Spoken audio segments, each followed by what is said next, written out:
this is an iHeart podcast. Guaranteed human. Hey, this is U.S. Olympic gold medalist Tara Davis-Woodhull. And I'm U.S. Paralympic gold medalist Hunter Woodhull. As athletes, our lives are about having a clear path. And a team that you can absolutely trust. So when it came to getting the best mortgage, we chose PennyMac.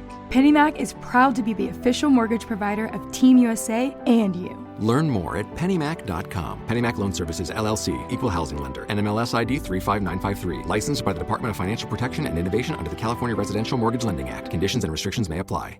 You're listening to a podcast, so you're doing something else too, like maybe scrolling home listings on Redfin, saving places you like without thinking you'll get them, because that's what house hunting has become. But Redfin isn't built for endless browsing. It's built to help you find and own a home. Redfin agents close twice as many deals as other agents, which means when you find a place you love, you've got a real shot at getting it. Redfin helps turn saved listings into real addresses. Get started at redfin.com. Own the dream. There's a fire inside you can't ignore. Stand still? Not a chance. You're a lifelong learner who's come this far. Now, we're here to help you keep going further. Capella University. What can't you do? Visit capella.edu to learn more. Hey everybody, Robert Evans here, and I wanted to let you know this is a compilation episode. So every episode of the week that just happened is here in one convenient and with somewhat less ads package for you to listen to in a long stretch if you want. If you've been listening to the episodes every day this week, there's going to be nothing new here for you, but you can make your own decisions.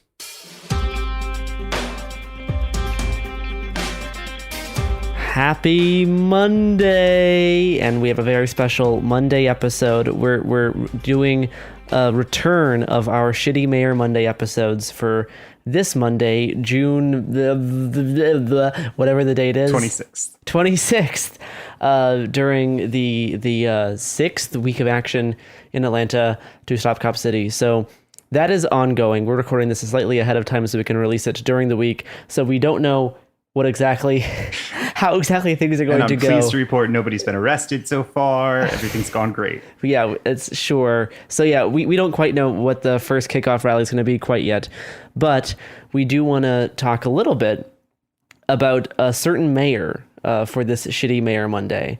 And I have convinced Matt from the Atlanta Community Press Collective to do my work for me this episode. By writing probably too many words about Mayor Andre Dickens. It was only a little over what you told me to write. That's good. So yeah, let's hear about Mr. Dickens. Matt, take it away. All right. So Andre Deshawn Dickens was born June 17th, 1974, the younger of two children. His mother divorced Dickens' birth father before he was born, but stepfather adopted him and his sister when Dickens was 7. Working as an airline mechanic, Dickens' stepfather taught him how to take things apart and put them back together, creating an early interest in engineering for young Andre. He grew up in Adamsville neighborhood, and went to Benjamin E. Mays High School, which is in Southwest Atlanta. Dickens says the neighborhood kids were rough around the edges, as he told Atlanta Magazine, and quote, "We fought often, but when the fighting escalated to bats and brass knuckles, he changed course and turned to baseball and books instead." At age 16, Dickens decided that he wanted to be mayor after watching then Mayor Andrew Young. This is about the time he also met Shirley Franklin, whose son he played baseball with. Franklin was Mayor Young's chief administrative officer at the time and spent time mentoring Dickens as a teenager. She would also go on to become mayor herself. Okay, so Andrew Young, I know that name because that's the street where the Hard Rock Cafe is. This is the street where the Hard Rock Cafe is. He went on to become an ambassador. Ambassador to the Hard Rock country. To the Hard Rock Cafe. That's also where the SWAT vehicle hung out. In front of the Hard Rock Cafe. Across from the Hooters. Exactly. Yeah. It's a very notable street in Atlanta. Yeah. After a week-long minorities interested in technology and engineering program at Georgia Tech this summer before his senior year, someone from the program handed him an application to Georgia Tech, which he filled out while waiting on his mom to pick him up. Tech was the only college that Dickens applied to. Huh. And I mostly know Georgia Tech as the place that like Raytheon and Lockheed Martin go to recruit a whole bunch of their employees. Yeah, it's the tech engineering school of the South, and all the good weapons manufacturers need to get their good Southern engineering. Yeah. He did not go that route, but it is kind of rare for black politicians in general to come from schools outside of the HBCUs. We've got that like big HBCU district here in Atlanta. Can you explain what that is briefly? Yes, historically black college and universities. There are a group of them in kind of just off downtown Atlanta in an area called the Atlanta University Center. So they're all kind of together in that area. And that is where most of our like elected officials who become mayor come from. Dickens is only the second mayor since 1974 not to graduate from one of those HBCUs. But Dickens did join Kappa Alpha Psi, a historically black fraternity, when he went to tech and was a member of the student government, kind of keeping his dream of being mayor alive. Got it. After graduations, he briefly left the state before returning home in 2002 to take care of his ill mother. This is around the time that he started his public service career, and he joined NPUD. NPUs are neighborhood planning units. Atlanta is broken up into 25 of these neighborhood units, and they're each given a letter of the alphabet. So they're advisory boards that give input to the city, but they can issue like zoning variances. And some NPUs have built up like considerable power over their neighborhood. So this is where a lot of people like first plug into Atlanta government. Okay, so it's like, is this like related to like the zoning board process? And yeah, if you need to get approval to have a bigger awning than you're supposed to have, you got to go through the MPU to get it. Got it. Okay, so I'll consider that for when I want to expand my awning. Yes, your awning or build your awning. Really. Okay, yeah. At this point, Dickens and his sister also founded a business called City Living Home Furnishings. And the company was exactly what it's a furniture store? It's a furniture store. Okay. He founded a furniture store. In an interview with Georgia State University later in his life, Dickens reflected that this is where he determined that he needed to act rightly to ensure his good reputation. What? How did owning a furniture store teach him this lesson? Oh, well, he said, imagine I'm on TV saying, trust me. And all the people would have to do is call the Atlanta Journal-Constitution or radio and say, your furniture was trash. Your history to somebody. Who are all of these places that, you've really got to be consistent, is what he said. And, turns out was his furniture trash? Now I have to know. Well, spoiler. He goes bankrupt. It turns out the AJC wouldn't be much of a problem for Dickens, as we've learned. Years later, the paper would be on his side, lobbing those easy questions and helping him build support for Cop City. So like I said, the family business failed in 2010. You can't actually blame Dickens for it. It was a product of the Great Recession. Okay. So I wonder if we can still find any of his furniture lying around. So there's actually a store called City Living Home Furnishing, and I don't know if it's like somebody just related at all, or I tried to look it up and I couldn't like figure out if it was just somebody using the same name or not, but there is one that exists in like West Midtown. Okay. Oh boy. Sorry. I'm gonna get a lot of comments from people in Atlanta now because you said West Midtown. Oh boy. I'm sorry, West Side or whatever you want to call it. It's Southwest Piedmont. I don't know.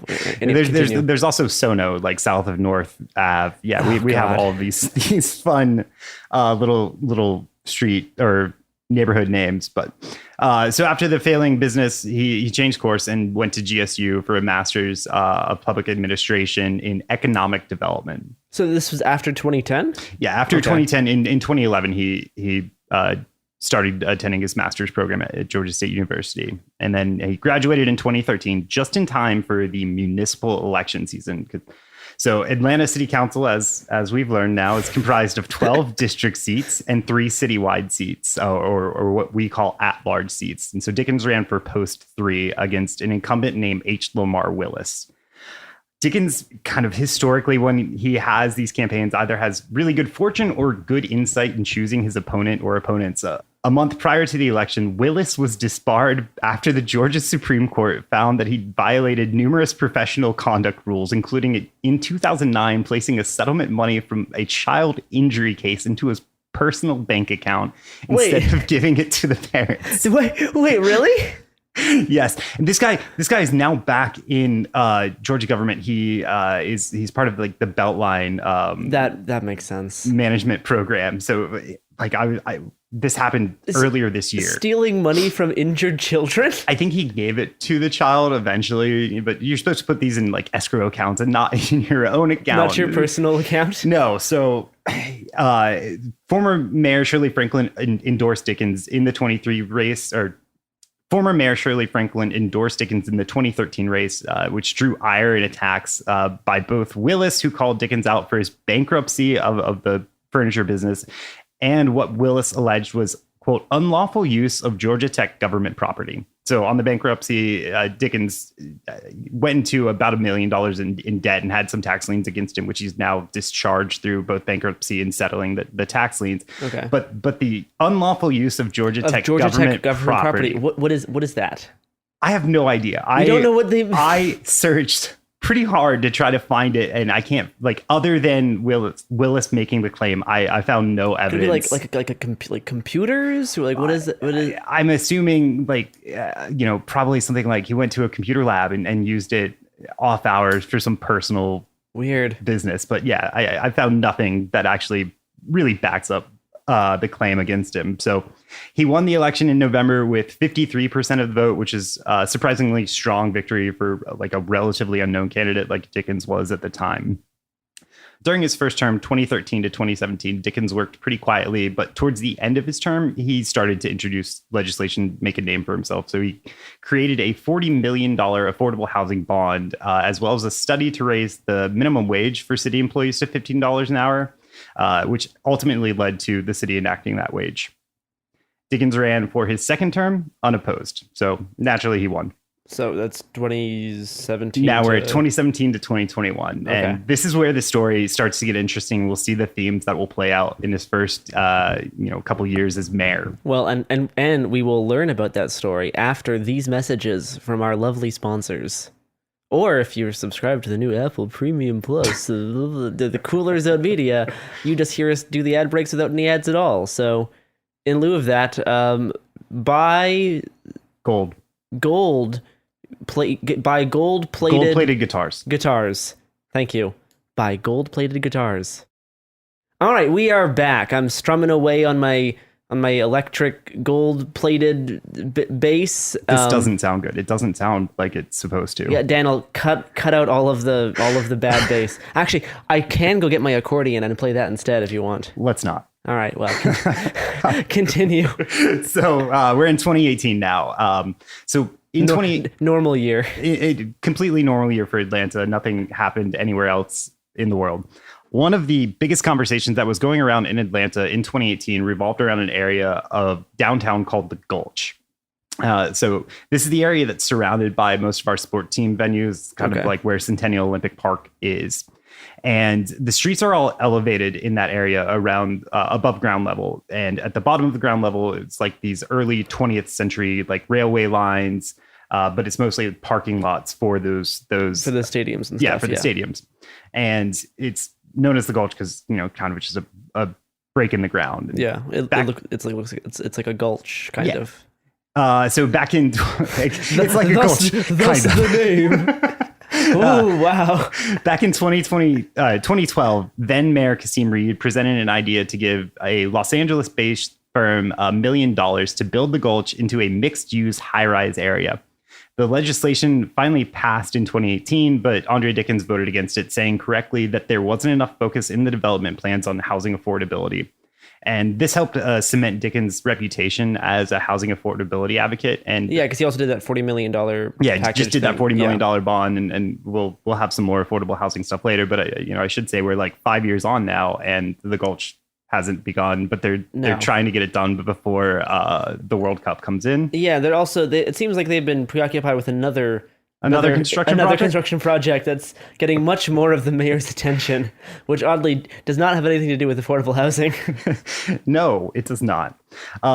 Dickens also introduced legislation that led to the creation of the Atlanta Department of Transportation, which, if I'm being fair, was a good idea and pretty necessary to help address Atlanta's decaying road infrastructure and improve. No, the roads here are fine. Yeah, so you drove on.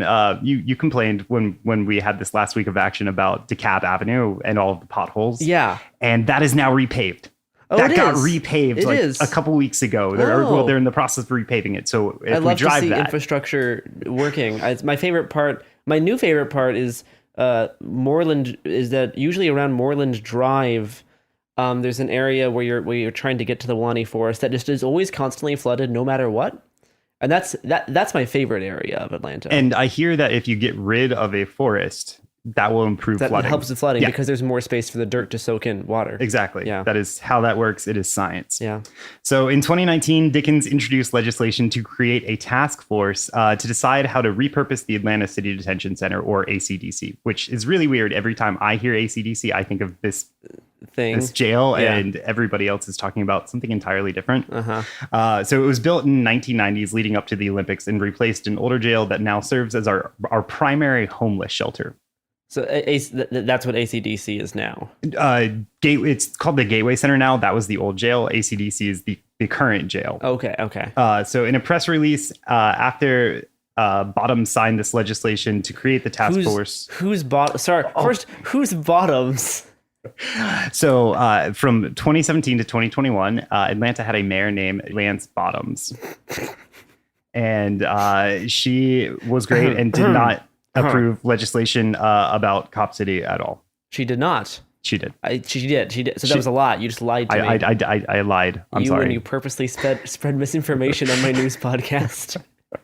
Okay, so Michael Smith was Bottom's press secretary and also currently serving as Dickens' press secretary. Okay. So he wrote that this legislation that authorized the task force actually authorized Bottoms to close the jail, but the ordinance did not create that authorization. It only authorized this task force to recommend future uses of the site should it close. And this is going to be important.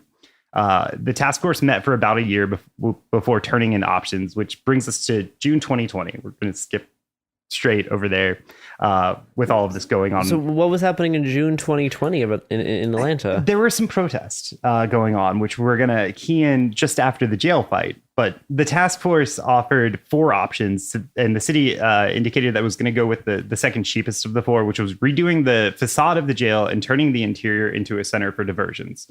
So instead of having a city jail, we would have this multi-story diversion center, to stop people from going into the criminal justice system. Okay. And in the middle of the summer of 2020, this was... How is that not just a jail? You don't enter the criminal legal system. Okay. So you don't you're not in front of a judge. You are not technically arrested. You are given resources and you are given options to, attend courses or counseling or whatever you need instead of entering like the criminal justice system. And so we have a diversion program here called Policing's Alternatives and Diversions, or PAD, which operates in every zone of the city and is if somebody gets arrested like stealing basic substance stuff, they are supposed to contact PAD and enter them into a diversion program where they get help instead of going to jail. Okay. And it works to the extent that the city of it works to the extent that APD actually does contact PAD. Sure. And it depends on kind of the zone, how effective it is. But basically, at this point, everyone agreed that the jail was going to end its time as a carceral space and become this diversion center to help people avoid entering the criminal legal system. So put a pin in that. That is the plan. Okay. This is during June of 2020. During June of 2020. When the entire nation is in an uproar. Okay. Because, of course, the bigger news of the summer of 2020 was the George Floyd uprising. And at that point in Atlanta, the killing of Rayshard Brooks by Garrett Rolfe at the Wendy's in Southeast Atlanta. Yeah. So after the killing of Brooks, Dickens posted on an Instagram saying, quote, "I am saddened to start this day with news of another Black person killed by police, and especially dismayed to see it happen in our city.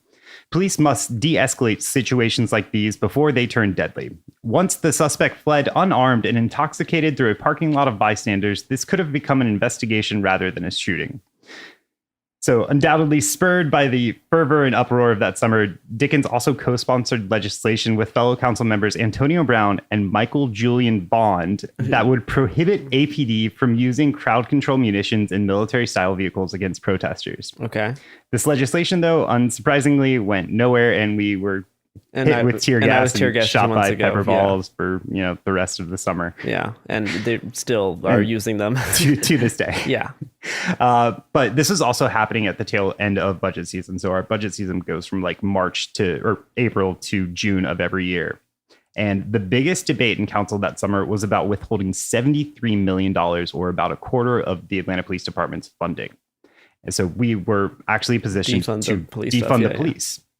And while the legislation was under debate in city council, thousands of residents called in for public comment. This is the only time that the only time estimate I've seen for this public comment was about 17 hours, according to Mainline Zine.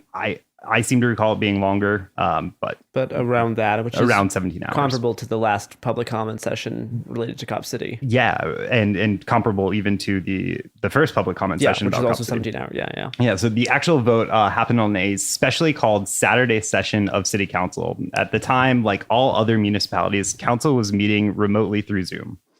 So the actual vote happened on a specially called Saturday session of City Council. At the time, like all of the municipalities, council was meeting remotely through Zoom because of COVID. And we're going to play a clip of one of the few things that Dickens said during that debate.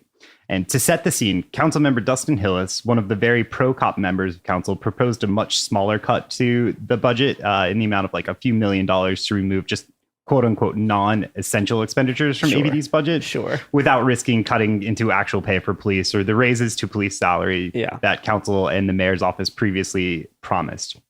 Because this was a special session on Saturday, Dickens was driving around his mother, so there's going to be a bit of background noise, and the quality is not super outstanding. And just now, as much as I'm trying to figure out a way to support it, if it comes down to being $2 million or $3 million or even $5 million, it just is so short of reimagining. You can't reimagine something that's almost $300 million and only take $2 to $5 million to reimagine it, right? And to kind of think through what all needs to be done and to send a strong signal that we want reform and we want change. What we hear in this clip is Dickens really doing what he's going to continue to do for the rest of his career, make overtures to the public while still ensuring that at the end of the day, the police are taken care of. He really wanted APD to know that their personal salaries were not only safe, but they were going to grow, and he would always be a champion of that. So we're going to skip here over the Cop City vote in 2021. At this point, I think it's been... If you're listening to this show, you're also probably somewhat familiar. There are several episodes that you can pause here and go back and listen to kind of catch up. Yes. On how that happened in 2021. So suffice it to say that Dickens did not fight against the legislation in its council phase and was one of the 10 votes to approve the Cop City lease in September of 2021. If anything, Dickens was one of the quieter members of council when it came to debating the Cop City lease. He didn't really say much while the debates were happening. So the last few months, of course, of the Cop City fight happened during election season. And instead of running for a third term as council member, Dickens threw his hat in the ring for mayor, which was an open race with Mayor Bottoms withdrawing her candidacy all the way back on May 6th, amid rumors that she was on the short list to be Biden's nod for VP. Which did not happen. Which did not happen. So to understand how Dickens won this election, because spoiler, we're talking about Mayor Dickens. About shitty Mayor Monday. It's Mayor Dickens. Yes. We've got to talk about how Atlanta runs its municipal elections and how Georgia election law plays out in effect, and who the presumed frontrunners of the race were. First, municipal elections are run on a nonpartisan basis. There are no party primaries to weed out weaker candidates. To run, all you need to do is get the required number of signatures, pay the fee, and file on time. So this leads to a pretty wide field of candidates than you see in most elections. Second is that quirk in Georgia election law that everyone is probably familiar with by this point in time from the last few national election cycles. In order to win Georgia outright, you need 50% of the vote plus one. If no candidate hits that number, then the top two candidates go to a runoff election. The state law also applies to any municipal elections for cities with a population higher than 100,000 people, like Atlanta. Like Atlanta, which has 600,000? Oh, just around 500,000. I think it's like 490,000 at this point. But the greater metro area is like... The greater metro area is something like 6 or 7 million. Yeah. So the two frontrunners of the race were not exactly popular figures. I would go so far as to say, like, in many cases, votes were cast against them, like kind of like with Trump, instead of in support of. Instead of voting for Biden, you're voting against Trump. Yeah. So former Mayor Kasim Reed was one of those candidates. He left office in 2017 after his second term. Atlanta has this 2 consecutive term limit, which Reed had reached. However, you can run for a third term if it's not consecutive. Okay. So during Reed's second term, lawsuits and scandal propagated heavily.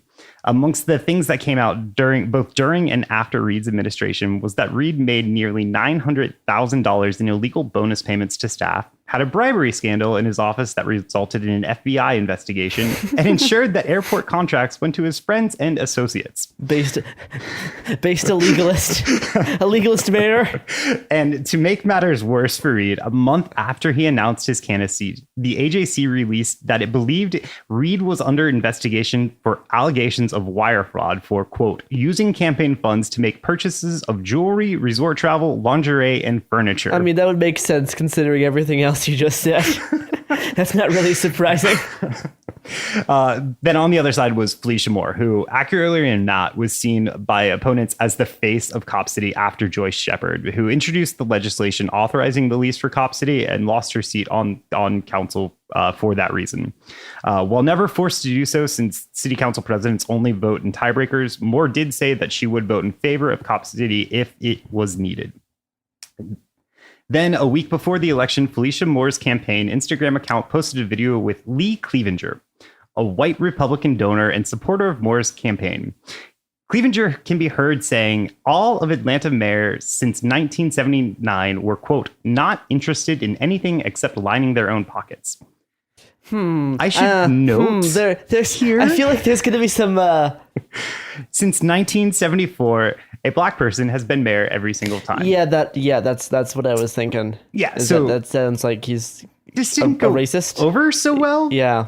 Moore removed the post and returned the campaign contribution from Clevenger and said later, quote, it was an unfortunate statement by that constituent and I should have corrected him or walked away. Unfortunate statement, not just like unfortunate. Of someone saying something incredibly racist. So this was the setting that led to election night. That Tuesday, to everyone's surprise, Dickens eked out a second place victory above Reed with just under 600 votes. For a total of 22,153 votes for Dickens, Moore had a much better showing with 39,202 votes. But neither of them was over 50%. But neither of them broke the 50%. So he went to a runoff. So during the runoff, Moore really courted conservative Buckhead. And Buckhead's like the northern, more conservative, like not suburb, but like neighborhood of Atlanta. Neighborhood. It's the one that wanted to turn it into its own city. Yes, wanted to do the Buckhead succession, which is built on a whole bunch of legacies of redlining and segregation and blah, blah, blah. Oh, we'll talk about that. Okay, good. So Moore also earned the endorsement of Reed. The guy who just said the racist thing? The guy who, the former mayor who lost to Dickens for second place by about 600 votes. Okay, I'm trying to keep all these names straight here because there's a lot of names coming into my head now. In a situation that led many progressives in Atlanta to look at the guy who, while he voted for Cop City, still supported closing the jail, was willing to cut $73 million from APD, and had been a pretty consistent advocate for affordable housing on council. So it was between Moore and that guy. Yeah. So progressives made a decision and went for Dickens. And in the runoff, Dickens won by a landslide with 63% of the votes. Okay. So 44,655 votes. Moore actually lost 13,000 votes from her general election total. Interesting. Thus, Mayor Andre Dickens becomes our next leader. Turnout for the runoff was in line with what we saw 4 years earlier when Keisha Lance Bottom faced off against Garrison's candidate of choice, Mary Norwood. Wait, what? No, don't put. What do you mean, candidate you're gonna back of choice? Norwood if she runs for mayor again, right? No. Oh, I misunderstood everything that has happened. She's a scary woman. I'm not gonna. So the Norwood Bottoms runoff only had 4,000 more voters than we did in 2021's runoff. And so that was the 2017 election, 2018 election. Got it. Okay. The Mary Norwood. That was the 2017 Keisha Lance election. Bottoms one. I'm going to act like I know Atlanta history for Yeah, some reason. I'll just correct you on some of this Atlanta history here, as I feign ignorance to have you explain concepts for the audience, making me sound more ignorant than I am, but actually then explain to you. Anyway, I continue. Sorry, I was going off on a ramble. We should say that 2017 runoff was actually much more evenly matched. Bottoms only won by 800 votes. So that's scary. Yeah, that's scary. Because Mary Norwood cannot be the mayor. So Dickens has said that he won with consent to govern, and it's not really stretching it when he says that Atlanta supported him in this particular election with this particular opponent. We largely did. Sure. In the interim period, Dickens does the usual things. He appoints a transition team. This included your usual cast of characters, but it is also worth noting that it included Dave Wilkinson, president and CEO of the Atlanta Police Foundation. The Atlanta Police. I've heard of them. The Atlanta Police Foundation. It's like a charity for police or something, right? It's a nonprofit. Your standard nonprofit. Okay. They do cool things. Tax deductible. Yeah, you can donate to them tax deductibly. Just like this. They might advertise on just this. like the streamer Destiny. That's the second Destiny reference in as many episodes. So as soon as Dickens is sworn in, he faces the Buckhead secession crisis. And, we explained a little bit earlier what Buckhead is, but Atlanta is a very large metropolitan area. And much of Fulton County itself was at one point part of unincorporated Atlanta. And then in 2005, an unincorporated area just to the north of Buckhead called Sandy Springs was the first to become its own city. The initial breakaway cities that happened after that were predominantly white, and racism played a heavy role in their formation. But starting in 2016, newly formed black majority cities also started cropping up around the metro area, like the city of South Fulton and Stonecrest. So Buckhead wanted to do the same thing. They wanted to become their own city, and by no means was that popular sentiment in Buckhead. But it's more complicated because the cityhood drives were not part of incorporated Atlanta, the previous ones. Okay. Buckhead is incorporated Atlanta. It is Atlanta. It's part of the Atlanta public school system. It's also an APD zone. It has its own parks, roadways, and water system that are all City of Atlanta property. Yep. So to have the best chance of actually seceding, Buckhead needs a state congressional vote. Otherwise, it would require a citywide vote, which it would obviously Why would people lose. vote? Yeah. So in 2022, it found that Buckhead's secession bill started working its way through the legislature. The bill didn't make it very far this first time around. It dies on February 11th, so just a couple weeks into the session. But in order to kill it, Dickens reached out to Governor Kemp and other Republican leaders and developed a working relationship early on in his term as mayor. Dickens also kind of, to quell this Buckhead secession, played into the race of crime narrative that Buckhead secessionists were claiming was the reason that they wanted to secede. Dickens, in partnership with local law enforcement agencies and the Atlanta Police Foundation, created the Repeat Offender Tracking Unit. They claimed most of the crime problem in Atlanta comes from repeat offenders, and by sharing information about so-called criminals between agencies, crime would drop. Of course, this is very problematic from an abolitionist perspective. When someone enters the criminal legal system, they're basically marked. Yeah. It haunts you. The task force only serves to reinforce that. And in response to the formation of the unit, Southern Center for Human Rights said, quote, "If APD is planning to double down on the very strategies that they themselves admitted do not work in pursuit of a solution that keeps people behind bars, the effort is doomed to fail." You know what else is doomed to fail? Our audience is actually buying these products that are advertising on our show for some reason. Probably, but who knows? I've heard the Blue Apron cooking boxes are really convenient if you live an active and busy lifestyle, like Matt from the Atlanta Community Press Collective. I actually use HelloFresh. Okay, good, because I think they're the ones that actually are advertising on our show. So thank you for that. Great work. You already got it. All right, we are back. All right, so kicking back in with the Buckhead secession movement, in order to mollify Buckhead, there was also an opening of a police precinct in Zone 2 in which Buckhead sits. This is the third precinct in Buckhead, which is made up of just 28 square miles. That's wild, because Portland only has 3 or 4 precincts in total. Yeah, so we have 6 zones. And Portland has more people in Portland proper than Atlanta does. I think our territory is more expansive. Yes, than but Portland. We are spread out. Population wise, there's actually more people in Portland proper. Just pretty funny. I should say that the third precinct in Zone 2 was planned before Dickens took office, but he made sure to talk about it a lot early on. Yeah, I bet.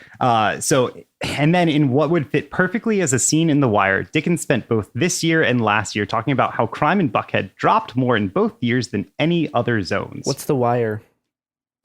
Well, there's a podcast about The Wire. Oh, really? A podcast? Yes. Huh. I forget the name of it. What's The Wire? It's a TV show about police in. Is it like one of like those like millennial shows? Are we doing a bit? Is this like one of those millennial shows?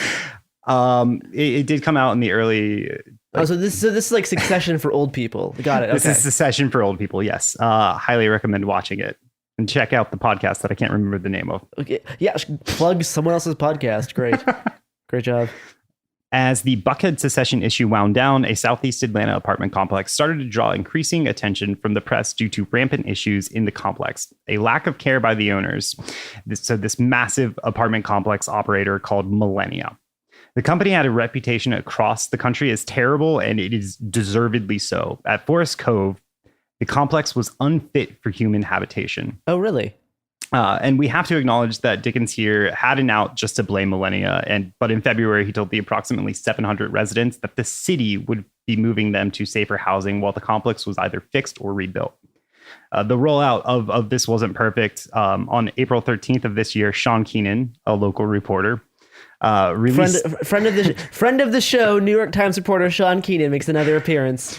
So Keenan released a news story of this year, April 13, 2023, showing that that a quarter of Forest Cove residents were relocated to complexes identified as dangerous dwellings on the AJC's residential watchdog list. That's pretty funny. So I have learned a little bit about Atlanta's like rental situation here, and it seems like it kind of sucks to be a renter in Georgia. It seems like you have almost no rights and no protection. I didn't have air conditioning for a little while, and it turns out that you are not guaranteed air conditioning in any rental, which is hard being like in Atlanta, because like I never had AC in Portland. But that's Portland. It's not. We're not dealing with the Atlanta humidity and Atlanta heat. No, it's pretty miserable. Thankfully, my air conditioning did get fixed eventually, but there's no recourse for things like that. So until that report by Keenan, it had appeared that the city was doing diligent work taking care of displaced residents and ensuring that they retained access to care and services with as little disruption as possible. And by and large, that happened. But, for a quarter of residents, not so much. At this point, more questions are cropping up. So the story's likely going to continue to develop. But we don't really know where it's at the point going to go. Because this is like current events. Yeah. Yeah, so another Forest Cove issue that will probably come up later in Dickens' term was that he made a promise to residents that they'll be able to return to the apartment complex eventually. But Millennia was denied HUD assistance to fix the property, and it's unlikely that they'll do so on their own. So the fate of the complex is pretty up in the air. The city does own approximately 80 acres in the neighborhood, which could and should go to building low-income housing, but it's prime real estate for further gentrification. So we'll see how that plays out. No, one of the first things like that I noticed when I was visiting Atlanta like last year was that like all of like most of the Section 8 housing has been like converted into like luxury condos or like new like a 5-story apartment complexes.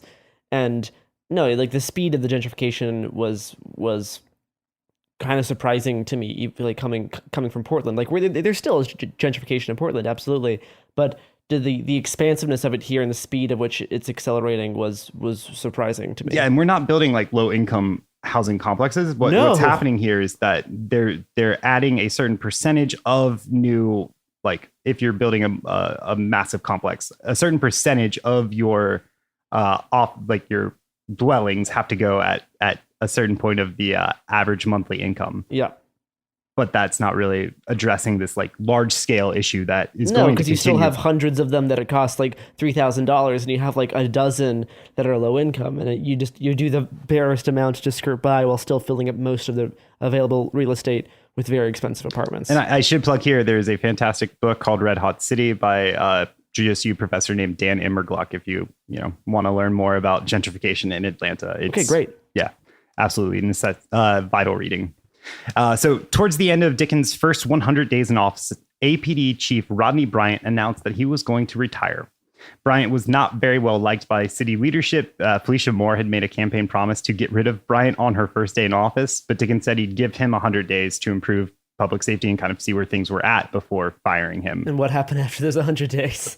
So Bryant stepped down, and Dickens tapped then Deputy Chief Darren Shearbaum as interim replacement. Darren Shearbaum, I've heard of this guy before. This is the guy who made that weird confession about having sex in the woods with all those police officers. I heard that in a podcast recently. That's so crazy. Shearbaum, who may or may not have said those things, his prior role was overseeing the Cop City development, and he was also pretty well liked by APD officers. So Dickens officially hired him in October of 2022. But if you're a leftist or even just against Cop City, this is actually like kind of a loss. Shearbaum is incredibly PR savvy, as you saw in that city council meeting, and he does pretty well when he's talking to them. No, when I was first doing stuff on Cop City, I remember when he was just like the spokesperson for it. He wasn't actually like the chief yet, and then he became the chief in like last fall, and they've gotten better at their propaganda since then. A lot better. Yeah. And I watch this like every week. He does a pretty good job. Yeah. This brings us to budget season 2022. In April, Dickens tells the AGC that he wants to hire 250 APD officers a year for 3 years, hoping that the total of 750 new hires will net a 450 increase in officers for the department. Okay, so hiring a lot. Some of them might not attrition stay on. rates. Other people might not stay on, but you're trying to like net to get another like 400 or so officers. Yep. So Dickens also approved $4,000 bonuses for APD paid using American Rescue Plan Act money. And great use of funds. Initially in June, Dickens promised police a raise of 3.5%, but in November, it became apparent that the city would have a budget surplus. So Dickens and council raised that to 9%, bringing APD to a total of a 27% raise over the course of 3 years. Funny how much money they're just getting pumped this past few years. And here. I don't know what happened like 3 years ago, but it seems like something shouldn't. No, I mean, like you were talking about how Dickens was like previously working to get like a 70 million reduction in police budget. Probably in some ways, probably just like for PR reasons, because during 2020 that was the popular thing to do. And now he's just like funneling millions and millions of dollars towards the police foundation, towards individual officers, towards raises, bonuses. Standard mayor stuff. Oh, and we're not done. In November, it was an early Christmas for APD. Dickens also debuted 40 new SCAD. And so SCAD is the Savannah College of Art and Design. It's arts college. The big art college in Georgia. Yeah. So they designed these police Ford Explorer vehicles for an officer take-home program. They look like shit. Each vehicle cost $60,000. So Jesus the Christ. total price tag of this was $2.4 million to improve officer morale. Oh yeah, let's get them $2 million worth of cars just to make them happy. 70 additional take-home vehicles are in the pipeline once equipment becomes available to outfit them. So yeah, this program is just continuing to grow. Fuck whatever SCAD designer was paid to fucking design those shitty cars. So one of the things that was missing during this budget season back in spring was the very thing that helped Dickens solidify his image as a progressive council member, affordable housing. In his initial budget, Dickens put no increase in affordable housing for his alleged You focus. had a budget surplus, and you're like, no, let's give all the money to the police who are already getting a $90 million training facility. Let's give even more money. Sure, great. So Dan Immergluck, the GSU professor I just mentioned, he's an affordable housing advocate, and he was part of Dickens' transition team. And he told Capital B after the prospective budget was released, quote, "For this to be his first budget, to make a step backwards is extremely disappointing." And that's basically how all the progressives felt. Yeah. So Dickens did cave to housing advocate pressure, and he added an additional $7 million in the affordable housing budget before the budget was passed in June. Cool. Remember back in 2019 and 2020 when everyone was in agreement that the jail was going to close? Yeah, the AC, they were going to convert it to that other thing. Yeah, it was going to be a Center for Diversion and Equity. It was going to be great. And by this point, it actually had a name, the John Lewis Center for Diversion and Equity. Great. But in June of 2022, City Council voted down legislation authorizing the mayor to close the jail. Then plans came out in early August that instead of closing ACDC, Fulton County and Atlanta were in talks to rent 700 beds from the facility to Fulton County to address the overcrowding problem at Rice Street, Fulton County's main jail. Maybe they should just keep less people in jail. Activists warned that the lease would not alleviate these issues and that city council needed to instead focus on decarceration. And then there was an ACLU report that came out later in the year that found 45% of the overall jail population in Fulton County is unindicted. Yeah, they're just holding people that actually have not been indicted for any crime. Great. And remember, it was Dickens who introduced the legislation to find a way to repurpose this jail. He said in a statement when the lease to Fulton County was coming up, quote, as I've continually supported since my time on Atlanta City Council, I remain committed to fully repurposing the ACDC facility for non-incarceration purposes. But we are also confronted by a real and immediate crisis of overcrowding at the Fulton County Jail. Many of these detainees are Atlanta residents, and our conscience calls us to act. This is a temporary lease agreement and will allow the city of Atlanta to play a role in alleviating this humanitarian crisis and to provide the necessary time for Fulton County to develop and implement a long-term solution. Humanitarian Because solution. we always know adding more prison beds really reduces the problem. So the temporary solution that we're talking about is a 4-year agreement, and Fulton County is paying the city of Atlanta $50 per bed per night. So when the full 700 beds are taken, Atlanta will be making $12.7 million a year. Remember when we had to release all those people from prison and jail in 2020 due to overcrowding, and then violent crime dropped? Isn't that crazy? That is crazy.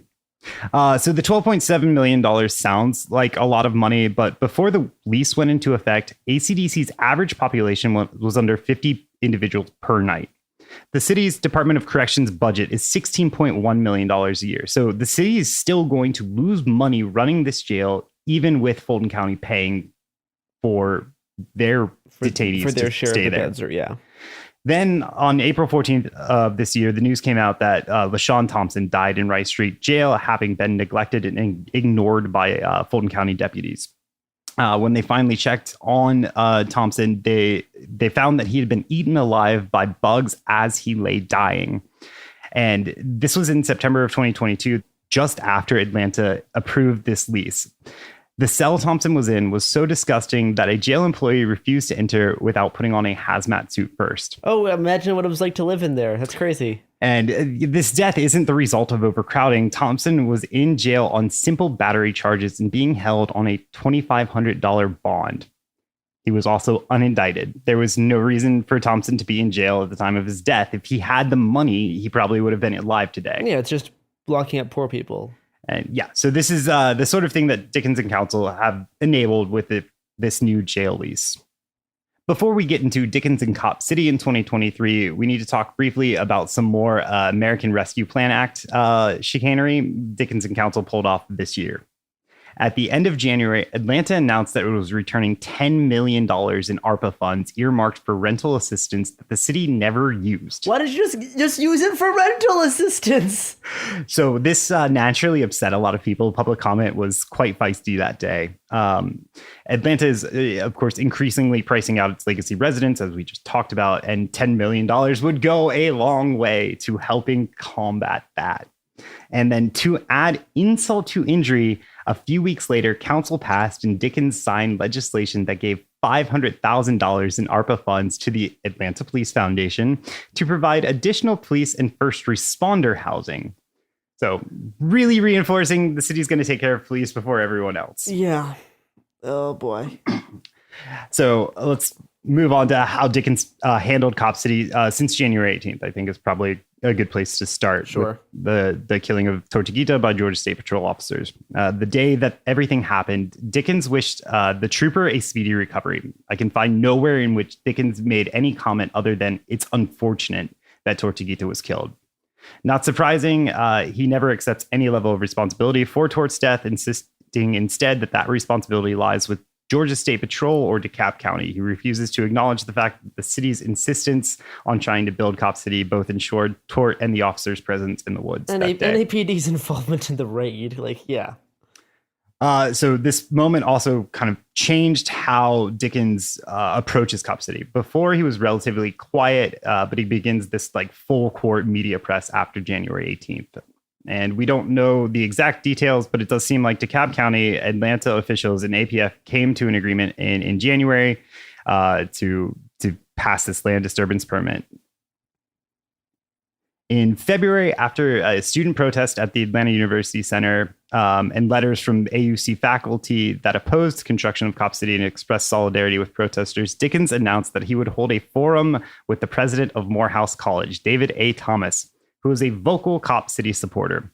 This was a big problem for Dickens, as the colleges that make up the AUC, and we didn't talk about which one those were earlier. It's Morehouse, Spelman, Clark University, Morehouse College of Medicine. All of them carry with them an incredible amount of historical and political power in the city of Atlanta. So keeping AUC support is pretty vital if you want to continue to run for elections. The attendance at the forum was limited to only AUC students and faculty, but a stream was duped and broadcast on Instagram Live. Unfortunately, I have not been able to find a complete copy, but there are definitely highlights that have made it out. Overall, Dickens was pretty patronizing and sarcastic to students. Several times, students called the mayor out for his behavior, but he continued to show disdain the rest of the night. One student called him out for his lack of prior acknowledgement of Tort's death, and Dickens, as usual, sidestepped responsibility, again saying that it was unfortunate Tort died, but insisting he was the wrong person to blame because it didn't happen in the city of Atlanta, and the officer was not from APD. At one point, Dickens went on a tirade after a student called him a sellout. This we do have audio for. Hey, let me just share this with you. I ain't never been no sellout. You gotta check. You got the wrong resume that you're looking at. I know we like to yell and shout out things just to be heard. You've been heard.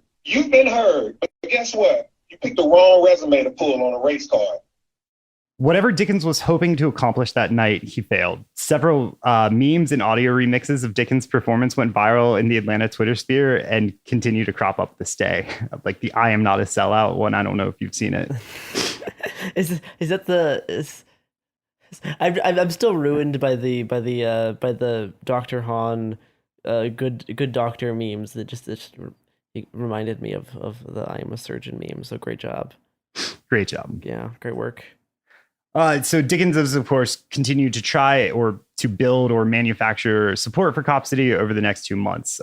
In March, he was visiting the neighborhoods around Cop City to hear feedback from residents. And he, of course, started in the wealthier neighborhoods. And he only went to the less affluent neighborhood, which like Cop City is actually in. Yeah. After a member of the Community Stakeholder Advisory Committee called him out for only favoring the wealthy communities.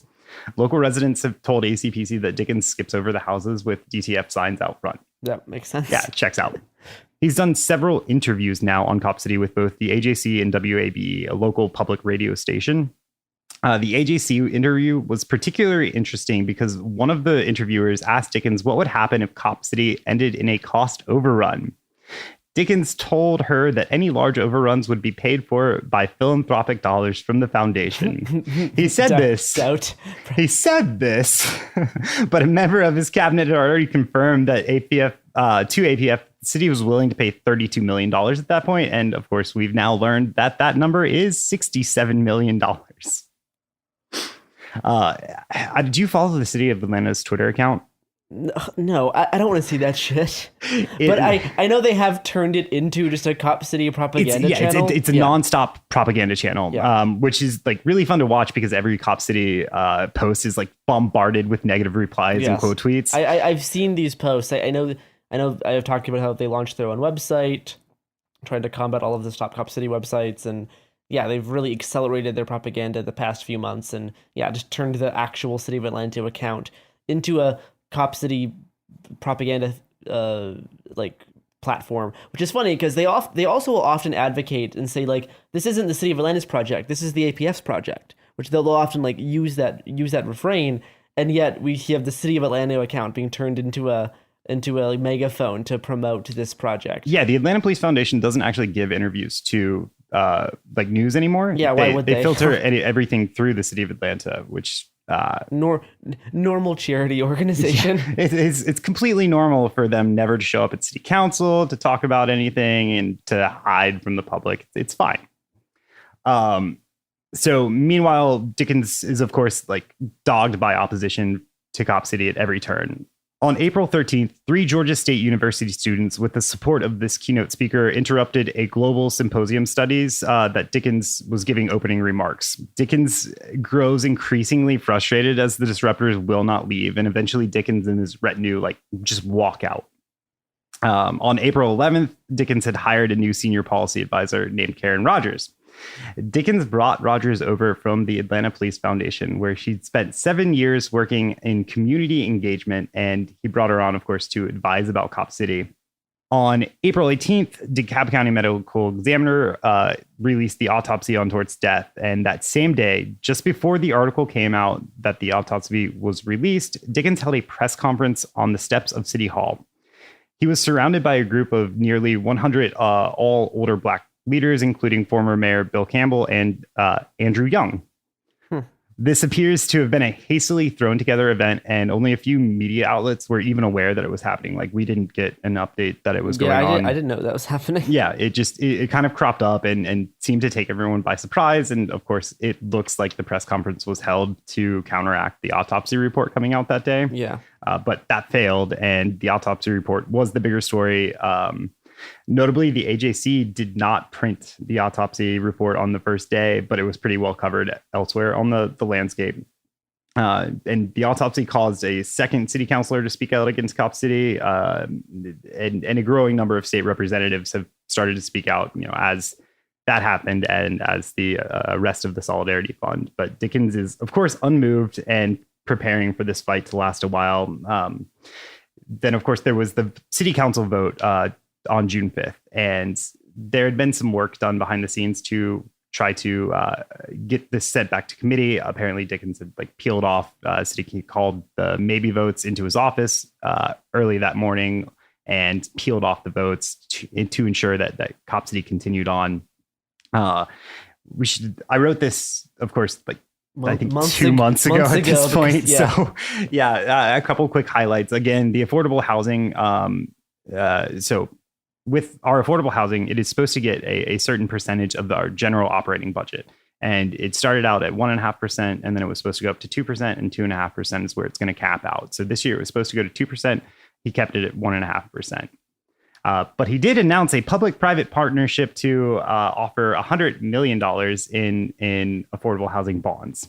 Really? Yes. So we love our public-private partnership Atlanta way things to get things done. Yeah, that seems like the way. That's what I'm excited about for the extra $30 million bond to APF. That'll certainly get paid back in a reasonable time period. In a completely reasonable time period, and that'll get paid back, I'm sure. And we're not going to continue to pay anything, and APF is not going to make any money off. No, this is done out of the goodness of their heart. Surely this project's not a massive taxpayer sinkhole. Oh, so that's it. That's the mayor. That's the mayor. That's where we are. And then when's the next mayoral election? So 2025. And of course, Dickens has to move the needle. There were some calls for a recall campaign around Dickens, especially amongst the movement. I personally don't think that it would have any chance of succeeding. There's kind of there's a perception that he's doing okay. And, when you have somebody that was probed by the FBI for corruption just a few years ago, your standards of what a good mayor is kind of changes. And so people seem to be putting lots of their dedicated, some of their dedicated efforts in terms of electoral sign-up stuff is being put towards the referendum, which got approved a few days ago to continue. They need to collect 75,000 signatures from people who were residents of Atlanta and registered to vote in 2021. Yes. Which seems like a pretty high bar. That's a lot of signatures. So it's a lot of signatures. And because the organizers say this municipal clerk was playing games and withholding approving the signatures. So they don't have approving the referendum, and so they don't have the full 60 days. It's they now lost 2 weeks 50, or something. No, it's 57 days. So okay. I think they have to have them by August 15th.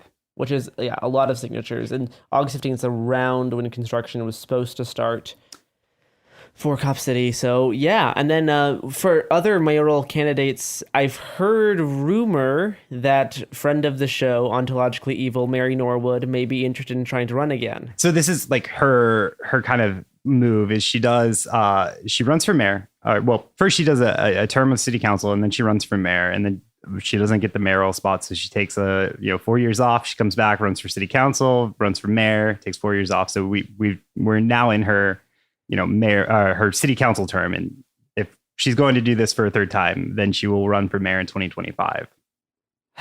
Which would suck.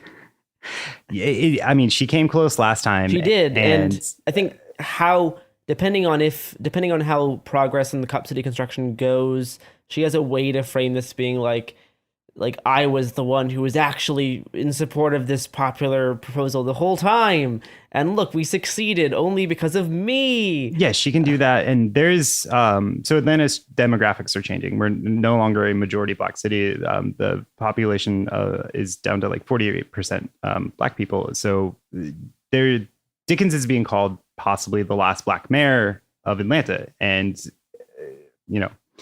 that will be a shock to our systems. And Mary Norwood would be like just a way to quickly kill that. Yeah, and like I said, the only way to accurately describe her is just ontologically evil. Like she is just that bad. It's not great. Would not be fun. But she's not the mayor. It is Mayor Dickens who is the shitty mayor of this episode. And based on how much power he has to change things and what he's decided to do with that power, when instead of actually supporting all the affordable housing things, he's funneled millions of dollars to Cop City, to the Atlanta Police Foundation, has refused any measure to revoke the land lease ordinance, and even if not to cancel the project, even just to move it somewhere else, he's refused every step of the way. And yeah, we'll see how that does him in the next election cycle. Yeah, I'm really interested to see how he plays the referendum. I'm interested to see if the referendum will even be a threat at all, because if it fails to get a significant portion of signatures, then he may just ignore it, because why would he bother to talk about it? Yeah, they're definitely not going to devote any resources to it until they're sure that it is a threat. Yeah. But once it potentially becomes a threat, they've got to start doing something. Yeah. Well, we are like what, 2 or 3 days into the week of action at this point. Definitely. I don't know what things are like, but there's still some days left. So yeah, if you're in Atlanta, try to stay safe and stay as dangerous as you feel comfortable. Say hey to us when you see us. Sure. Do you have any things you would like to plug, Matt, from the Atlanta Community Press Collective? Yes. So I am Matt, and I work for the Atlanta Community Press Collective. If you want to check out our work, our website is atlpresscollective.com. We also do a lot on Twitter. Our handle is @Atlanta_press. And our Instagram, where we post a lot of our videos, is ATL Press Collective. And then you can also donate to Solidarity Fund, not at the regular Solidarity Fund website still. I believe it's still the National Bail Fund one, right? I believe it is still the National Bail Fund until that court case is settled. Got it. All right. So yeah, make sure you go to the right site for the Act Blue National Bail Fund towards the Atlanta Solidarity Fund. Anyway, so that was the shitty mayor of today, Mayor Andre Dickens. I'll make the joke again. I think it's funny that the previous mayor was named Bottoms. The current mayor is named Dickens. It's Dickens Bottoms. Anyway, no comment. That's the joke that I made before. I'm going to keep making it until he's no longer mayor, unless someone else runs for. We could do Norwood Dickens Bottom. No, never. I'm not even going to bother joking about that, because that'd be so bad. Yeah, don't put it into the universe. Exactly. That doesn't need to manifest. I don't need to do that. Anyway, see you on the other side. Stay safe, stay dangerous during the week of action. Ta-ta.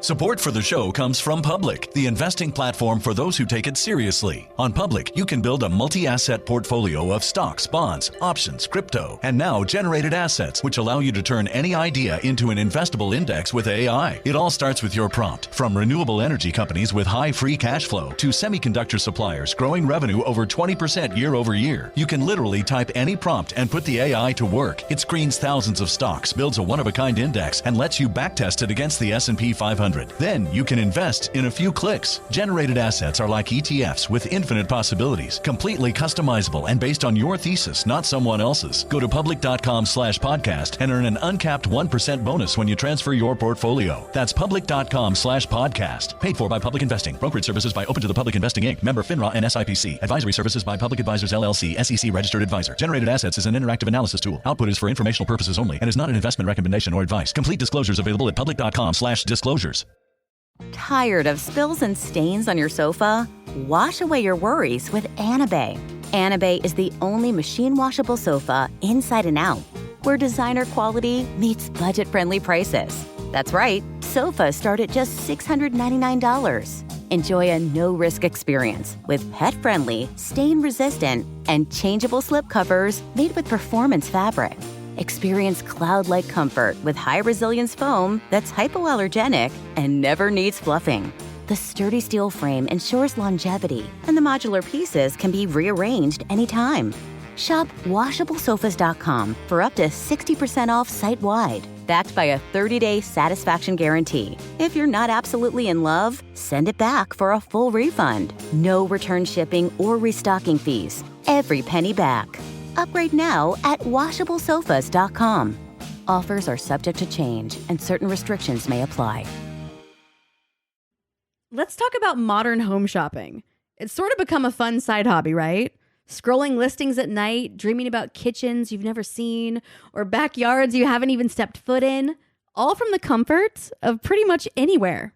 Redfin knows a lot of people like you want to own, but are stuck in this browsing mode loop. That's where Redfin flips the script. With listings that update within minutes and tours you can book right from the Redfin app, you can see your dream home the moment it appears. Now, liking a listing is easy, but actually landing it, that's where Redfin comes in. Redfin has over 2,200 agents with local expertise. And Redfin agents close twice as many deals as other agents. That means they want to help you win, not just window shop. Redfin is built to help you go from just looking to wait, this could actually be home. So become the newest neighbor on the block. Visit redfin.com to start finding and start owning. That's redfin.com.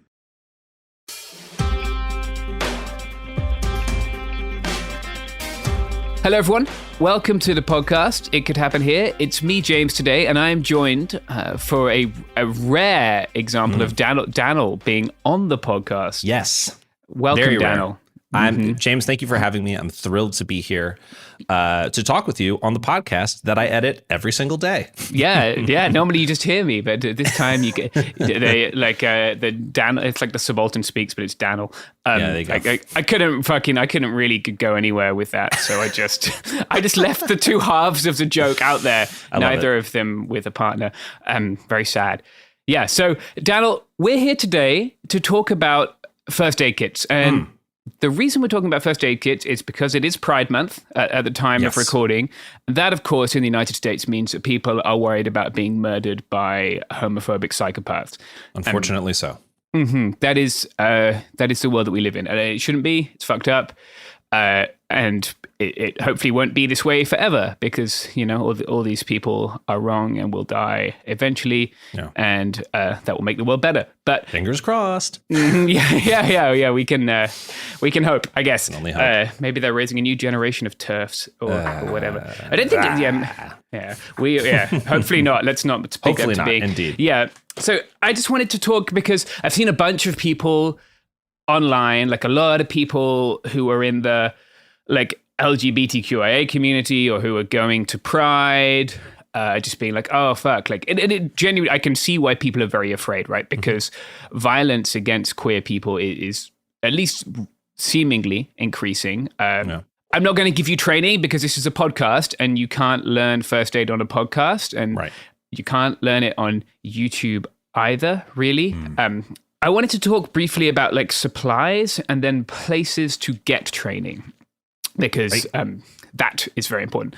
I have bought my first aid kit that I use for work. I have quite a few that I use for work, actually. I don't like to repack them.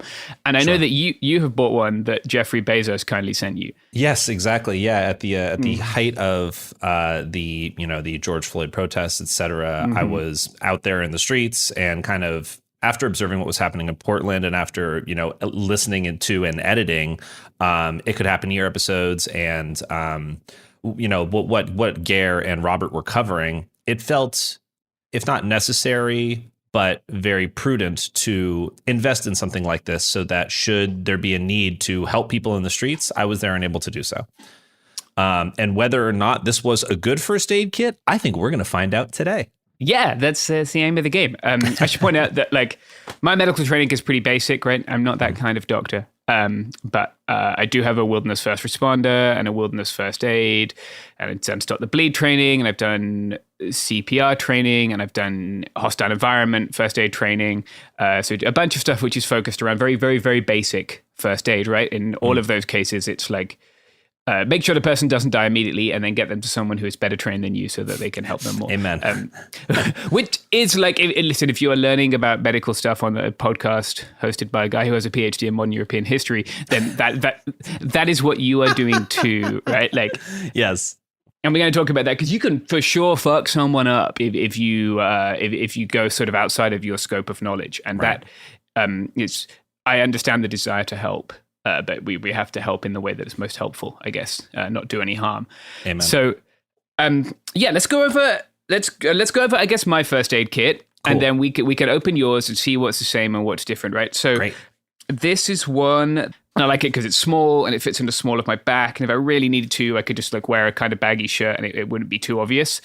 I also have one that fits around my ankle for times when I really don't want people to know I have it, but I'm also want to have it. And then you can wear some sick flared jeans or something, and people just think you're a trendy kind of guy. Yeah, exactly. Yeah, they'll know. So, in mine, it sort of goes on the small of your back, and then you can pull it away, right? It has a big old red handle. You just pull it like that, and it comes away. That's smart. It's nice. That's one thing I will say right off the bat is I've seen a number of people get hurt in a number of different situations. I've seen a number of people render first aid, including myself. Sometimes successfully, sometimes sadly not successfully. If you have a big bag of shit, and then you open your bag of shit and you're just throwing stuff everywhere, stuff's falling on the ground. Right. That's not helpful, right? The things that will kill people that are preventable, for the most part, in trauma injuries, right? The stuff that we might see if we're going to a pride, if we're attending a protest, and if we fucking work in a school in America, right? Yeah. It's largely like tension pneumothorax, a whole a sucking chest wound, and losing blood. And losing blood is I believe, the sort of most common preventable cause of death in trauma injuries. So most of this is going to focus around losing blood, and that's where a type of training called Stop the Bleed comes in, right? I believe it's stopthebleed.org. You can Google free Stop the Bleed classes near me. I have previously posted a link to where you can put in your postcode, zip code, and find free Stop the Bleed training near you. Nice. And again, that will cost you no money at all. It'll cost you about half a day of your time. Oh, great. Yeah. Yeah, it's a great thing, actually. It's one of the few things that the municipal governments of various things put on well. If there isn't one near you, I've heard of people hitting up fire departments and getting them to put one on if they can demonstrate some interest. Cool. Because it's very basic, and most fire departments will have paramedics, right, which is a sort of step up from an EMT. Sure. And so those folks can help teach those things very well. Very cool. So what is in here for stopping the bleed? And I'm not going to teach you how to use it because that's what someone else does. Okay? That's someone else's job. Yeah. So before I open it up, this is a tourniquet. Some people will pronounce that incorrectly. They will say that those people are wrong. Get that hard T, little tourniquet. Yeah. The go. American way. There you go. Yeah. So it's what this guy is it's for bleeding your limbs, arterial bleeding your limbs, right? Just goes around, cinch it down. And I'm not telling you how to fucking use it, and then you tighten it up, right? Great. The things I want to emphasize about this are, one, the type of tourniquet that it is. So this is called a combat application tourniquet. It's made by a company called North American Rescue. There are a few other ones that I would use. The other one I have, I think, is the Softy Wide. And I have some of the Revex Med ratcheting tourniquets as well. They use a boa. If people have used ski boots or cycling shoes, they'll be familiar with a boa. Cool. the one to buy is the one that you use when you do your training, right? And it's going to be a SAM is another one. There's another. These are all the tourniquets you want to buy if you're sort of if you're confused about which one you used.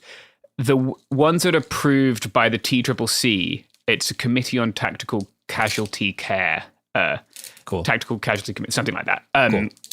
Those guys have tested them extensively, right, to see which ones work, which ones don't.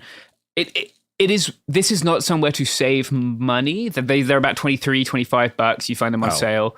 It's not. Yeah, I mean, if that's a big expense for you, then I understand. And it's okay not to have one if that's a big expense, or to save up and wait. Like, that's okay. It's better than using an improvised tourniquet, right? So there are not very many very good studies, at least that I could find, on improvised tourniquets. Some places still teach an improvised tourniquet. Like I've taken a wilderness first responder where they taught it. I've also seen one not work, and I will tell you that's not an experience that I want to ever have again in my life. Yeah, no. And I don't think it's one I'd like you all to share with me. So I would suggest, if you're going to be using a tourniquet, then buying a cat is kind of the standard. I wouldn't buy it from Jeffrey Bezos, because it's Amazon.com is a website that he owns. Believe it, yeah. Space Cowboy Jeffrey. So the reason why is that all of these different, there are knockoffs, right? There are fakes of this. Sure. They go in the same bin, from what I'm told, and then the person who's the picker just maybe grabs one, and sometimes you can end up with a fake. What can happen with a fake is the strap can break, or the windlass. So the windlass is the guy that tightens it, can break. Okay. Either of those things is going to lead to the tourniquet failing, right? It's not going to apply enough pressure, and that's going to, it could do a number of things, right? It could just fail to stop the bleeding. Depending on if you've misidentified the bleeding, you could give someone like compartment syndrome or something. Sure. It's going to be very painful. It's going to be very painful anyway, right. And you'll learn that in your course, which you're going to take. You're not going to just listen to me on the podcast. No, I will not. Thank you. And so you do want a real one, and so the easiest way to obtain a real one is to buy one from a reliable source. Rescue Essentials, Chinook Medical, and North American Rescue are all people who I've worked with. I'll say that Rescue Essentials sent me a bunch of shit before I went on a work trip. And lots of it was outdated or the open box or something, and I was able to donate that to fixers and journalists I was working with. I thought that was very cool of them. Cool. They offer a Stop the Bleed month discount. I think Stop the Bleed month is May, so we might be out of that now. But those are all places where you can buy these tourniquets and know that you're not getting a fake one, right? So we'll provide links to that in the description of the episode. We will. Yep. Yeah. I'll make sure that those are there for you to click. So there are different generations. Like I think Generation 7 is what I have. Generation 6 is also fine. You probably won't find one sold before that. On the off chance you do, I would just stick to a Generation 7 or 6. It does have a little timestamp, so you'll want a little Sharpie as well to write the time on. That's more important. It's possible that like you might put this on somebody, say you're at a Pride event and there is something terrible happening, like a mass shooter, and you might be there for a while. Let's say you're in Texas and all your cops are fucking cowards. Then unfortunately, if you're able to render aid to someone and then both of you were able to not get hurt any further, you could be there for a while. And then it would be relevant what time the tourniquet is applied. Normally, right. In the US, we would hope that you would have medical attention pretty quickly because that threat would have been stopped, and then EMS would be able to provide help. But so that's where the time thing comes in, right? And so you want to have a tiny Sharpie when you have a tourniquet, and you can get North American Rescue actually sell little tiny half-size Sharpies, and I shove them in the pouch with the tourniquet, and then there they are, and then you always have a Sharpie. So we go inside. There it is. Look at that. Okay. Hey. The little guy. Oh, that's a cute little Sharpie. Yeah, isn't it there. Gorgeous? Yeah, we That's love a perfect. little guy. Here, It's like a credit card size Sharpie. It's perfect. Yeah. For those who are not Daniel, then it's Exactly. It's a pinky Sharpie. I will do the part of contextualizing for the non-video audience. Thank you, Daniel. Yeah, of course. Paint a picture with words, if you will. So we're going through this now. If we focus on bleeding again, right? There's a couple of different dressings that you have. So again, I'm not going to tell you what to use for where, but you would use like the tourniquet on one part of your body. The other things you're going to use would be a pressure dressing. So you can get a ton of different pressure dressings. I like the Olays ones, Olaes. but it doesn't hugely matter. Those ones just have a little bit of gauze that you can pull out, so you can pack a wound too. And Got it. Sometimes if you get like a nice training, they might let you practice packing some wounds. They might have like a little fake wound that you can pack. Oh, wow. And so that you'll learn a lot about like how to do that there. And so those allow you to pack the wound. Some of the other ones don't. But honestly, like sometimes they're called Israeli bandages. They will not like colonize Palestine if you put them in your first aid kit.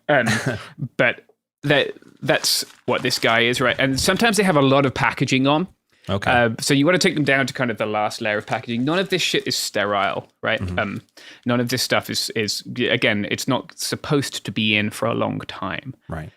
So it's okay to have that like either just bare or in its first layer of packaging. I want to contextualize one thing from a video perspective, just for everybody listening. As James is showing me his first aid kit, it looks like every item that he's talking about, other than the tourniquet, is individually wrapped and also strapped down. Yeah. It looks like, I would say, about 7 or 8 individual items within there. And they all have their own pocket and they're all strapped down. And that's something that immediately looking at mine, I basically have, small plastic baggies that I will hold up to James right now. Small plastic baggies of just like a lot of loose shit. And it's just way too much stuff in here. I would say of what I see in James's bag versus mine, I mean, first of all, there's stuff missing. Like there's no tourniquet in here. There's a lot of different gauze things. And there's, in mine, I have like 700 different bandages and like there's aspirin in here and like some things that feel like they're more for like a camping trip than they are really like handling a first aid scenario in which you need to save someone's life. So one piece of advice that I'm getting from James as he shares this is that, what's important to carry around is the stuff that is going to give you immediate access to the ability to save someone's life. So think about that as you are like packing your bag. What I have here that I bought online that I'm still glad that I have is basically a collection of a bunch of different miscellaneous first aid stuff rather than a very stripped down specific list of items that I can use to save someone's life in an emergency scenario. Yes, I think it's an excellent point. And you can see them all, right? When you open this guy is also like sized such that I can pull it off, pop it on the floor, open it up, have my workspace in front of me. If there's anything I'm not confident doing, if like when horrible things happen and people are bleeding, you do not in that time gain skills, right? At that moment, speaking from like more experience than I would like to have, if people are in a really bad way in front of you, it's not a fun time and you get scared and you might panic. That's okay. That happens to everyone. People aren't supposed to see that shit. And if it's your first time seeing it, it's not unreasonable at all to freak out and not know what to do. You can just hold any of this shit up. Say, hey, I have a tourniquet. Hey, I have a pressure dressing. And someone who's at that time is able to help can take that. They know what they're doing. They can help.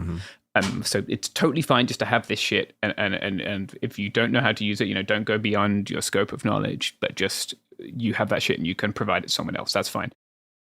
So yeah, everything's in little elastic bands. I've got this stuff which is called Quick Clot. We've talked a lot on the podcast recently about indigenous medical technologies. This is an example of one, right? Nice. So it's using, I think, kaolin. There's some that use kaolin, some that use something that came from crab shells, but this is an indigenous medical technology that now is it's been refined over time. This just contains a thing that stops it helps blood to clot. It's a hemostatic agent, right? Got it. So when you're packing a wound, you could use this first. This would help with blood clotting, right? It's also the type I have is detectable on X-rays, which helps a lot. There are some older types which are powders. Those are probably best avoided, and you want the gauze that is impregnated with the hemostatic agent if you can. This stuff got really pricey recently. I think the best price I've seen for this is $35. Oh wow! So yeah, this guy is going to cost you the most. Do you have any idea why that is? I think a lot of people probably bought it in 2020, might be part of it. Got it. Maybe it's some kind of supply chain thing. I don't actually know where they get the ingredients from, but they just went up in price a lot. Link, like a lot of people were sort of reaching out about, hey, why is this shit so expensive? Sure. I don't know, but it's not like 100% necessary, but it is a very helpful thing, and it can make a difference in some cases, right? So that's your hemostatic gauze. What else I've got in here is a pair of trauma shears. That's just if you need to remove someone's clothing to access a wound. And that is kind of important. So, for instance, I was doing a training once, and I prefer to like speak about those things. So, like, where a guy was presented to us with a gunshot wound, and like if you don't rip off his trousers, like this, you know, if someone's been shot and you're there helping them, again, like if you're not comfortable doing this, you haven't done the training, then don't be just ripping off strangers' clothes. That's weird. In general, don't be ripping off strangers' clothes. Yeah, but yes. yeah. There comes in a time, this scenario, right? yes. Yeah. So like, and they had this cool kind of thing around his leg that bled. Like he had like 2 wounds that were pumping out blood. It's like a cool kind of bleeding simulator. So, but like, yeah, bullets will do crazy shit. They'll go in one part of your leg and hit the bone and bounce around and go out and fight the other, but they don't always travel in straight lines. They're not laser beams. So by exposing that wound, you can sometimes see the exit wound. And so you'll know that there are 2 wounds, right? Yeah, depending on how you're going to treat it. You know, if you're going to pack it, you're going to put a tourniquet on it. But that's what these are for. You can also get things which are called, like, I think it's called a clothing knife. I actually keep one. Here we are. I tuck it into the belt of my my plate carrier that I use for work, just so that it's like right here. Cool. It's the same place I keep my diving knife, so then I know it's there. And what it does is, these are a handy thing to have in your truck too. It's a yes, you've seen it. So it's a contained blade, right? Mm-hmm. I like this little chap because in addition to the contained blade, it has a little glass breaker. Yes. So it could be I was going to handy. say, we have one in the car. So it's like a seat. Some people might know it as a seatbelt cutter. Yes. Seatbelt cutter. And usually on the other side, like you said, they have a glass breaker. So, but that is a much more contained one. And that looks nice. The one in my car is like the size of a small hammer because it's like meant to be like, you know, give you the force to hold it and smack a window, but also to cut a thing. That is super useful. I think everybody should have one in their car. Yeah, you can put it on your keyring even, right? This is the size of like a matchbox. Yeah, or like a key fob. It's like the size of a key fob. Yeah. If you have a newer vehicle than I do, then you will have an electric yes, that's true. key Sorry, fob. I didn't mean to be car classist here. Yeah. It's okay. Mine's approaching classic status. But yeah, we'll put a link on the website for this little chap as well. Great. We're not fucking getting affiliate revenue from these we are links, not, guys. We're just trying to help you out. The nice thing about this is, like, it's quite hard to stab someone with trauma shears because they've got this little nub on the bottom, but like it can be quite a lot of chopping and things. Yeah, right? This guy, in theory, you can like whoop. So these are probably also cheaper, and you won't end up using them as scissors and getting them blunt. So that is my little getting people's clothes off, and then the last one. I have a couple of burn dressings in here. That's just because so many people got burned in 2020. A pro tip from me there, would be to, if someone shoots something at you, don't pick that shit up. Don't pick it up. Just don't. In my prepping, I got fire-resistant gloves. I got I got gloves that were treated for like, I don't remember, it's like 500 degrees or something like that, in the event that I needed to throw back a gas canister. But I think I was thinking, that for you, Daniel. I was way too Rambo about the whole thing because I still have not encountered a gas grenade once yet. So, you know, I shouldn't say fingers crossed, but I mean, I don't know. I'm down. Yeah, maybe. I'm ready. Let's get him. Yeah. Dave, I love that for you. It's great. So you can, instead of having the gloves, right, just avoid picking it up. But people do get burned from that, from other stuff, right? So a burn dressing, not really necessary, and because like it's unlikely if someone is burned to the extent that it's threatening to their life, you aren't helping them with your little box of stuff. Right. So that's fine. And then these guys are vented chest seals. Ideally, you do want vented chest seals. I was reading a study the other day that suggested the sort of greater survivability. And what you are doing with those is that this is for a sucking chest wound. It's not named that because it sucks, but it does. But not. But it is. This is for like I guess penetrating chest trauma. And what these guys I bought in a pack of 2. Hyphen are a good brand. I think Halo are another brand. There are some knockoffs on Amazon.com that I wouldn't buy. Just like, again, it's probably worth spending a little bit extra. These are the ones that have gone through extensive testing that are issued to lots of militaries around the world. They're very flat, right? If you wanted to, you could distribute the shit about your person. It's just going to be harder to get at it. You're not going to remember which back pocket maybe you shove what in. But these are very flat and very easy. They're giant stickers. And you again, when you do your training, will learn how to use them. But I would avoid like the Rhino. I think Rhino is one of the brands I've seen on Amazon and stuff. Just get a Hyphen is kind of the standard. There's an older type as well, but these Hyphens are more compact and they're preferred. Cool. And when you're searching Hyphen, if you happen to be searching, it's Hyfin. We're going to put it in the chat, but just, for a word that is phonetically very similar to another common word, hyphen is Hyfin. Ah, yes. Instead of Hypagn. Mm-hmm. Yeah. So well said, Daniel. That is that's a chest seal, right? So chest seal. Here is the other type, just for your viewing. There's an Asherman chest seal. So the not preferred, so stick with the Hyphen. These are kind of bigger and don't pack as well. And I would stick with the Hyphens. The other thing I have in here is like a space blanket. Cool. Survival wrap. Interesting. Yeah. So when you are losing a lot of blood, you get very cold. And so you do want to keep that you do want to keep that casualty warm. This isn't going to really be enough on its own, quite honestly. Like you need to probably actively heat someone, but it's better than nothing. And it's very small. Again, I've given tons of these out in various different situations that weren't like a casualty situation. So that they're a nice thing to have. You don't generally want to be packing shit just because it's a nice thing to have, and we'll get onto that. But this, again, is very small. There's almost always space for it. So I include that. I also have a little source of light, like a little torch. Flashlight for American listeners. Nice. ASH. And that is there for being able to see things, which is very handy, actually, when you're trying to help somebody who is bleeding. Totally. Another thing to include would be gloves. I have my gloves somewhere else on this belt, so they're not here, but medical gloves, right? And again, you'll probably learn this in your course, but like a lot of people like to buy black ones. I don't know why. Cops wear black ones all the time, right? Just makes it a little more difficult if you are doing a blood sweep, which is a thing you'll learn about in your class.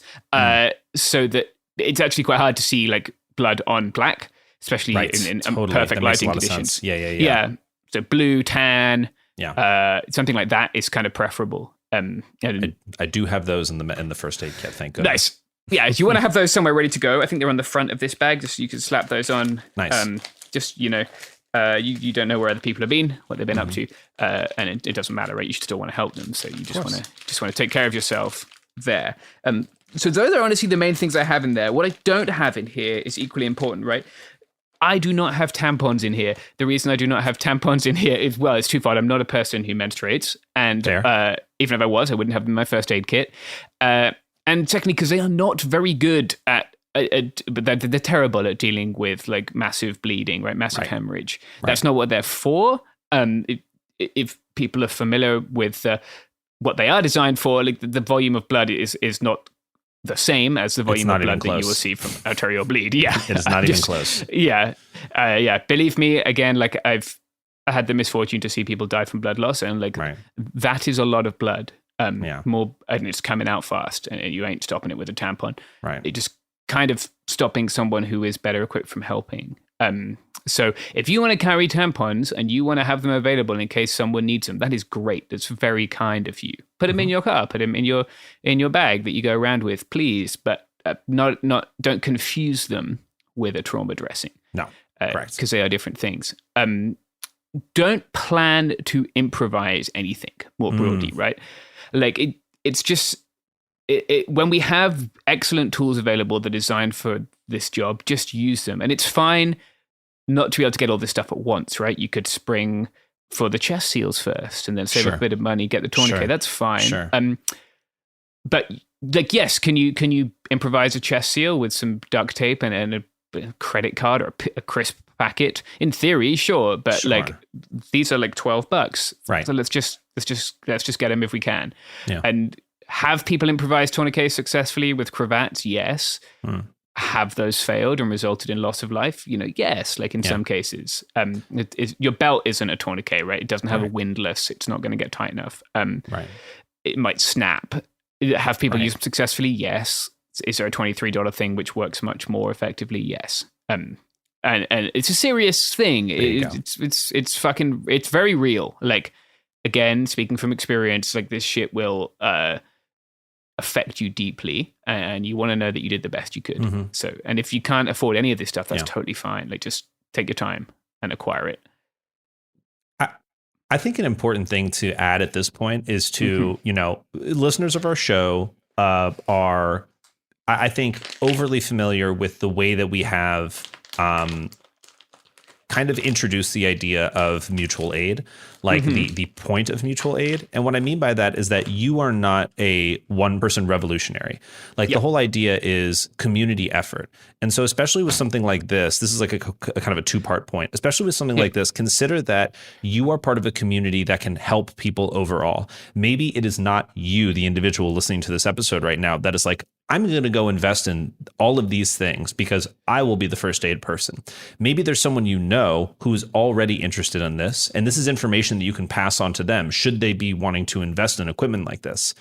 And another thing to think about in terms of why James is offering specific items is because think about a hobby that you like doing. Think about anything that you like doing a lot.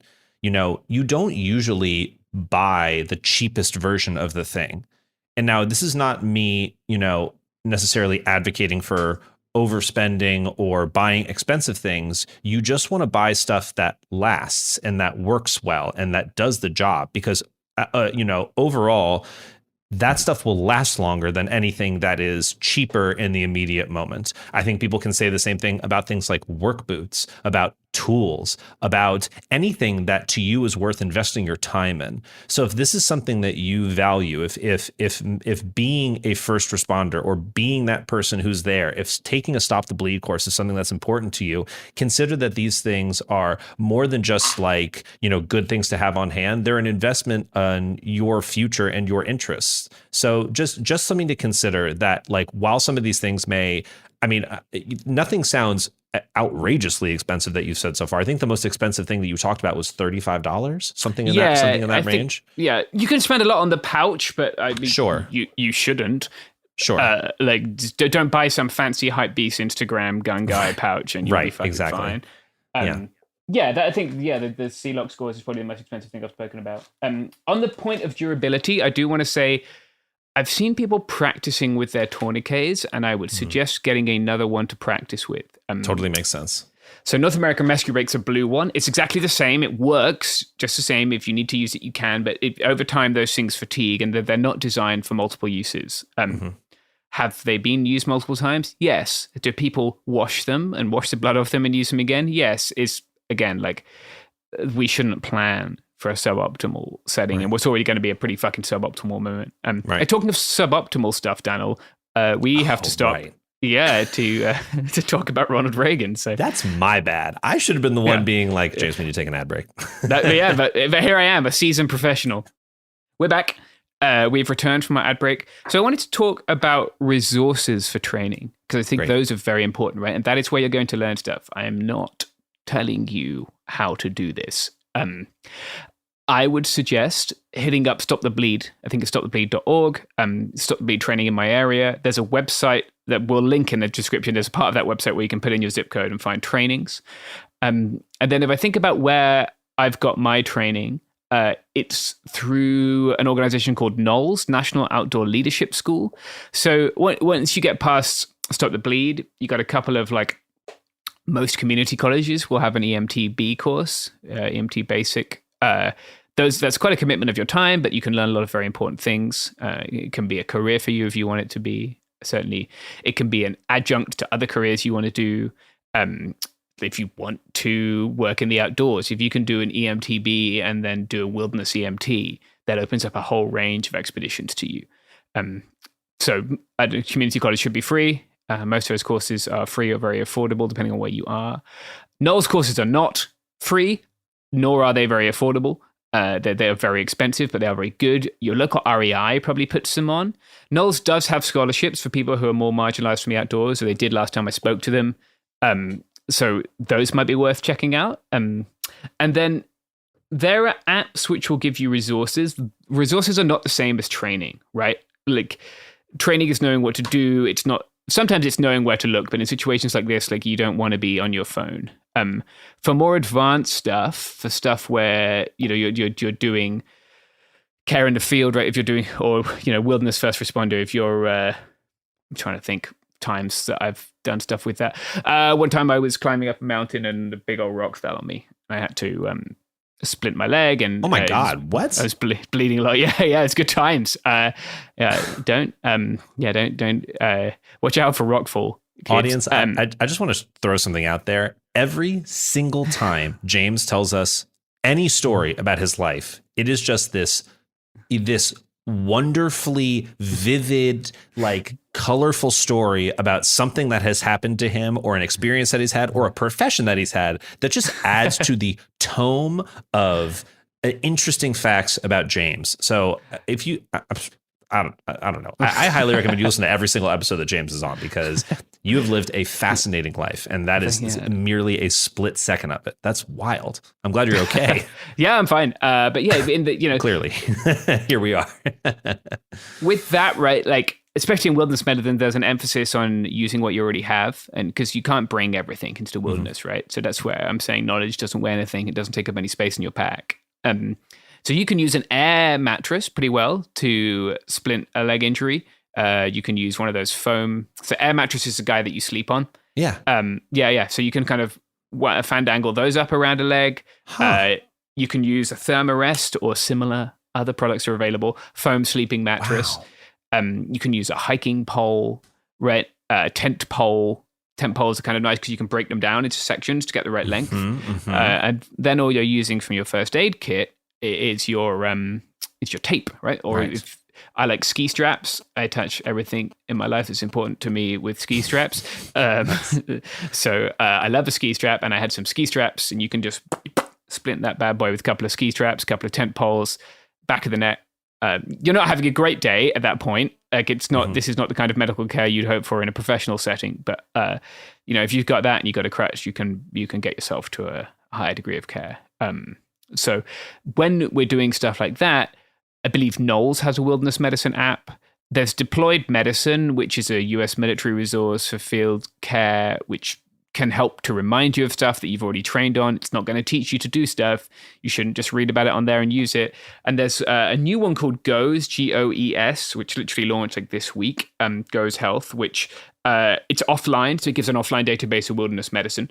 And it helps you kind of with diagnostic cues of stuff.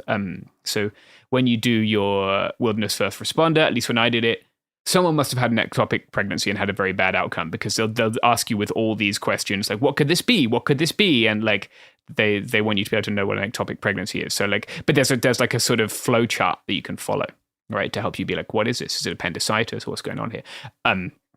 Sure. Because you probably won't remember everything. Certainly if you take a woofer course and then 2 years later, you have, before you recertify, like something happens, a lot could happen in 2 years. You won't have remembered everything that you learned in your course, right? So some of those apps are useful. But the most important thing, this thing where you will learn to use all of the items in this IFAT is Stop the Bleed. And it is free. And that is where everyone should start. They're not going to teach you how to use all the things. So if we bust open the bag that you got, Daniel, quickly, it's overstuffed. There's a lot of things in there. Yeah, a lot of items. Way too many things. I mean, literally, like there is a pouch of emergency drinking water. Oh yeah. There is a whatchamacallit, a bright stick, like a little light stick. There is about 100 different kinds of whatchamacallit. Like, look at this literal just like pile of Band-Aids, just like hundreds of Band-Aids, and alcohol wipes, and there's a whistle. A whistle should you get lost in the wilderness. Whistles are very handy in urban or rural No. disasters, but not for first aid. No, not for this. I don't think any of this stuff is necessarily bad. It's just there's just way too much. There's gauze pads. There is this ABD pad, sterile extra absorbent pad. Yep. That, I don't think is going to do what it needs to do, but there's a shit ton of gauze in here. And there are, you want to talk about things to cut open. You were talking about clothing scissors. Yeah. These little guys I don't think are going to do that. No, they're for trimming your tape here. And stuff. Exactly. Trimming tape. There's also tweezers in here. So really, this feels like for people who are in the wilderness and they get a splinter. Yeah. And that stuff's super handy to have in your truck or your car or your bike. Motorcycle guys are normally pretty good about having kind of first aid kit. Yes, yeah, it's not going to immediately stop you from dying from loss of blood, which is more what we're concerned with here. If you do ride a motorcycle, you really want to fucking have one. Like, totally. I ride a bicycle, and I have seen some motor vehicle accidents, and I'm just going to say motorcycle folks ought to have that. Someone else can grab it off your motorbike and use it if you've hurt yourself. But sure, Nick, I've seen that happen before. So. Yeah, that stuff is all very handy. It's all very nice. It can make you feel better, right? Like, I imagine there's a ton of ibuprofen and paracetamol and Benadryl, all that stuff. It's great. That stuff's super handy, right? And another thing I would add is some of that stuff can be life-saving. If you have an allergy, right, and you need to take something for that, put that in your first aid kit because that's particular to you, right? And if you need an EpiPen, then have your EpiPen. Of course, right? I'm sure you do anyway. If you have diabetes, have your glucagon and some sugar. All of that stuff is, of course, important. But in terms of like dealing with what we perceive to be an increased risk of like homophobic violence, which normally manifests itself as people getting shot in this country, then the little scissors and the ABD pad, the Band-Aids aren't what we need, and they're just going to get in the way. So even if you have those, great, keep them in the car. I gave tons of people Band-Aids because they got blisters in 2020, right? Because the people are not familiar with walking that far. Their boots sucked. People decided to wear heavy boots because they were worried. All understandable things. It's a lot of Band-Aids, a lot of horseshoe plasters, sort of, like second skin. Great. I'm happy to give you one of those things. I'll keep it in a different pocket though, right? So I'm not, sorting past the blister plasters if someone's been shot. And that's a good tip, regardless of what you're doing. Even if you're doing, you're bringing more stuff for more people, that's great. Aspirin, I bet people need that sometimes, or ibuprofen if their knees hurting from walking a lot. Great, pound that shit. But like, don't. That's not what we want. We don't want to be administering medicines, really. Certainly, if we're not trained to do so after a trauma thing, because some of the pain medicines we might be taking might inhibit blood clotting, right? So we don't want to be doing that before that person goes on to a higher standard of care. It's going to fucking suck for them, but like the best you can do is stop that person dying or help someone else who's qualified to do that by just saying, hey, I have this stuff. And it's all pretty compact, like it's the size of a paperback book, decent sized paperback book, something like that. And having it may or may not be, hopefully, right, you just buy this thing and it sits around for a while. And eventually, if you've been having the tourniquet in the sun for years and years, you want to replace it. The UV can cause them to decay. You can just put them inside a pouch. I've made all kinds of pouches for them. You can buy an expensive one on the internet, or you can just sew a piece of nylon, which is what I do. There you go. 2 rubber bands and put it inside your waistband of your thing. Many such solutions exist. But yeah, I would encourage everyone, and I think I've said this about 28 times, to get training and not to just go and do this. If you can't access that training straight away and you want to get the stuff where you look for training, that's fine. Just don't be doing stuff you don't know how to do, because someone might confuse that for someone who is qualified and is helping. And then if you don't know what you're doing and you make a mistake, and that could be worse than someone. If someone comes in and they're doing triage, right? They're saying, who do we need to treat now? Who do we need to treat later? Who can't we help then? Right. And they see you doing that. They're like, okay, that person's covered. Then you want to be sure that you're covering what you're doing. So, just make sure you get the training. We're not trying to scare you into not going to things. Please don't feel afraid. I know it's very easy to feel afraid. That's, of course, the goal of, most of these people their ass is welded to their gaming chair and they will never actually come into the streets and hurt you. They just say stuff on twitter.com and like you're fine. But it's very reasonable to be prudent. And certainly this is stuff I have in my truck. I have it in my bag. I have it in most places I go. And you get used to it. It's fine. And take it, of course, when I'm on work trips, and I try and leave lots of it with my colleagues who can't access it so easily in other countries. So, I hope that's helpful for peace people. Of mind. It's peace of mind. Yeah. Yeah, it is. It's and look, I guess just to wrap up, like you are not. I don't watch television really. Hugh Laurie. What's Hugh Laurie's deal? House. Oh, House? Yeah, or House. Some other super doctor, right? Like you can't heal everyone.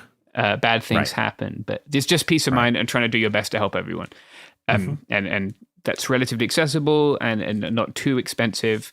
I think there's an IFAC fund which gives these away for free as well. So cool. That's worth looking into. If someone can find that, they can send it to me and I will post it. But yeah, it's peace of mind and it's not too hard to get that training. So go out there and do that. Wonderful. Do it with someone you love. Do it for fun. Do it with your friend. Go on a date. Yeah. Find someone on Tinder. First date. First date. Yeah, do it. Let us know how that goes.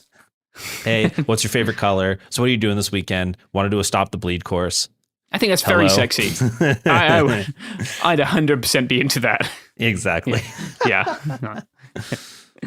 Please Wonderful. Don't DM me with potential Stop the Bleed. No, do not DM James. No, don't do it. But yeah, hopefully that helps people. Wonderful. Well, James, thank you so much for this awesome information. It's been an absolute pleasure being on the show with you. Yeah, that was lovely. And we'll post links in the chat. Or post links. Yeah, the chat that we have with all of our listeners. Oh my gosh, exactly. That's my Twitch shit coming through. We'll post links in the description of the episode. And I look forward to doing this again with you. Yeah, Daniel, talking of your Twitch shit, where can people find your Twitch shit? They don't need to find me anywhere. But if you want to find me, you can find me at twitch.tv/DJ_Danel, DANL. And if you want to come ask me what Robert smells like, I will not ban you, but I will time you out for 10 minutes. So, just, know that I'm happy to have whoever wants to come watch the Twitch stream, but I'm not going to answer any weird questions about my coworkers. As it should be. Thank you, Daniel. Thank you, James.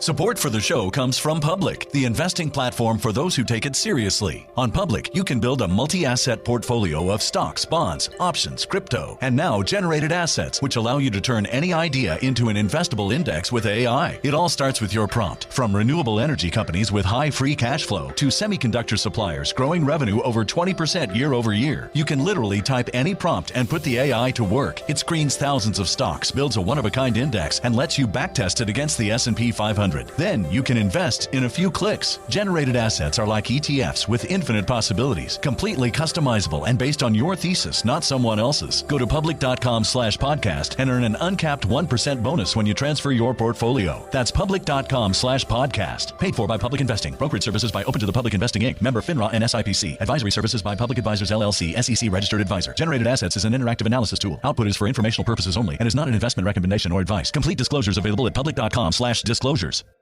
Time for a sofa upgrade? Introducing Anabay Sofas, where designer style meets budget-friendly prices. Anabay brings you the ultimate in furniture innovation with a modular design that allows you to rearrange your space effortlessly. Perfect for both small and large spaces, Anabay is the only machine-washable sofa inside and out. Say goodbye to stains and messes with liquid and stain-resistant fabrics that make cleaning easy. Liquids simply slide right off. Designed for custom comfort, our high-resilience foam lets you choose between a sink-in feel or a supportive memory foam blend. Plus, our pet-friendly, stain-resistant fabrics ensure your sofa stays beautiful for years. Don't compromise quality for price. Visit WashableSofas.com to upgrade your living space today. Sofas start at just $699 with no-risk returns and a 30-day money-back guarantee. Get up to 60% off, plus free shipping and free returns. Shop now at WashableSofas.com.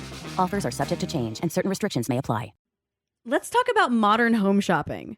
It's sort of become a fun side hobby, right? Scrolling listings at night, dreaming about kitchens you've never seen, or backyards you haven't even stepped foot in, all from the comfort of pretty much anywhere. Redfin knows a lot of people like you want to own, but are stuck in this browsing mode loop. That's where Redfin flips the script. With listings that update within minutes and tours you can book right from the Redfin app, you can see your dream home the moment it appears. Now, liking a listing is easy, but actually landing it, that's where Redfin comes in. Redfin has over 2,200 agents with local expertise. And Redfin agents close twice as many deals as other agents. That means they want to help you win, not just window shop. Redfin is built to help you go from just looking to wait, this could actually be home. So become the newest neighbor on the block. Visit redfin.com to start finding and start owning. That's redfin.com.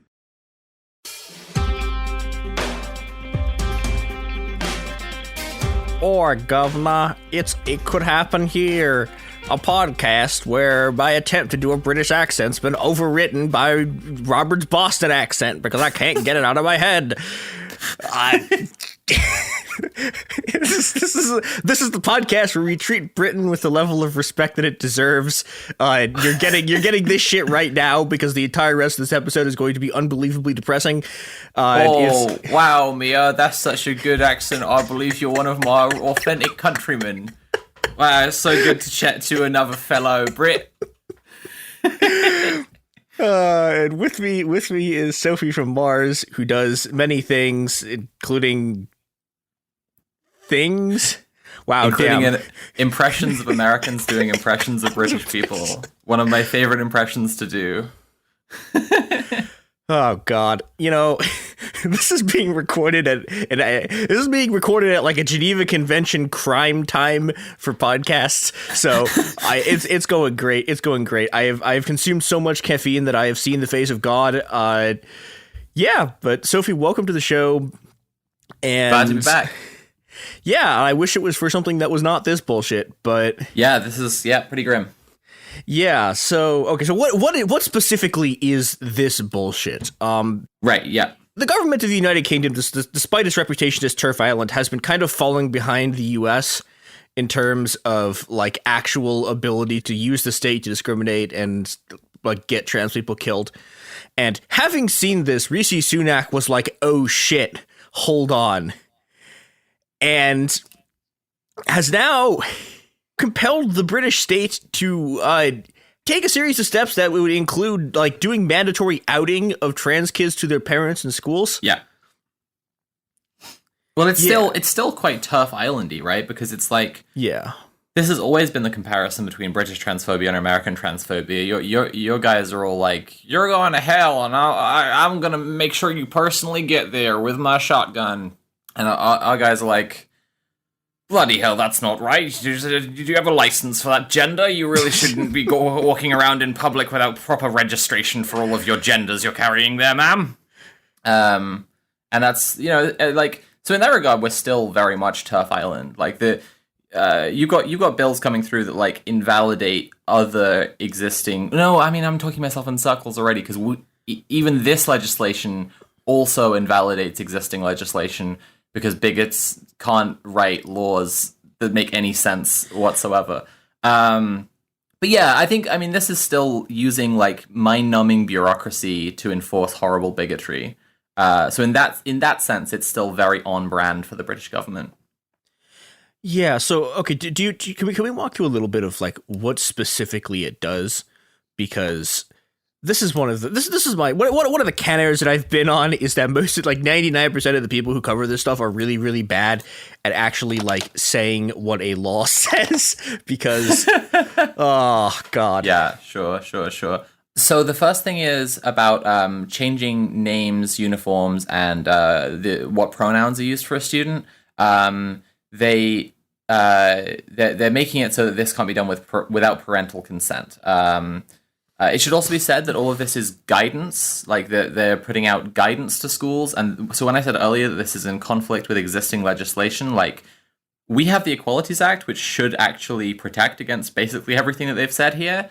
they don't care. If the government puts out guidance, it's as ever with fascism. Like they're deploying stochastic methods. They want to embolden people who would already be looking for any excuse to be shit to trans kids to be able to do it, even though it would actually break the law. That's one thing. So my understanding of this is it's closer to the kind of thing you get in the U.S. where like sometimes you have a state attorney general will just like issue an interpretation of a ruling. So it's like that is my understanding of it. Okay. Yeah. So it's guidance. All the guidance that they've given out would actually break the Equalities Act. They don't care. So point 1, no pronoun or uniform change without parental consent. Point 2, no hiding any changes from parents. So if a kid is like, hey, you singular member of staff that I trust, the only adult that I know who I feel like could possibly keep me safe, my parents are violently queerphobic, and I think that if I come out to them, I might be in danger. Please help me. The guidance is telling them, no, you should definitely tell those horrible parents. No matter how much of a danger the child is telling you that they're in.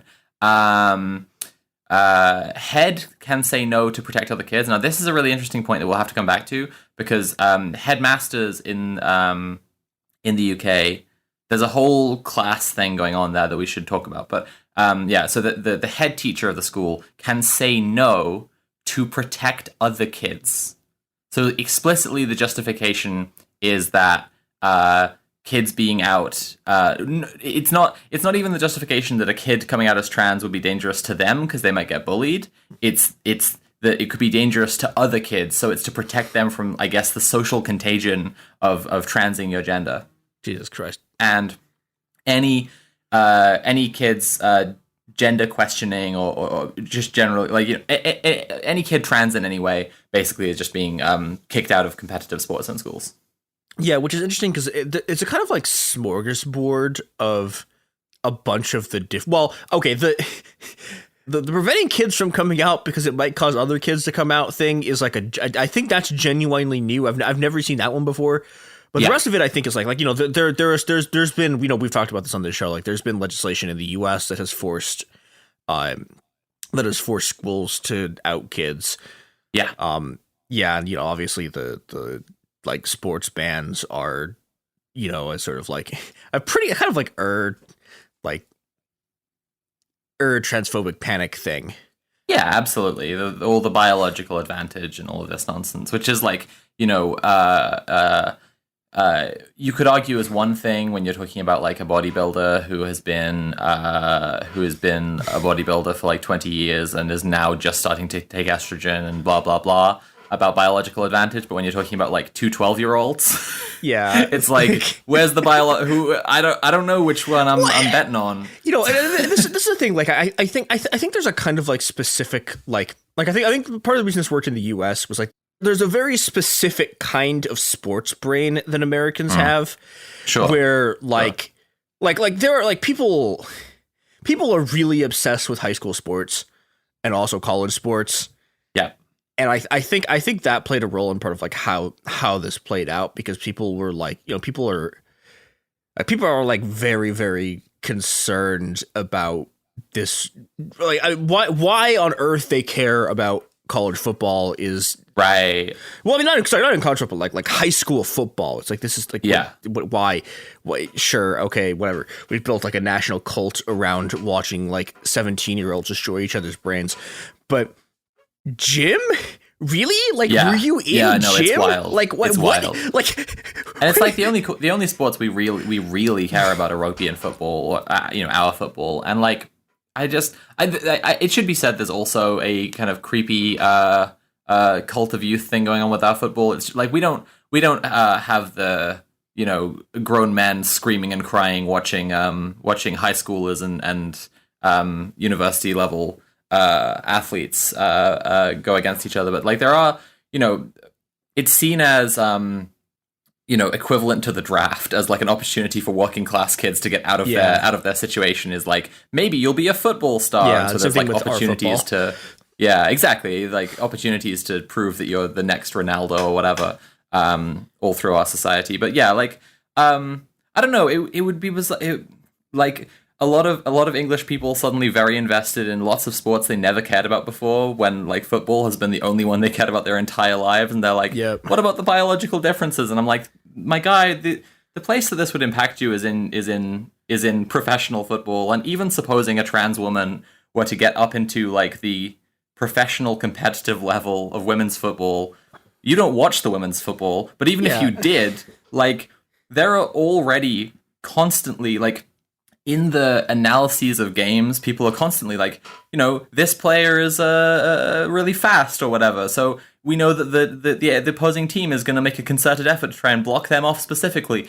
I'm just waiting for when, like, a women's football team at the professional level, like, brings a trans woman on as a deliberate distraction, so that she can, like, look like she's going to try and get the ball. Half of the opposing team try to block her off, and then the rest of the team just go and score a goal. No, I want to take it back to say something I've been meaning to say, which is quite serious. Like, you and I are both like trans, but not like we weren't out as trans as kids. And I do think it's really important to acknowledge that when we're having conversations about trans kids, because in my exposure to trans kids and also like chatting with trans people I know who were out as kids, like there's just a repeated frustration over and over again of just like even the most well-meaning adults who are trying to talk about this, and I'm saying that may well be us, are still talking for these kids, and so it's an incredibly dispossessing and paralyzing position, and like obviously children are like one of the groups in our society with absolutely the least agency and constantly talked over and had decisions made for them, and you can make arguments about how just that is, but like we all recognize that like there are plenty of cases where kids should be able to tell adults like what's going on with them and adults ignore them. And then this is a really clear case of that. And so I have been talking to, in preparation for coming on to do this interview, I've been talking to people I know who were kids who were out, and also talking to people I know who work with trans kids, just so that what I'm presenting is not just like my broad feelings about how it might be, Yeah. But yeah, I want to talk about the head teachers thing. Head teachers can say no to protect other kids is a really fascinating part of this. Can we back up? What actually is a head teacher? Because we don't have this in the US. That is exactly what I'm trying to. Yeah. Yeah. So, okay. Sorry. So how? Well, let me ask this: how does someone become a principal in your system? Actually, that's a good question. I think they get hired by the school basically, but it's, I don't know if they're. That actually is a good question. I feel like I should know this, and I don't. The fundamental of my like question is like, can a teacher become a principal? Because here, like, again, in the framework of youth liberation, in the same way as we might say ACAB, you might point out that like teachers are people put in a systemic position to often like deny kids agency, but it's not quite as like clear cut as ACAB, right? Like teachers are fucking great, and like big up teachers unions, and like tons of teachers are both like massively underpaid and feeling the cost of living crisis really hard, and also pretty based people. Head teachers, on the other hand, a different school of fish entirely. Like they have different unions, they have a different social life, they have a different class characteristic, because like head teachers are paid so much more than teachers, and they're also like administrative. I don't know if like head teachers need to have even ever actually taught, but they're generally like really comfortable, very well paid, and they are there to do a lot of administrative stuff, and often like they're quite political. So specifically giving the power to say no to whether a kid comes out or not to the head teacher is like that feels very, very deliberate on the part of the Tory government, right? Because like it's not like your form tutor or your whichever preferred teacher that you have lots of classes with, your English teacher or whatever, like someone who sees you maybe most days.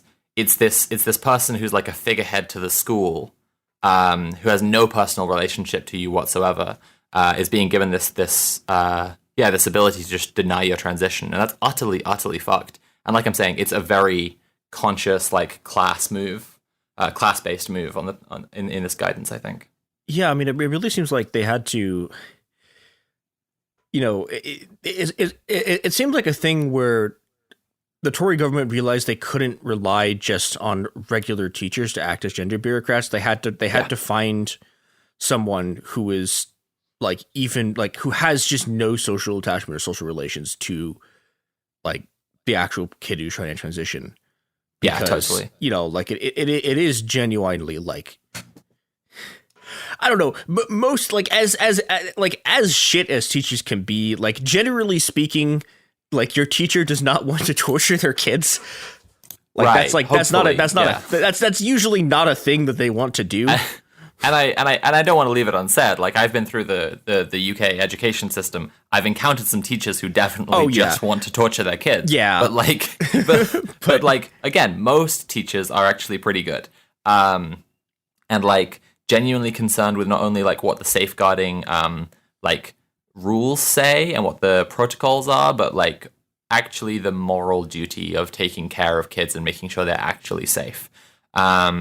Now, that still can have problems. So, like, one person that I talked to, one of my friends who was out when she was really quite young, she had, like, a teaching assistant. So when kids are like, struggling in school and they need extra help with their schoolwork, sometimes, like, some lessons or topics are deemed as kind of, like, less necessary for them. Let's say maybe it's like their religious education lessons or whatever, right? So they get to skip those ones and then they go and do like, I think you might call them remedial classes or whatever. Like they're doing extra stuff to make sure that they summer classes they can get the basic. Yeah, but it's within the school hours. Is what I'm saying. So like So it's like they'll sort of say you don't need to bother with this one. We'll go and do these classes instead to make sure that you can get like a passing grade in English.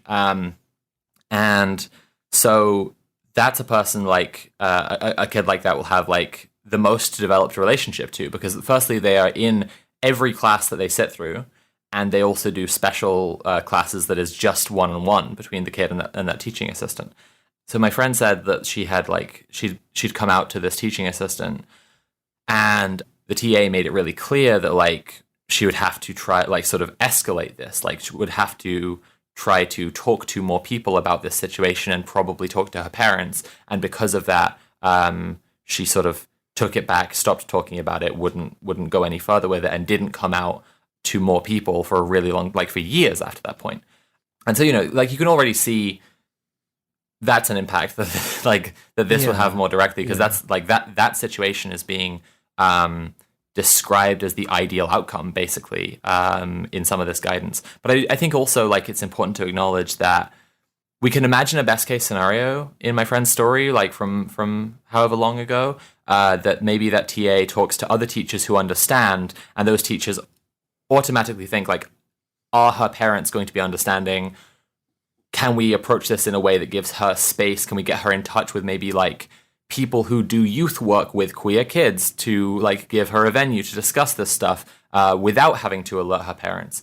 Now, and we can imagine that best case scenario. I mean, like the impact immediately, like I say, was that she didn't come out for a long time. But like that best case scenario is effectively eliminated if like the guidance is just like, no, you have to tell the parents. The parents absolutely, definitely must know. And I think that the thing as well about like not keeping anything secret from parents. Let me just say what is it? No hiding changes from parents is, I think that like that's a guidance that's pointing not just towards like the administrative part, like you're saying with what seems more in the jurisdiction of a gender bureaucrat, like if a kid says, I'd like to change my name on the class register, but like if a teacher knows that the kids are using a different name and pronouns with their friends, right? Anyway, besides all of that, like, again, if we're imagining that best case scenario, like this thing about the head teacher can decide that their transition would be a danger to other kids, like that's so above and beyond. Like that's the bit of this guidance that I find to be like probably the most utterly morally reprehensible, is because I think that a lot of trans kids are already familiar with how the pre-existing safeguarding systems could cause them all these problems. But this is a new thing that's just like on top of all of that stuff. Even if you do have support and like things are relatively okay for you, apparently, yeah, the head teacher can just decide that you're not allowed to, and that's utterly insane to me. I have another friend who was out when he was younger. He knew from a very young age. He actually was lucky enough to have supportive parents, and so like he was able to come out to people and come out to his parents. But even with supportive parents, like he there was still massive pushback from the school, which is like, you know, again, like it seems utterly ridiculous if you've got both the kid saying very clearly, I know for sure this is what my deal is, and like we have additional hindsight here that he's very happy with himself now and has been, you know, living his authentic life for, you know, however many years, but like but you know, all this support around him at the time, and the school still says no. They're just, yeah, the head teacher thing is actively pushing that even harder, and I just find that, yeah, just awful. Yeah. You know what else is awful?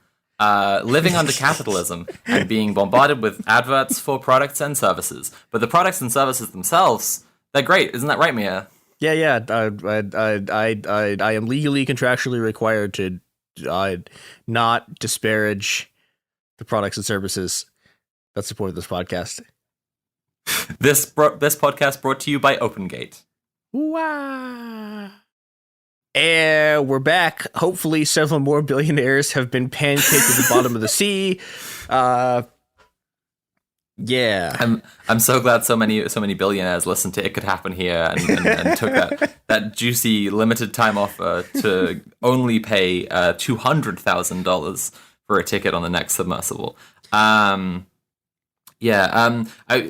like following on from what I was just saying about my friend who was out when he was a kid and had supportive parents. He also highlighted to me how it impacted his medical transition at the time as well, because a lot of medical systems for transition, and this is true in the UK, use some degree of like social transition as a requirement to prescribe any kind of medical transition. Yeah.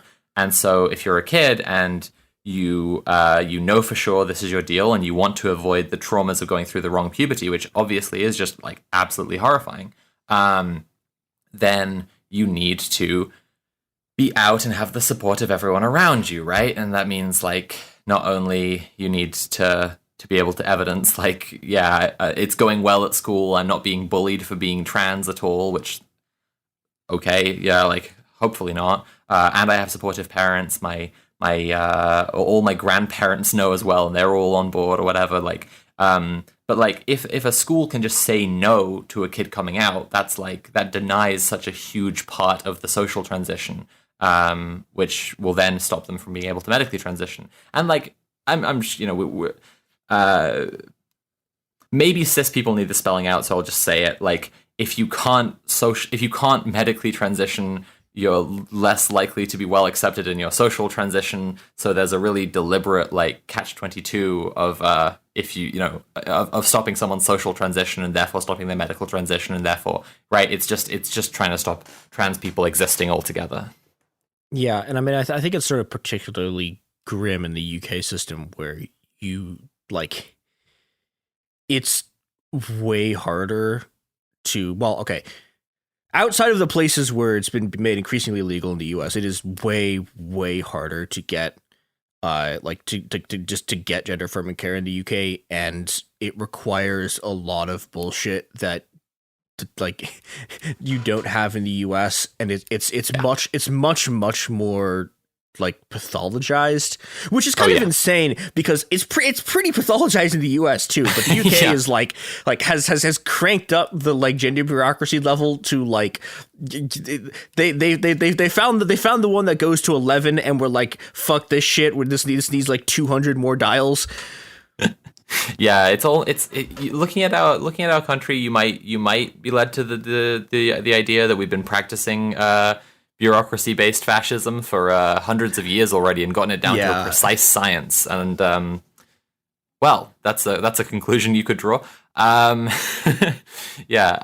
was going to say as well, like we talked last time I was on about like why is the UK like this in general, and I think that it's worth putting this puzzle piece into a broader picture, right? Like, we have just had a national story about a woman who is being prosecuted for having an abortion later than the allowed limits in British law, which is obviously the beginning of the right wing trying to push back on abortion. At the same time, like a few weeks ago here, Americans probably haven't heard about it, but there was a place in London called the Autonomous Winter Shelter. So this was some anarchists who, some of whom I think we've interviewed on Red Planet before, who go kind of place to place and they squat on unoccupied buildings and they turn them into various things. But one thing they've repeatedly done is during winter periods turn them into homeless shelters that they run as autonomous shelters. And basically it got to the spring and they still hadn't moved out of this place because, I mean, there were still homeless people that they wanted to help. Yeah. And so the Metropolitan Police, London's finest, sent down, dozens of pigs in riot gear to forcibly evict them. And I just think that it's just really important to see the premise that states are aware that they are policing the collapse, right? Will be very familiar to your audience, but I think there's the specific context of Fortress Europe going on with Britain, because even though Britain has Brexited itself out, we still have a lot of the same concerns in right-wing politics that drive the thinking of Fortress Europe, and so a lot of our for instance, immigration stuff is increasingly draconian and fashy. And I just think that putting these three pieces together, we can kind of see a bit of what's going on. The government actively trying to clamp down on people's bodily autonomy, trying to stop any other kind of gender expression being in place, and also trying to stop people from doing mutual aid and organizing that will lessen the impact of the collapse. Yeah, and I think it's a very deliberate. One of the things that I think is very common, across the sort of broad historical sweep of movements, sure, right? Is so the number one thing you do when there's a massive social movement going on, you need to stop it. That the sort of most dramatic thing you do is you start a war. So, for example, the American movements of the 60s are immediately followed by the massive intensification of Vietnam. Yep. I think the most blatant example that I could think of is in 2006 in Mexico, you have simultaneously this massive Zapatista campaign. You have AMLO basically declaring, there's a contested election and AMLO declares himself president, even though he technically lost the election. And then simultaneously, the city of Oaxaca does an uprising and takes control of the city. Wow. And they hold the city for 100 days. And basically immediately after the Mexican army gets deployed and takes back the city, and immediately after the full on entrance of the Mexican army into the war on drugs starts. And this is a sort of a very, very common social pattern, right? Of the way you defeat, just literally straight up uprisings is by doing one is by doing a war. The second thing you can do is you pivot away from the social issues that are that sort of your mass protests or your uprisings are about, and you go back into domestic politics and you go back into social reproduction, you attack them there. So, China has a good example of this, of all of this sort of discontent that had been boiling around the Cultural Revolution and around, things around things about gender roles, which was, actually genuinely happening at that time. All of the sort of upheaval is capped off by the one-child policy. Yes. Or if, we can go back to the U.S. for a second, right? We have 2020, we have this massive uprising. Immediately after the uprising, we get all of the anti-trans shit intensifies just unbelievably enormously, right? Yeah. And this is incredibly deliberate in a lot of ways. It's this very, very concrete attempt to reassert sort of patriarchal and cisgender control over people, over sort of families, over sort of society writ large. That was part of my point, is that is how we can see what the British state is up to very, very clearly. They are trying to create a more rigid control on their population, and this is why calling it TERF Island, but like a lot of TERFs will pretend that they will fight for abortion rights or whatever. Actually, there was a protest to do with that abortion case I mentioned the other day, and a bunch of like anarchists and like trans people showed up, and there was also some people from Women's Place, who is a TERF organization, and like then and so obviously like they were trying to like box them out and be like, piss off, you don't belong here. And then like a far right like preacher showed up with like anti-abortion stuff and a megaphone and trying to like, and so obviously like all of the trans activists, the authentic leftists like started like getting in that guy's way and ruining his day and making it so he couldn't do any of his stuff. And obviously the TERFs don't care at all. Like they're not there to actually fight against anything. But especially so when you look at that bigger picture, like I say, it's just like if you're looking at the bigger picture, you can tell there is no divide between like the bodily autonomy of cis women and, for that matter, like trans masc and non-binary people who are assigned female at birth, and trans rights. There's no conflict at all. It's the state is trying to crack down on bodily autonomy and on gender expression as part of a bigger project of implementing more authoritarianism. And I don't know. I guess like there's a feeling I keep on running up against recently, which is just like waiting for waiting for disparate leftist causes to kind of realize and act like all of this stuff is one side. Like it's very clear. Like because from the state's point of view, as you're saying, like starting a war, tightening immigration policies, restricting abortion, cracking down on queer people, like all of these are, from the state's point of view, methods in their toolbox to achieve one greater goal. And I think that like we need, to say we need class consciousness would be, just like seems too obvious to say even, but like we do. We need a consciousness of the fact that like these issues affect everyone, even if it seems like it doesn't affect you in your everyday life. If you are a cis-het white man who's a self-employed adult, utterly libertarian steel man, you don't depend on anyone, like it is still going to affect you because it is the state gaining more power over everybody by doing these things. One thing I wanted to say also about like the kids who I'd gotten some feedback from was like there is a big mood among trans kids that like they had been told that things were going to be getting better. So like when I said that story about my friend who had the teaching assistant, she said that for her, growing up, it was absolutely nightmarish, and the bullying was really intense, and the support from adults was non-existent. And then there was a little window where like people started to become more aware of trans people, and from the liberal side, and all of the like corporate pinkwashing and whatever, and it seemed like a broad like culture of acceptance is being brought in. And now it feels like that's being revoked. But like, how she put it was like she feels like it's just sort of back to normal because like that's what she already grew up with. But like we have to think about it from the point of view of kids who are, trying to exist as trans kids right now. Like they have been told by liberals that like things are getting better. We're aware of trans people now, and we're going to fight for trans rights. And it's very clear that like they're not getting better. I just want to say, like, to trans kids who might hear this, might get any of this sentiment, that like I completely feel it myself, like having come out at the tail end of liberals being like, yeah, we love trannies. Sorry, Daniel. Like having come out right at the tail end of that, and now shit's getting unbelievably bleak. Like I also feel that, and I guess it's the saying about like don't let this radicalize you rather than lead you to despair, because from where I'm looking around myself as an adult, a politically active and engaged adult, like there aren't any answers in the like left liberal, we're so multicultural and accepting kind of space. That's entirely dependent on profit, and Target is emptying all the Pride stuff out of their stores now.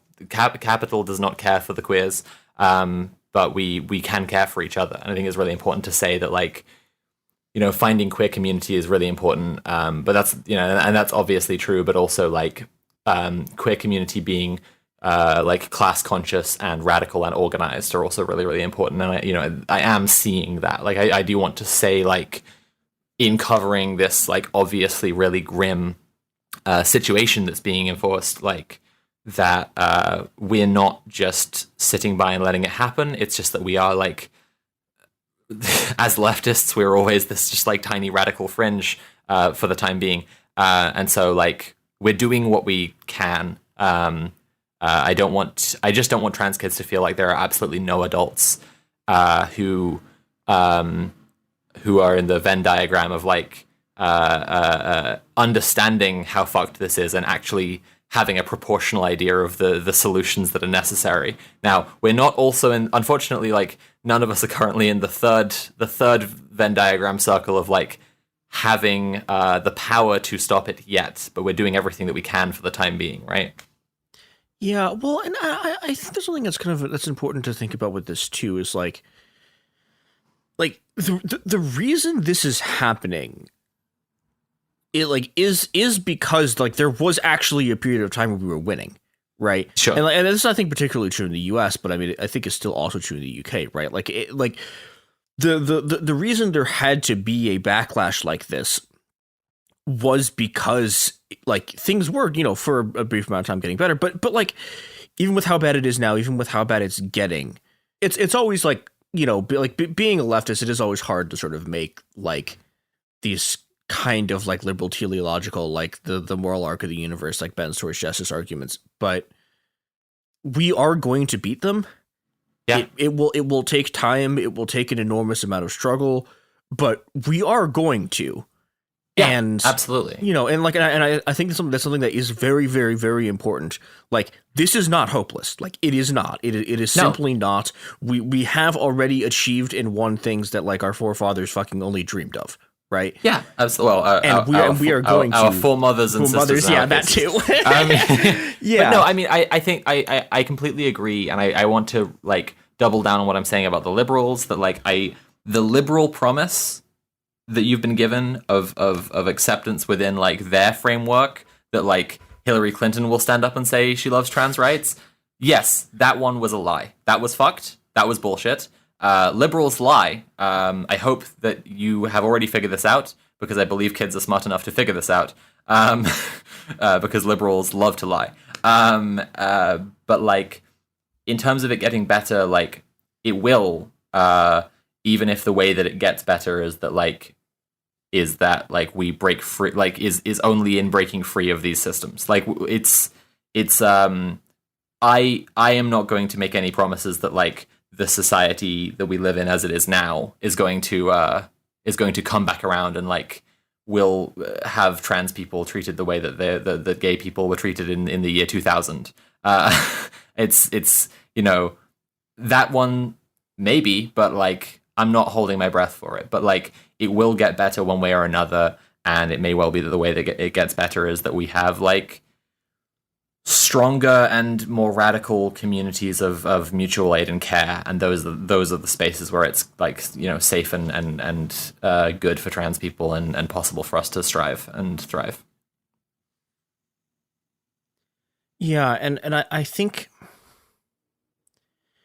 I think this is something that, like, if you look back at sort of how the history of like if you look at just like the history of sort of like gay rights, right? Like a big part of what that looked like that has been sort of, just like wiped from the sort of public memory, right? Like the stuff people remember is, the sort of like really flashy activist stuff, but a huge part of what that looked like was just, I have a couch, right? You can sleep here. Like, we will take care of you. We will, we will feed you. We will take care of you emotionally. And as bad as that shit was, there, and as many people as we lost, like, there are so many people who are, like, alive and thriving and, living authentically with themselves and are, like genuinely, like, just like having a good time because that's my lived reality right now. I have so many friends in the queer community who have housing insecure, or who don't have jobs or whatever, and like we have each other. Like I think I got this butcher I've been dating went to an event for like working class butchers the other day. She came back with some pins and she was like, "Do you want any of these?" And I picked out this one that says, "We are dykes and all we have is each other," because like that is like in the like dyke community that I'm in, like that's so incredibly true, and we have each other's backs. And like yeah, like it will continue to be true that we're taking care of each other. I guess it's like it's been already for me for years now. The thing to get angry about is how many people we will lose in the meantime. Because like if you were gay in 1979 or whatever, right, and you were about to go into the AIDS epidemic, like it just you may even then have had a sense like I think a lot of people didn't, but like we have hindsight to know that like things turned out quote unquote okay in the end, but like so many people were lost in the meantime. And for me, that's the thing I'm angry about, is just like how tedious this liberal bullshit is of enacting this like staged farce of like scapegoating bigotry in order to like control the population, in order to divide the working class with this bigotry, and then like at some point we will move past it and things will be more chill, and like trans people will not be the ones with the crosshairs on us, either because we have abolished and smashed the crosshairs, or simply because they've moved on. And I'm just angry about how many people will be lost in the meantime. Yeah, and I think I said something we should circle back to in terms of sort of the immediate school regulations is like, okay, so the people who are making these laws know this, but like a lot of the trans people who are killed by their parents. That is a very, very common way for trans people to die. Yeah. Yes, you come out to your parents and your parents kill you. Yeah. And that is fucking bleak as shit. And and again, like these people know this. Like there's recently a recording of Rishi Sunak just okay, so the thing about sort of this has been changing in the U.S. now because we've gotten to a point where like right-wing people can just like say slurs and it's publicly acceptable. But for like a long time, But I say slurs and Daniel bleeps them. That's fucking crazy to me. Look at the censorship I'm dealing with, is what I'm saying. I say tranny, I say faggot, I say dyke, and Daniel's there just ruling with an iron fist. What's up with that? It would be very funny if none of this was censored at all. Just like no, yeah, but there's a recording of Rishi Sunak just actually saying the shit, actually just saying like the really sort of overt anti-trans shit that he believes, exactly, in private, yeah. And that's these people want to hurt us. Yes. that is something that's incredibly clear based on both their sort of what they say in private and what they do in public. Yeah. And, fuck them. Bury Rishi Sunak in the submarine. Get in the fucking contraption. Godspeed submarine and critical support to Comrade Orca. We will deal with Sunak. I'm speaking on behalf of the ocean. Yeah, I don't know. I don't know what to say about it, because again, I was not out as trans as a kid. I don't want to give empty assurances to people who are going through something that I did not go through, that we did not go through. But I do want to say that as for it gets better, we care for each other, and we will continue to have each other's backs. I've been reading a lot of I've been reading Homo Seca by Giorgio Agamben for a little while now, about the class of people, whichever in whatever society you're talking about, class of people who are treated as the exception from the model of the state, the people who are treated like it wouldn't matter if someone killed them, and it's obviously hitting close to home because that's the point of the book, right? And I don't know, it's given me a lot of pause for thought over this kind of stuff, that like we have each other. It does immediately give you a perspective that invalidates all of the apparatus of the state, because it's all like, wow, that's a nice world you got over there. I'm just not part of it. I'm just not welcome in it. But the bit where I can say it's okay is we have our own world. And like, yeah, and it fucking rips. By the way, it's great. It does. It rules. It whips incredibly fucking hard. It might be like irresponsible to discuss in too much detail, but it does whip actually. But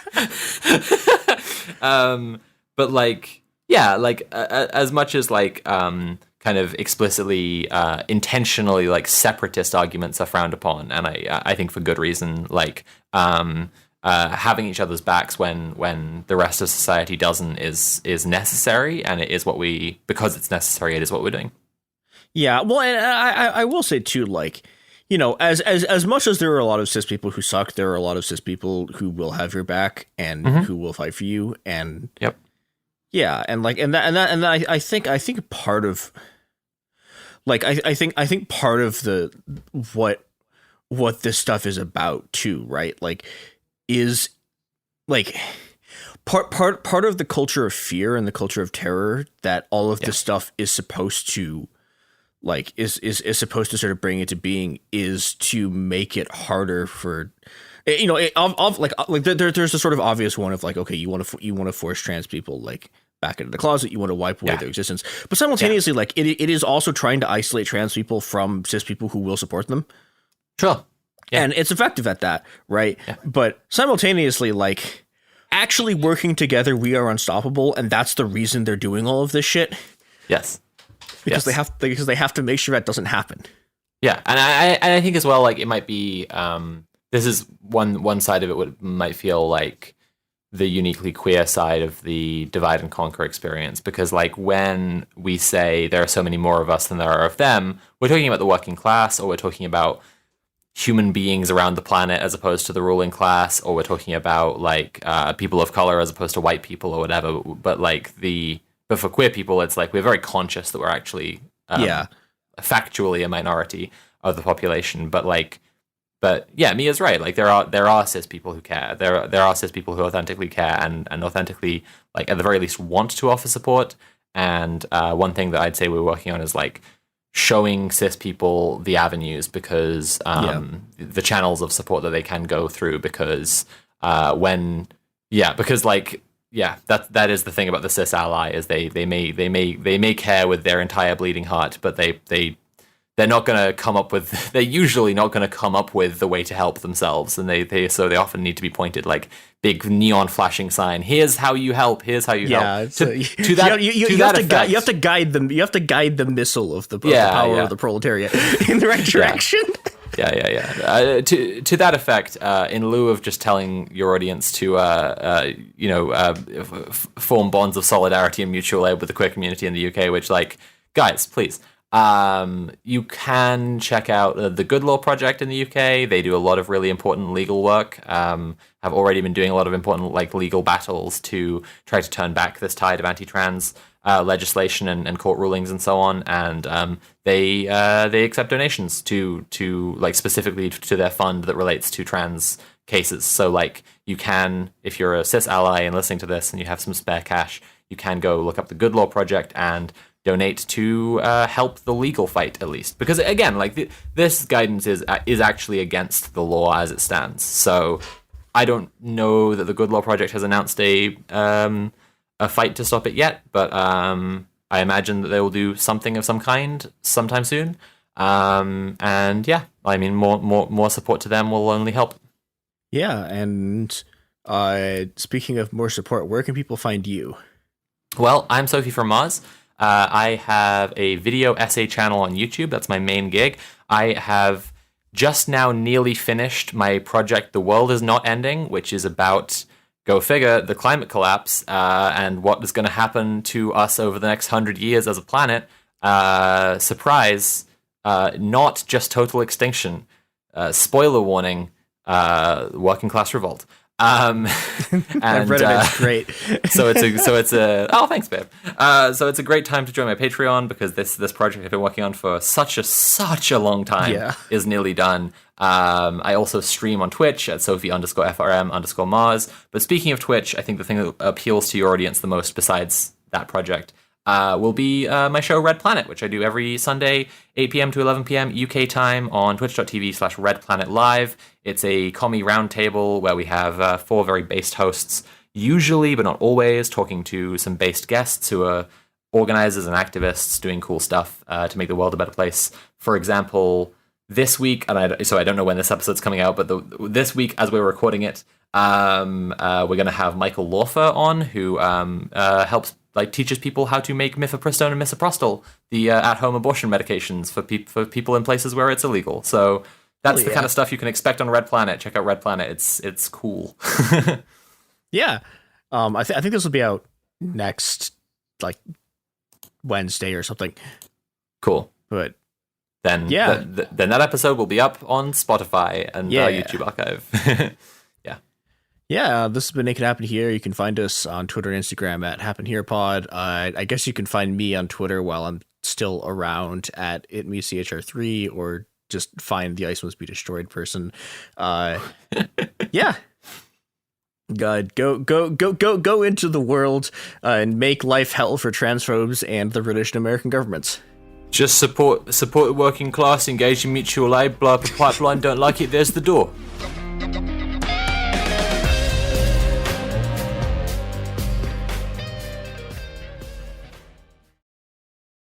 Support for the show comes from Public, the investing platform for those who take it seriously. On Public, you can build a multi-asset portfolio of stocks, bonds, options, crypto, and now generated assets, which allow you to turn any idea into an investable index with AI. It all starts with your prompt. From renewable energy companies with high free cash flow to semiconductor suppliers growing revenue over 20% year over year, you can literally type any prompt and put the AI to work. It screens thousands of stocks, builds a one-of-a-kind index, and lets you backtest it against the S&P 500. Then you can invest in a few clicks. Generated assets are like ETFs with infinite possibilities, completely customizable and based on your thesis, not someone else's. Go to public.com/podcast and earn an uncapped 1% bonus when you transfer your portfolio. That's public.com/podcast. Paid for by Public Investing. Brokerage services by Open to the Public Investing Inc. Member FINRA and SIPC. Advisory services by Public Advisors LLC, SEC registered advisor. Generated assets is an interactive analysis tool. Output is for informational purposes only and is not an investment recommendation or advice. Complete disclosures available at public.com/disclosures.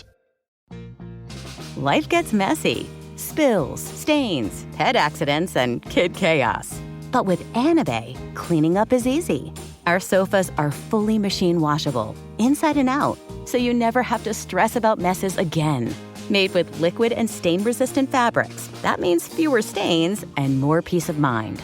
Designed for real life, our sofas feature changeable fabric covers, allowing you to refresh your style anytime. Need flexibility? Our modular design lets you rearrange your sofa effortlessly. Perfect for cozy apartments or spacious homes. Plus, they're earth-friendly and built to last. That's why over 200,000 happy customers have made the switch. Upgrade your space today. Sofas start at just $699. Visit washablesofas.com now and bring home a sofa made for life. That's washablesofas.com. Offers are subject to change and certain restrictions may apply.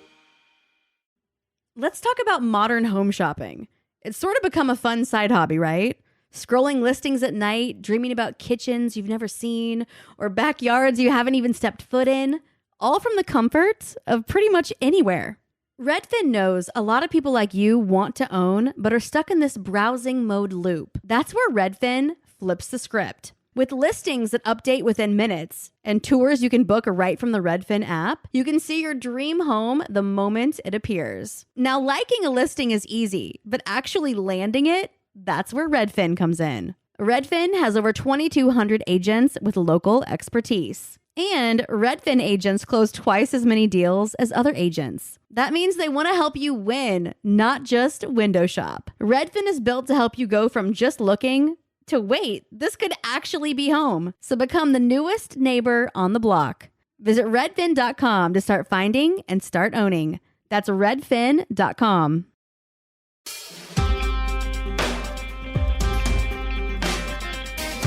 It could happen here. It's the show where we hate McDonald's. I'm your host, Mia Wong, a professional McDonald's hater. And with me to talk about hating McDonald's is Mira, who's a freelance journalist and union organizer. Mira, welcome to the show. It's great to be here. Thank you for having me. Yeah, so the specific, there are lots of hating McDonald's is like an ancient anarchist tradition. I think I'm actually not sure how well it is known today, but I'm about 80% sure that the tradition of breaking Starbucks windows was actually originally a thing about breaking, it came from like a bunch of campaigns. I think definitely in France. I think also in Mexico that like anytime a Starbucks, Jesus Christ, anytime a McDonald's would open up, everyone would immediately start breaking the windows. That's the only proper way to handle a McDonald's, in my formerly professional opinion. But the reason we're talking about McDonald's is that, you tried to organize a McDonald's union, which is, I guess, the other thing you could do with a McDonald's other than lighting it on fire, which is maybe too kind to it. You could. Oh, I guess there are those people in France who took it over and turned it into like a food co-op or something. But a third thing you can do with it. Discovered a third thing to do with the McDonald's is hit the towers. I wanted to talk about, I guess, what, I wanted to use, so you've written a very good piece about this in Strange Matters, called My McUnion, that is really good. And I wanted to talk about sort of the piece, the sort of nitty gritty aspects of like what it's like to organize a union, and also just about McDonald's because Jesus Christ, good Lord. Oh no. I have so much to talk about, so I'm more than happy to. Yeah. So I guess, okay. I think we should start with just the sort of McDonald's-ness of it all. I wanted to start with just talking a bit about what it's actually like to work at a McDonald's, because I feel like it's not actually a universal experience anymore for like people who have worked at a fast food restaurant, and B, I think people who it's a thing you blot out of your collective memory very quickly because it sucked. But yeah. So I wanted to, okay, so what is it actually like when you show up to your shift? So McDonald's was my first job, and it was a hell of an introduction. Yeah. The moment you would come in, you would be most days bombarded with constant orders on screen because they have these little screens both in the up front and back grill areas that like showed all the orders they had. And like a good 60-70% of the time I came in, people would just be swamped with orders. They'd be running around being like, oh, thank God you're here. We need someone to get on right now. And it's like, you don't even get a moment to breathe. Like as you're standing there waiting to clock in on their punch-in machine, you're just like, oh dear God, I'm going to have a fucking terrible time. And as you're running around, cooking everything after you clock in, you're getting screamed at by your bosses right by you because they're like, oh no, a customer complained because there was too many pickles on their sandwich. And then you'll hear someone yelling from the drive-through window on top of that. And then you might have people at the front counter. This was before COVID, so McDonald's still had front counters when people would come in. I don't know if every McDonald's does, but everyone I've been to since has just closed down internally, and I envy that. But you would have people yelling from there, and if you were one of the unfortunate souls who ended up working directly facing the customers and not just cooking, you would be the one getting screamed at by all parties involved. I later worked at a Wendy's where I got a taste of that, and I walked out 3 days into work. Yeah. Stuff sucks. Yeah, and I think that, I think like one of the things that I think like compounds this is, okay, I will do a theory, which is that I think people have a really weird understanding of what it means to have a job on a sort of theoretical level that dates back to a genuinely very weird period in the 20th century where people actually had like stable hours. Yeah. And that's just not how any of this works, right? Like you like there is no actual stable amount of hours. You just get some number of hours like a week that you're assigned to. But then, but this leads into a thing that we've, oh God, like literally every single field we've talked about unionizing has this problem, which is just understaffing. Because why the fuck would you have enough people to do a job when you could have less than enough people to do a job and pay them less? That was my experience at McDonald's and fast food in general. You would get such inconsistent numbers of hours that you wouldn't know how much money you'd be making in the month. Because for all you know, this month you could be working, every regular day, every business day of the week. You could be working only weekends, or you could be like I was after the union got busted, spoiler alert, working 3 hours on Sundays in the mornings, and that's it, if they really wanted to. And there's nothing that outside of a union you can do to prevent them from, and outside of, niche legal areas where you can maybe push back, you can't really do much if they decide just not to staff you. And there's people working there who they had like full-blown kids, families relying on them in that job. They weren't making much. Pennsylvania minimum wage was $7.25, and they were paying us that. Yeah. And so for what little they could get, they would maybe get like at best $100 a week with their hours, unless they were able to get into like a managerial position, where it's the only one where you'd be kind of guaranteed hours, in the sense that they desperately need you, so they'll throw you on whatever. Beyond that, you also don't know the days you're going to work too. Yeah. Also, the thing I was going to ask is how much time do you have between finding out you're going to be on a shift and then like being on the shift? You could have anywhere from several days notice to under 12 hours notice. And there is no way to predict what's going to happen the next week, because it all depends on when you're going to get staffed. There are points I found out day of when I was going to be working. Jesus Christ. Yeah. Yeah, and like this, I mean, this is the thing that like is becoming, this is the way that labor used to work in like the 1800s. And then, this is sort of like phased out because it turns out this is actually a stunningly inefficient way to actually like run a business. But, we've reached the thing that happened at the end of history is it's not the history ended. It's that like capital needing to be efficient ended. And now they just do this shit. And it's like, well, okay, so it doesn't matter if this is like a terribly inefficient way to run things. It's a mechanism designed to just like absolutely destroy like the sort of psyches and lives of the people who are doing the thing. Yeah, that is completely accurate. They do not give a rat's ass about anyone working there for a second. Everyone working there is completely expendable, even if they're a manager. There's been points people have worked there for like 3-4 months and got promoted to a manager. Everyone is expendable, and they make sure you know that too, and how they treat you.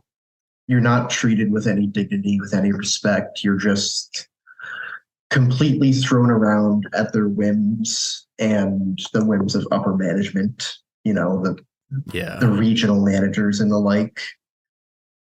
And it's awful, because how they get away with that model is they know there's always going to be some people who are desperate to work at a McDonald's, either because they're young and need to get a first job, or they're down on their luck and need to get something to pay the bills. I've even hitting hard times trying to reapply at McDonald's since working there, because I needed to pay the bill. I was in that exact position again, and fairly recently. And so it's not a fun place to be in, to put it mildly. Yeah. Of course, they didn't let me work there again because I believe I'm banned from ever working at a McDonald's again. Yeah, that's that's another thing that I think is not that well understood. But like lots of companies just have basically not even like there are people that I know who are blacklisted like from shit they did during Occupy. Like people, yeah, like they're these things suck. And if you like, you know, this is I guess one of the sort of issues of doing any kind of organizing is that like if you lose, like stuff can go like very badly for you, which sucks, but also simultaneously if you don't organize, things will go very badly for you. So it's, you know, it's a double-edged sword. Yeah. I guess there's one other thing I wanted to ask, which I don't know if you know. Do you know if your McDonald's was a franchise or if it was like actually owned by the company? So yes, it was a franchise. It wasn't owned by like the official company in any major sense. I actually met the franchise owner during the course of the union, which was a fun time when we were in the process of getting busted. Oh boy. Yeah. So do you want to explain what a franchise is and I guess like how that sort of model works? Yeah. So most McDonald's out there are franchises, which basically means McDonald's will kind of let independent people buy out their stores and own and manage them in a certain region for a portion of the profits. In the Scranton area, which was where I did the union, they were all owned by one single family who was ultra rich, in part because of the McDonald's and in part because of family inheritances. And these folk, they would be be treated as like the head honchos, the same way that CEOs get talked about at most companies. They weren't the CEOs, of course, but like as far as in terms of managing Greater Scranton area, McDonald's went, they were the main ones in charge. Now, of course, McDonald's corporate always had the final say over everything, but they manage tens of thousands of restaurants across the world, so they don't really get involved in any of the nitty gritty, which is why they kind of let people own these franchises. Yeah, which I think is really interesting. It's like they've managed to somehow combine like the worst aspects of working for a major corporation with the worst aspects of working for like a small business tyrant, which is interesting too because it's like I don't know. Because this is like one of the weird things about McDonald's, right? Because like McDonald's corporate doesn't make money from hamburgers. They're basically a real estate company that like sells franchises to people.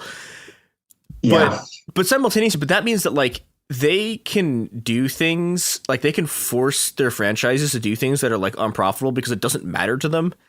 Like they're still getting paid, like they're still getting paid their like licensing, like franchising fees or whatever, like no matter what sort of like shit is happening there. Yeah. And that's, I don't know. It strikes me as like a really interesting, it strikes me as like the exact arrangement that's like the most likely to create a fascist, which is like, because like you have a group of people like, and I think there's a good argument. This is what like quote unquote economic anxiety is you have like you have a sort of middle level of like this, you know, middle level of person who is a capitalist, but is also getting squeezed from the top down, like by larger corporations, and then also is facing bottom up pressure from workers.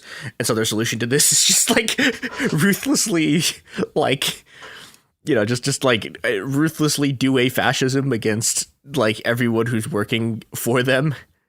Yeah, you scratch a liberal and a fascist bleeds. Yeah, and it's all more true than McDonald's and fast food, really, than anywhere. Yep. the McFascists reign supreme. So, speaking of McFascists, the products and services. These are two distinct sentences. They are not related. FCC, please. Actually, no. Fuck you. The FCC doesn't. No. The FCC does not regulate us. I think we're actually regulated by the FTC. So fuck the FCC. That's why I can swear on this podcast because they don't regulate us. And we're back. Okay, so having returned to more McFascism, yeah, okay, so I guess we should start talking about how the union organizing started and how, I guess, the sort of immediate mistake that y'all made attempting to get this off the ground. Yeah. So it started with me. I was the first one there to bring up the concept of a union because then I was like only 17. I was new to anarchism still. And so I was young, green, and eager to get shit done. I still am all the above. So somewhat older. Yeah. But I had a few contacts to local IWW people through just the very, very faint activist networks that were up there. And by faint, I mean a total of like 5 people. So yeah. I got in contact with the IWW guy. I believe I used the name Mark. Yes, I used the name Mark in the article to protect his anonymity, so I'll just keep consistency. And Mark was the one who convinced me to take more major steps. He was the one who I talked to and got consultation about it, and he was the one who gave all that initial guidance. And there was a few friends of mine I had there. They're also not really anarchists. Most of them were just like your Soc Dems, but they were eager to get something done and help out. So, can't complain there. And it was like a small core group of us who all wanted to get involved and get this out and done.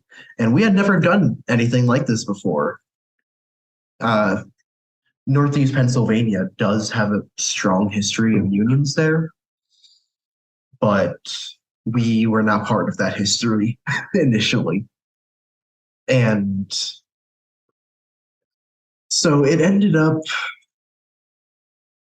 going south, unfortunately. It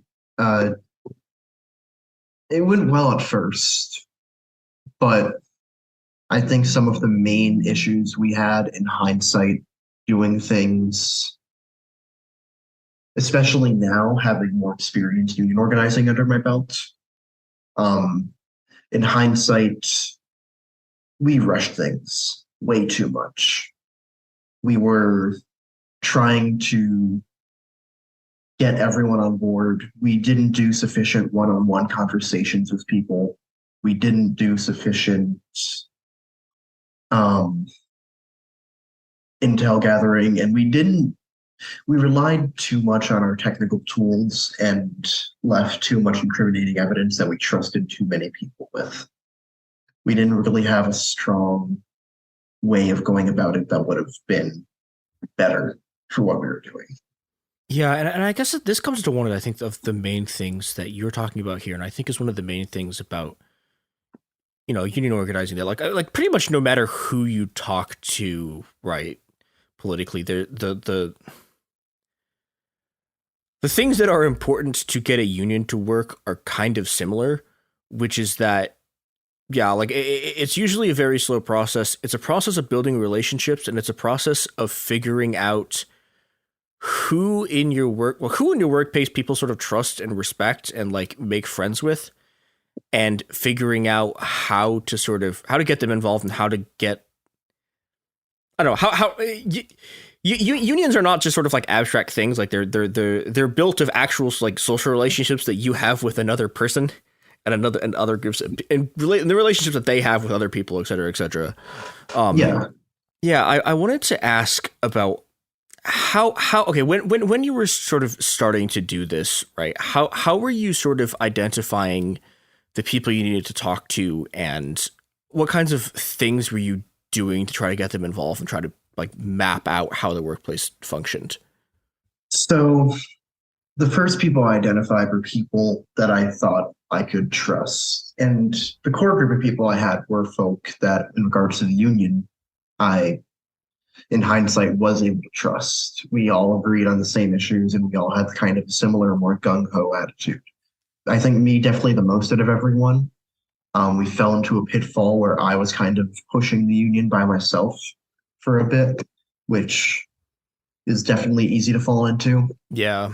But in terms of identifying the workplace leaders, the natural leaders found there, we mostly relied on conversations with Mark to do that. We talked with him about who worked there. We gave a brief list of everyone who worked there, and we kind of just pinpointed them, the specific people we saw as leaders, and left it at that. And I mean, as far as basic charting goes, it wasn't terrible, but there is definitely a lot to be desired, and it could have been far more fleshed out. What do you think that would have looked like? Or, what does that look like in sort of like other campaigns that you've run that were like the first one you ever tried to do at 17? So charting, as I would do it now, it should be done from the start before even approaching the first person. Unless you extremely trust the person, like you are just bonded for life, you can't go without them. Unless you have like really deep trust with the person initially, you shouldn't approach anyone about the union going into it. You should start off with, if you can, reaching out to an IWW rep. But if you can't, make a detailed chart of who's in your workplace, what positions they're at, what team they're on, like in terms of if they're on one person's managed area or another person's managed area.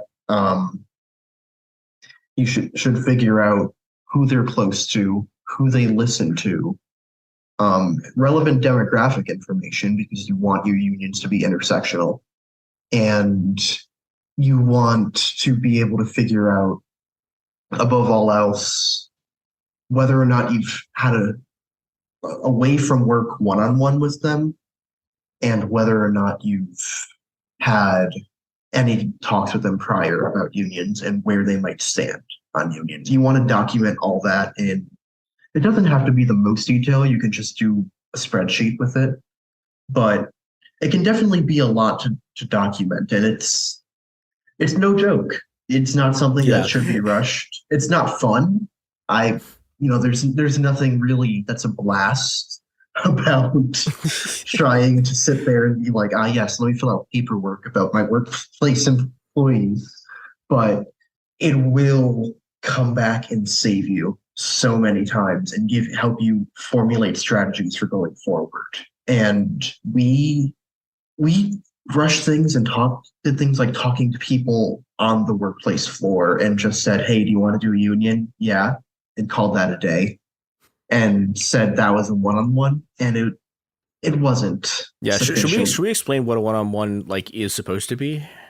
Yeah, so a one-on-one is, it doesn't necessarily have to be a one-on-one, but it should be between at least a union organizer and another person.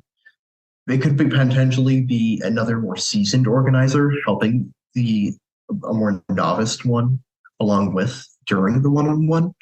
That could be a thing. But ideally, they are just one or two organizers talking to one workplace employee about, initially anyway, just a non-committal discussion on what their issues are in the workplace, what grievances they might have, and what their current stances on workplace organizing. Yeah, okay. Another thing I wanted to sort of get into is the role of having a way to talk to people outside of work and having just sort of a collaborative space for people to talk about. And I think this is something that I don't know. I think this this is one of the big things. I think that this is one of the big things that's changed in the past, maybe decade and a half or so. Is that how the actual space in which people talk about a union tends not to be a physical space anymore. It tends to be sort of either a Signal chat or a Facebook chat, or I guess WhatsApp technically is owned by Facebook, but Yeah, and so I wanted to talk a bit about that, and also I guess get into the sort of security problems that you can have with this, because yeah, so that's what we did. We had a group chat on Facebook Messenger to talk to everyone about the union and everything like that. And there's a lot of pros to having a centralized group chat, don't get me wrong. It makes an easy way to communicate when you're trying to take actions to other people. It can be helpful to do any last minute coordination needed. It can be useful to make sure everyone's on the same page. But there's also major drawbacks to it. One, as you mentioned, there's big privacy concerns, and we ran into that during the campaign. With anything organizing, you're only as secure as your weakest link. And if you have people you do not completely 100% trust in your group chat, someone could leak everything, either wittingly or unwittingly. In our case, it was wittingly. But you very well could have someone who isn't being careful and might show the group chat to someone else who they shouldn't on accident. And unless everyone's on the same page about best security practices, you're not going to get very far with having that. And for another, doing any form of organizing over text in a major capacity is really hard. Yeah. There's so many issues with like making sure people are understanding their tone, communicating properly, and just meeting each other on the same level that you really can't do over text like you can do in person. If a text medium should, in my view, only be there to facilitate interactions that are later done at best in person, but if not, they can be done through like video calls. Yeah, and like as much as Zoom can be really annoying, like it is way more productive than trying to do things through text. Like, yeah. just like having a weekly Zoom meeting, you know, like there's a lot of like cases where you like, you know, you literally physically can't like be in the same place, and you know, and if that's the thing you're dealing with, like, yeah, doing video calls and stuff like that makes it way easier. For sure, it is a way better medium to do anything union related with, and it's also much easier to bond with people over video chat too. And that's a huge part of the union, is connecting with your fellow workers and meeting each other on that same level and bonding over your shared interests, over your shared what you desire from a union, what you desire from your workplace. You can't really do that easily anyway over text. I'm sure someone somewhere has done it, but it's not recommended for me anyway. Okay, unfortunately, we need to do another thing that's not text, which is ads. You can tell we're doing great on the ad pivots here. It's fine. I was watching what's his name? The guy, the right wing shithead guy who like had a thing with Samantha Bee for a little bit. Glenn Beck, that's the one. I was watching Glenn Beck and I was like, oh no, this guy's ad pivot was just racism. So, you know, look, we could do, it could happen here. Our second slogan, better ad pivots than Glenn Beck. And we are back, hopefully. I don't know, maybe we'll get extremely unlucky and everything will be broken and this will immediately cut to a third ad. But assuming that it doesn't, I wanted to talk a bit also about sort of the kinds of things that are necessary to get people to believe that a union can work, because that's, you know, like or organization isn't just sort of a purely like, it isn't just sort of a purely mechanical thing. It's also about morale. You know, as much as it's about social relations, it's about sort of morale and about people believing in the thing. So I wanted to ask, I guess talk a little bit about what that process is sort of like and what can happen to it. Yeah, so that's an issue we ran into in the McUnion fairly early on was keeping people motivated for the union and getting people wanting to be involved. Because one of the most common things you'll hear when trying to organize a union is people like, oh, I can't afford to lose this job. I have a family to feed. I have bills to pay. You'll see people saying they don't want to risk their careers if you're in a more like professional environment. You'll see people just not wanting to take the risks that could jeopardize them. And it's important when you're kind of trying to address those concerns to meet them where they're at. You can't make those concerns go away because they're real. When you're organizing a union, there is a risk you could get fired and get punished for it. It happened to me. It comes with the territory. But if you do things safely and you do things right, it's a much safer option than not doing a union. And that's the main thing you kind of want to talk to people about, is detailing their grievances and talking about how nothing's going to change without a union. You can't butter up to your bosses and expect them to suddenly turn around on you. The most they'll do is play pretend for a little bit until things go right back to normal. And you kind of want to talk to people about also why it's more beneficial to them to just stick with the union, because their strength is in numbers. And that's something that a lot of regular folk can kind of lose, is that they're not going to be in it alone. When someone's viewing getting involved, a lot of the time they're thinking, oh, if I get involved, I'm going to get fired. They're not thinking about the strength in numbers. Sure, if you yourself as the only one pushing for change in a workplace, yeah, there's a decent chance you'll get fired.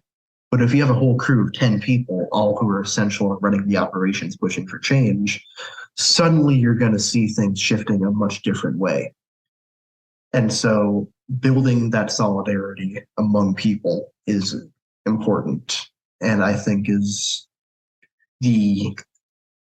I don't want to say the absolute best way, because there isn't an absolute best way to handle those concerns, but it's definitely a way that can be effective if done right.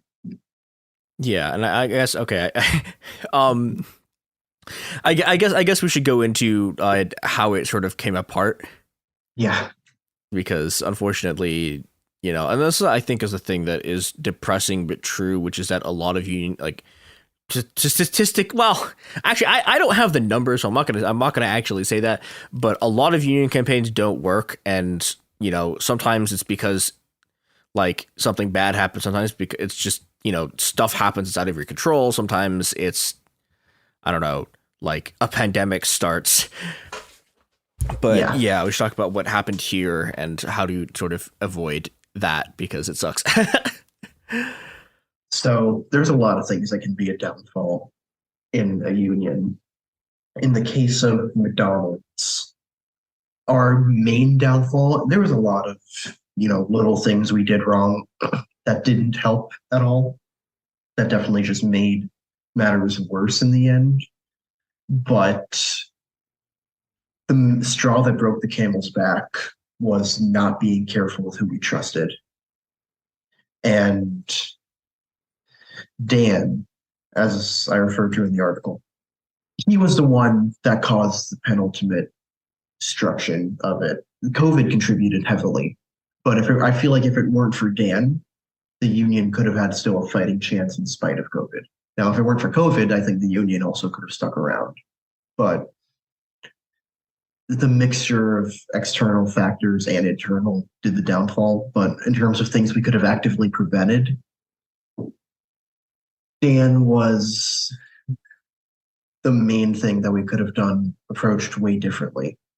We could have approached handling new people in a much better light. We should have had a centralized group being the ones with all the communications to everything, and let people prove their trust to the union over time by doing tasks for it and just by building relationships with people. and fostering stuff that's already there. Because Dan was two-faced. We all thought he was our friend, which is why we thought we could trust him. But he was in it just to try and get some benefits for him, which is why he snitched. He thought maybe he would get, some type of promotion or something. He didn't, which, side note, it doesn't help you to snitch on your union. If anyone out there is thinking of doing it, you're just going to screw yourself and everyone else over, and nobody likes to snitch. Yeah. But we should have been a lot more cautious with how we approached people and shouldn't have just been doing things for the sake of doing them. Like, we shouldn't have been approaching people inside the workplace. We shouldn't have been inviting anyone and everyone to all our confidential group chats. We should have been cautious of who we were around and what we were saying around people and how we were going about it.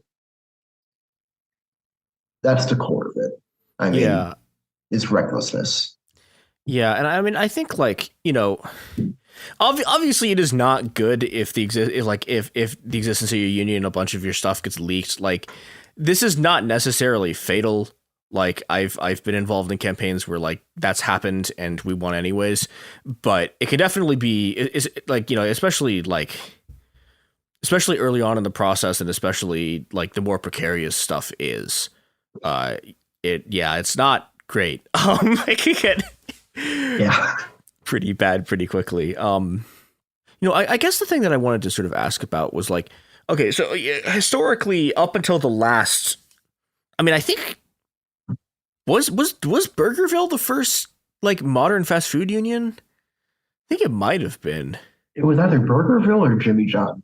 Yeah, it was one of the two. Up until really the last I think post 2015, 2016, fast food has been really, really difficult to organize, and a lot of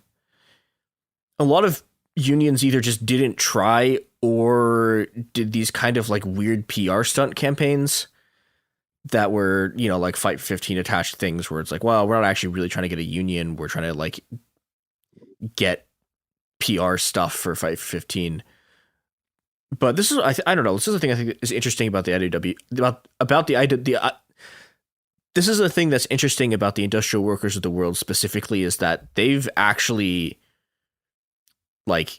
gone in and seriously attempted to do it, and they sort of finally broke through it a couple of places. And this McDonald's campaign didn't work, but what was kind of interesting to me about it is I don't know, how kind of, I don't know if normal is the right word of a campaign it was, but it looks a lot like, I don't know, it looks a lot like campaigns that I've been involved in that were not in the fast food industry. And I guess I was wondering a bit about to what extent were the sort of tactics shaped by the very specific weird conditions of fast food, and to what extent it was just sort of the stuff you'd use in any workplace?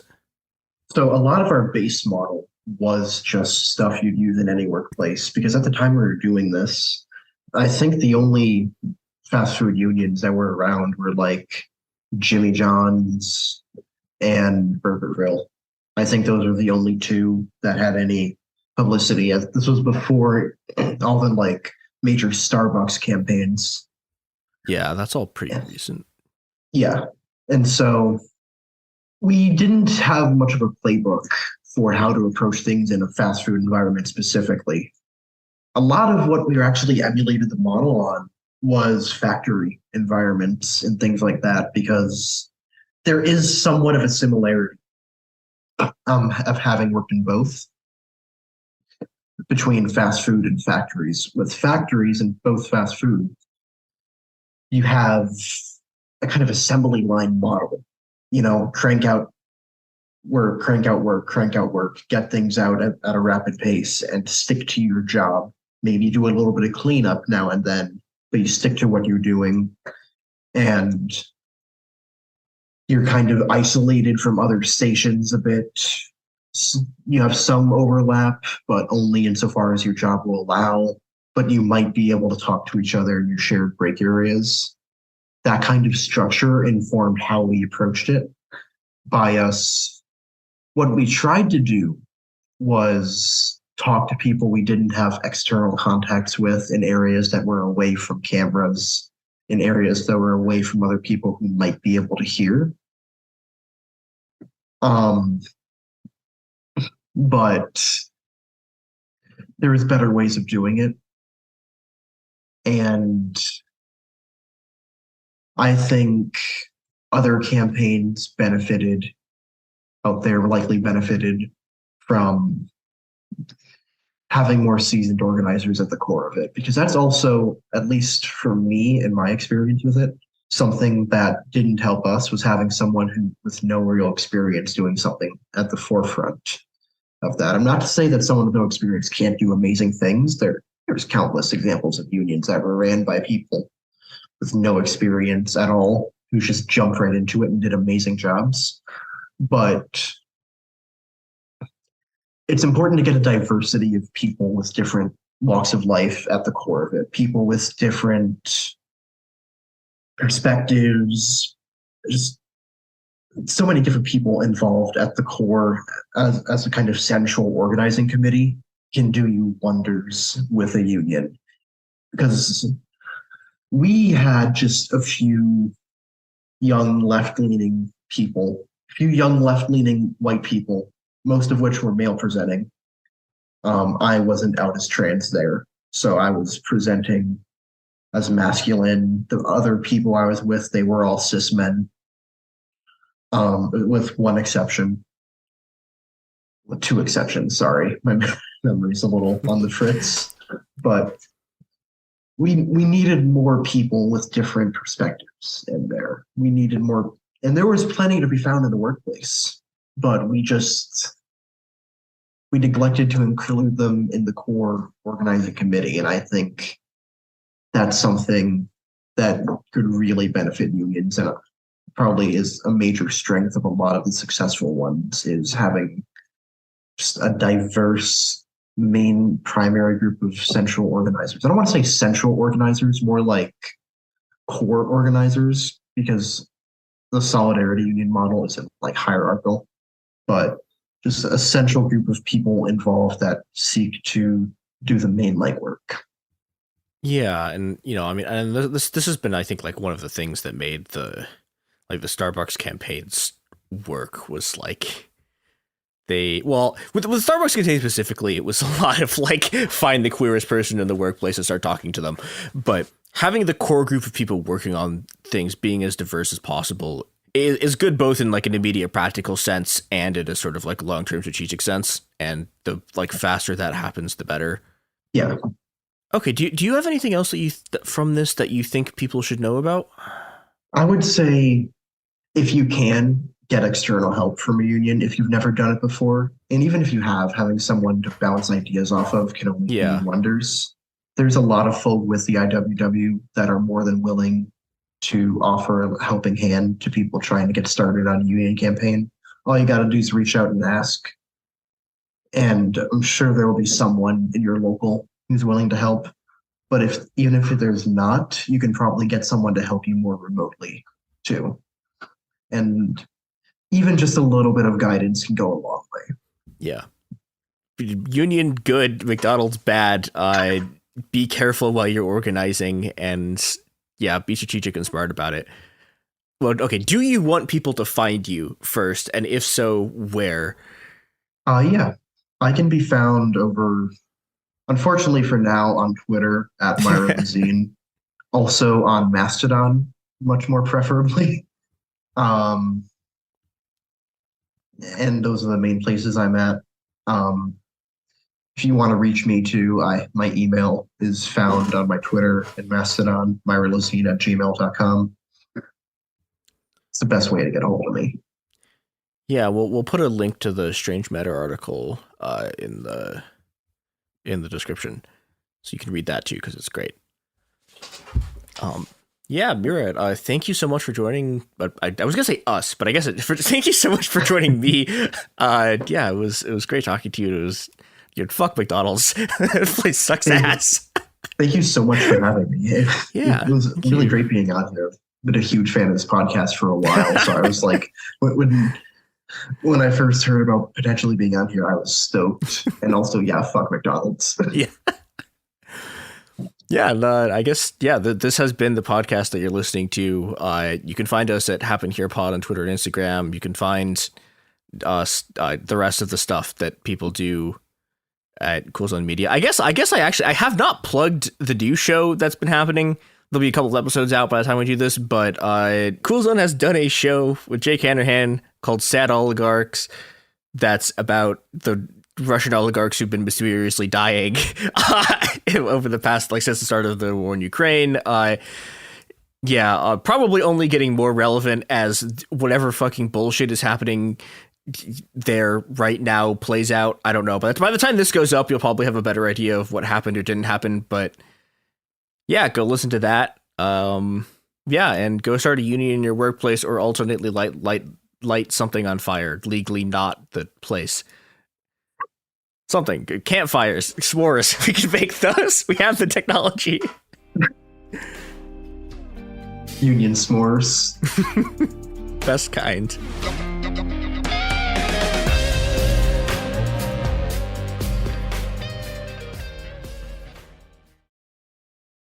Support for the show comes from Public, the investing platform for those who take it seriously. On Public, you can build a multi-asset portfolio of stocks, bonds, options, crypto, and now generated assets, which allow you to turn any idea into an investable index with AI. It all starts with your prompt. From renewable energy companies with high free cash flow to semiconductor suppliers growing revenue over 20% year over year, you can literally type any prompt and put the AI to work. It screens thousands of stocks, builds a one-of-a-kind index, and lets you backtest it against the S&P 500. Then you can invest in a few clicks. Generated assets are like ETFs with infinite possibilities, completely customizable and based on your thesis, not someone else's. Go to public.com/podcast and earn an uncapped 1% bonus when you transfer your portfolio. That's public.com/podcast. Paid for by Public Investing. Brokerage services by Open to the Public Investing Inc. Member FINRA and SIPC. Advisory services by Public Advisors LLC, SEC registered advisor. Generated assets is an interactive analysis tool. Output is for informational purposes only and is not an investment recommendation or advice. Complete disclosures available at public.com/disclosures.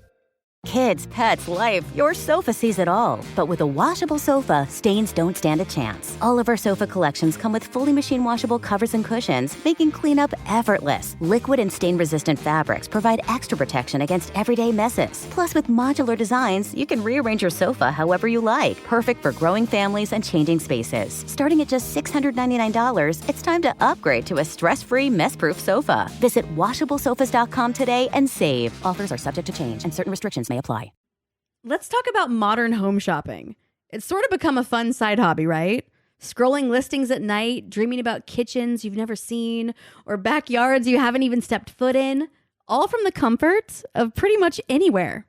Redfin knows a lot of people like you want to own, but are stuck in this browsing mode loop. That's where Redfin flips the script. With listings that update within minutes and tours you can book right from the Redfin app, you can see your dream home the moment it appears. Now, liking a listing is easy, but actually landing it, that's where Redfin comes in. Redfin has over 2,200 agents with local expertise. And Redfin agents close twice as many deals as other agents. That means they want to help you win, not just window shop. Redfin is built to help you go from just looking to wait, this could actually be home. So become the newest neighbor on the block. Visit redfin.com to start finding and start owning. That's redfin.com.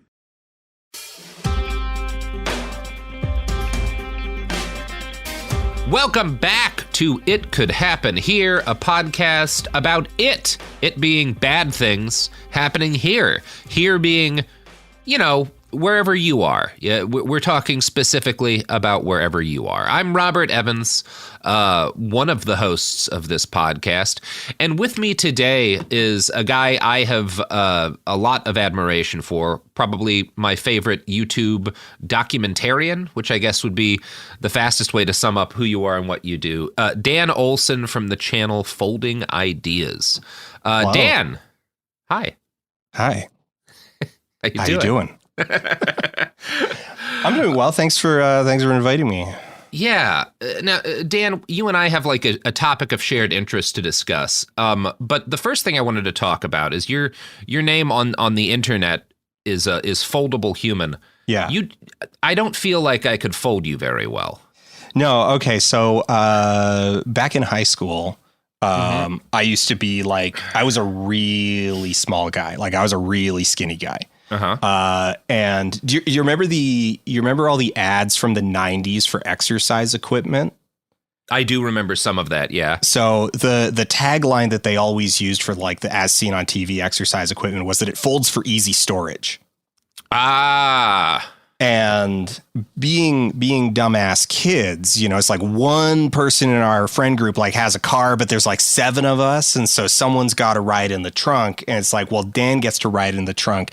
Like we're going to stick Dan in the trunk because he folds for easy storage because I was a small guy. And so I don't know why when I was like busy trying to brand the channel like, you know, a decade ago, I was like, I had this phrase that I was using with students that I was interacting with was like, well, let's unfold that idea, you know. Yeah. But like that was kind of like on my mind. So I was like, well, we'll like call the channel like Unfolding Ideas. Unfolding didn't really like just sound good. So I was like, well, folding ideas. And then, well, aesthetic parallel to that, you know, foldable human. I don't know. It came to me and it sounded good. And it was nowhere on the internet. There was like no overlap. So I'm like, all right, interesting. We're good to go. SEO locked in. That's an example of a thing that we're going to be talking a lot about stuff that's unsettling about our modern era and how the internet has sort of altered human dynamics. One of the things that I think is kind of neat about it is its ability to kind of preserve in amber aspects of you from the deep past. Like I have one of my emails, like my personal email is a Gmail that I got back when you had to get an invite to get a Gmail, right? Like when Gmail first became a thing. And it's like, I'm not going to say it on here because then my email will get bombarded with shit. But like, it's like a stupid joke that doesn't really make any sense. And every time I give it to someone, they're like, "Why is that your email?" And I'm like, well, because I was like 12. Like I don't even remember why I set this thing. It's just this like moment of something I thought was funny when I was prepubescent, frozen in amber forever. Because the internet does that in little ways for each of us. I definitely abandoned my my original Something Awful account because I'm like, it's like, you know what, maybe not that username anymore. Yeah. So Dan, if people are not familiar with you, and I'm going to guess a significant chunk of our listenership is kind of one of the biggest touchstones for you recently was you put out a video about the NFT craze that a lot of people have credited with helping to kill it. Me among them. It's a wonderful, wonderful video. Line Go Up was the actual title. Line Goes Up, right? Yeah. Yeah, Line Goes Up. Very good breakdown of how they work, why it was a con. And you've been doing, you know, I think kind of the first time I became aware of you was you did a Flat Earth documentary, which is very good. You know, I did an article recently on like AI kids books that was partly inspired by an investigation you did into these kind of Audible / Kindle grifters, the Mickelson twins. So you do that kind of thing, right? Like you kind of run across things that are troubling or confusing to you, and then you investigate them to a pretty impressive extent and put together very clear video investigations. You know, that's I think in a nutshell probably pretty accurate. Yeah, that's kind of where the channels ended up. It's been a few different things over the years, but that's kind of the phase that it's in right now. Is this kind of like, I don't know, like documentarian place. Yeah, and you know, a lot of your stuff seems to focus on basically like the topic of kind of online grifter culture, and sort of its intersection with like different weird cultic milieus. Like there's kind of a cross, especially like with NFTs, a real big crossover betwixt the two, right? Like it's kind of, I think a lot of crypto culture was kind of this intersection between old school cons and kind of internet cult dynamics. So I wanted to talk today about the problem of scam culture in the United States, because, and I by any sort of like objective reckoning, I've been looking into this, there are more scams and more fraud than right now in the United States than at any point previously, and basically from all sides. Like phone scams are at the highest rate they've ever been. People are getting like I think the statistic I've got is that in March 2021, I think is kind of when that peaked at like 4.9 billion robocall scams. Which is just kind of an outrageous increase over where it was a few years ago. The rate of like fraud against elderly people seems to be at an all-time high, at least in terms of dollar amount. One of kind of the unsettling quotes that I came across when I was looking into the degree to which old people are being scammed, and it's often through various email scams that are kind of based on getting trust or frightening them that like someone else is trying to scam them, and so they need to give information. Anyway, the quote that I came across was a regulator talking about this and being like, it's no longer like small or even medium dollar cons. People are stealing generational wealth, which was really interesting to me. And then there's kind of like phishing attacks are at pretty close to an all-time high. I mean, I'll send you, there's a graph that I came across in a, what was the source on this? In a Comparitech article it's just a straight line up from January 2029 to like the end of 2022. And so I'm kind of looking at all this, and there's a couple of different causes, right? Like some of the stuff the SEC did under Ajit Pai gets blamed for why it's gotten even worse with phone scams, although that's not the whole story. AI-powered tools have been a big part of like why phishing attacks have increased so much. But then like you've got like the degree to which the elderly are being conned, which is like at this intersection of a few different things. How much more online old people are today than they were, 10, 15 years ago for population obvious bubbles, multivalent dynamics. Yeah, but kind of the commonality is that like scams are all around. Like we're all kind of being assaulted by scams. I mean, all the time. I just grabbed my phone, and like of my last like 15 text messages, maybe it's like your pickup is available, a couple like 3 with 4 with actual friends, and then Interac, you just received an Interac transfer. Hi, long time no talk. Just got your money. Okay, we'll send soon. 389 can now be routed to your institution. Submit why. The Canada Revenue Agency has sent you money. Your verification code for Visa transfer is, and it's like just constant. I hadn't even, because like I'm not going to be shocked at all if I get a phishing text message during this conversation. Yeah. Like between my email and like my text messages or just phone calls, right? I get every day I get 2 or 3 calls from Scam Likely, Yeah, my good friend Scam Likely. Yeah, my old buddy. He's always got something cooking. But yeah, this kind of like I started focusing on this more a couple of months ago because I had vaguely noticed, boy, it's just like nothing but fucking scams coming into me through my phone these days.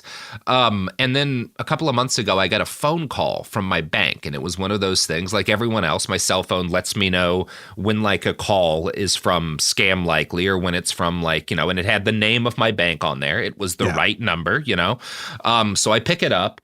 And a human being is on the line, and they're like, is this, Robert Evans? And I'm like, yeah. And then they're like, we've seen some like fraudulent activity on your account. Can we ask you a couple questions? And that is, I've gotten that call before, legitimately. It's not a weird thing for your bank to be like, hey, let's talk about these charges. Are you in the country right now? It's like, no, I'm in New York. It's like, okay, so we're seeing activity out in New York. That's you. Yeah. Did you just buy something in Florida? No, I never go to Florida. I didn't actually get to see where they were going with this. Nothing suspicious had happened, but like after they say that, I'm like, okay, yeah, like what's the charge? And then my phone disconnects, right? Like it's, again, where I live, Oregon is the middle of nowhere, so like sometimes connectivity is not great. So I call them back, and I get on the phone with a person, and they're like, yeah, what seems to be up? And I'm like, well, you guys called me saying that like that there was some possibly fraudulent activity that we needed to talk about, and the lady on the other end is like, no one here called you. Like, I'm looking at your record. I can tell when someone's getting a call. We don't have any record of that. And I explained what happened, and she like goes back, talks to a supervisor, and is like, so that was a scam. This is something we've seen more and more lately. They're able now to actually just spoof our banks, and this is my bank is a significant sized institution. They're able to spoof our phone number now. And so you can't tell through the caller ID. And like, it was this whole thing where like, obviously I know don't give certain things over the phone, even if they're pretending to be your bank. We never got to that point where anything was actually compromised, but it was just like, well, shit, like, what are you like? This is now well beyond a thing where like you're getting called and someone's offering you to make a bunch of money, holding a Nigerian prince's wealth or something if you send them your bank account. This is your bank calls you and your phone tells you that it's your bank, and a human being who sounds just like the bank teller. Like it's gotten so, and I think kind of the broad, obviously, each of these individual vectors by which scamming has increased is a worthy story and a separate story in a lot of ways. But they also come together in this like, well, it's not like weird at this point to note that everybody seems angrier and everybody seems paranoid, and you hear more stories about shit like people opening fire on folks pulling into their driveway to turn around. And there's, that story, obviously, there's guns and stuff that's also connected to that. But I wonder how much of the paranoia and anger is at least exacerbated by the fact that everyone is fighting off a million scammers at all times. Yeah, I think that's a good observation. Like that just we're seeing this erosion of public trust in reality. Yeah. And some of that is like deliberate and political, and a lot of it is just coming from like the fact that technology has enabled spam in unprecedented new vectors, and the fact that you can automate bombarding people with noise is just kind of. It's eaten away at all of us, because it's like, how do I trust anything? I mean, so like, and this is the thing is it's like, okay, so I've been keyed into this and thus paranoid for like a decade now. So if I get a message that's like, like that from my bank, if it comes in text, then it's like I don't interact with the original thing that it came from. I then go like on the website. It's like, all right, I like call my bank to inquire about it. Like never, it's like never communicate through the channel that you're first contacted in. Yeah, if you're dealing with your bank, and it's like, but is that level of paranoia healthy? And it's like that also takes effort. That means you have to have the foresight to be like, do not panic. See the thing, process it, consciously go somewhere else, and like, activate a different channel. If they contact you through text, go through like email or like live chat. If they contact you through email, call them on the phone, not with the phone number that was at the bottom of the email. Go to the website, and it's like that's effort. That's effort. I don't even have that much energy in me sometime, and a lot of other people just like absolutely don't. And that leads to like just exhaustion, vulnerability, all of the things that feed into like paranoia, distrust, et cetera, et cetera, et cetera, et cetera. And it's relentless. Like online advertising is basically useless at this point. Oh yeah. Because like if you ran a legitimate ad, unless you have the money to run like a real proper, basically TV commercial, like banner ads, I haven't. I've seen like, I don't know, one legitimate banner ad for like a car company in the last year. Everything else is like a hearing aid scam or, liquefy your belly fat using the metaverse. Yeah, and it's this constant, like, number one, it's led me to this situation where when I see an ad on social media in particular, but with any sort of like print in an online ad, my assumption is it's probably a con, right? Yeah. Even if it's like, oh, wow, that shirt looks nice. Well, that company's probably not going to ship me that shirt, right? Like, won't be right. Like, yeah, it'll be fucked up. That photo in some is way. absolutely not from the company that is running this ad. Yeah, you assume, you distrust as a first measure. You see a banner ad, you see the aesthetics of advertising, and the assumption is that it's like, that's gonna get me to sign up for some subscription that's going to be buried in like recurring payments that I will never be able to cancel. And it's interesting because I'm not sure if this has been your experience, but like I can acknowledge, I think I morally have to acknowledge, like part of my success financially as a creator has been as a result of that, because one of the things that we've seen in the ad market is that text ads for print and shit do not work, do not function in any way, shape, or form.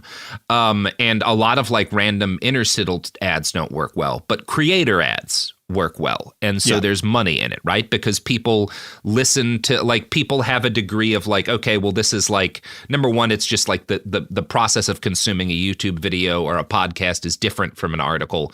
But like the ads work better because it doesn't feel the same as like the scrum of shit that like is getting pushed into every conversation you have on Twitter. Yeah.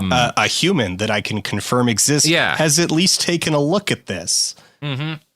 Like this is not, at least like not a complete con or whatever, right? Yeah. Or if it is, then the host has also been kind of like conned by that or whatever. Like it ends up, we're in this together. Like it ends up being at least like a little bit sort of distanced from that.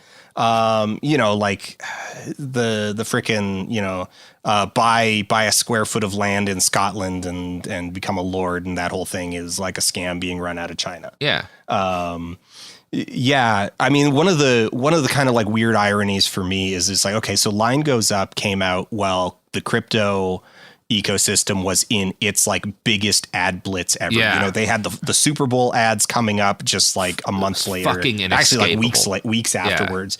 And so, like the vast majority of the like mid-roll ads that ran on that video were Crypto.com, were FTX, were Binance. Yeah. And the ad rates that they were paying, like the CPM that they were paying to run on crypto relevant videos was insane.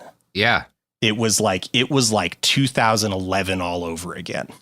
2011 was the only good time to be in digital content creation. There's like a lot that's unsettling about that. I think one of the things that is like most frustrating to me is the degree to which it's meant that we've gone backwards. Like there was people who like study tech and kind of the way socialization around big tech works talk about this thing called the trough of disappointment, right? Which is when you get a new technology, we're in like the hype phase for like AI right now, right? Yeah. And then at a certain point it becomes clear which aspects of the hype were right, the degree to which the technology is capable of doing things that kind of the evangelists were claiming, and to which extent the hype was wrong, right? Yeah. In what areas is the tech always going to fall short? And that's called like the trough of disappointment, when people start to realize, and then, things kind of are supposed to level after that. Pets.com is not in fact magic. Yeah, exactly. You can't just keep shoveling money into this shit forever in the hopes of exponential returns. Or as a consumer, like at a certain point, I can remember the time when phones were exciting, and I was, especially as a journalist, like really interested every new year at like what new things they're capable of. And then after a couple of years, it was like, well, every phone is like, there's no difference now. There's no excitement in getting a new phone. It's just like, well, my old phone is broken, so I need a new phone. But like, I'm not like, wow, the new capabilities of this device. But I feel like there's another, I don't really know what to call it, but there's also this kind of thing where the internet helps to create, or is the method through which is disseminated, a new labor-saving device. And then the scams reach such a density that the amount of labor you're able to save is minimal, right? Like I feel like there's like that's at least one of the things that I've noticed, especially with like digital communication, with just communication in general, right? My smartphone made it easier to stay in touch all the time. And now my smartphone, like, it obviously, I still carry the damn thing everywhere, but like my text messages are mostly scams and my emails are mostly scams and most of the calls that I get are scams. Like, yeah. I've actually been finding myself drifting back towards email as a communication medium just because the spam filters are better, mature and sophisticated. And for the most part, they work. Yeah. Like that it's like, people can actually reach me by email. That's pretty cool. And like there's a whole really kind of the big thing is there's this whole technological element to it. And, when you sort of pitched the idea of this conversation, the first two places my brain went to were John Romulus Brinkley, the goat testicle doctor. Yes. And pioneer of new media radio and of course, and Marshall McLuhan. Yeah.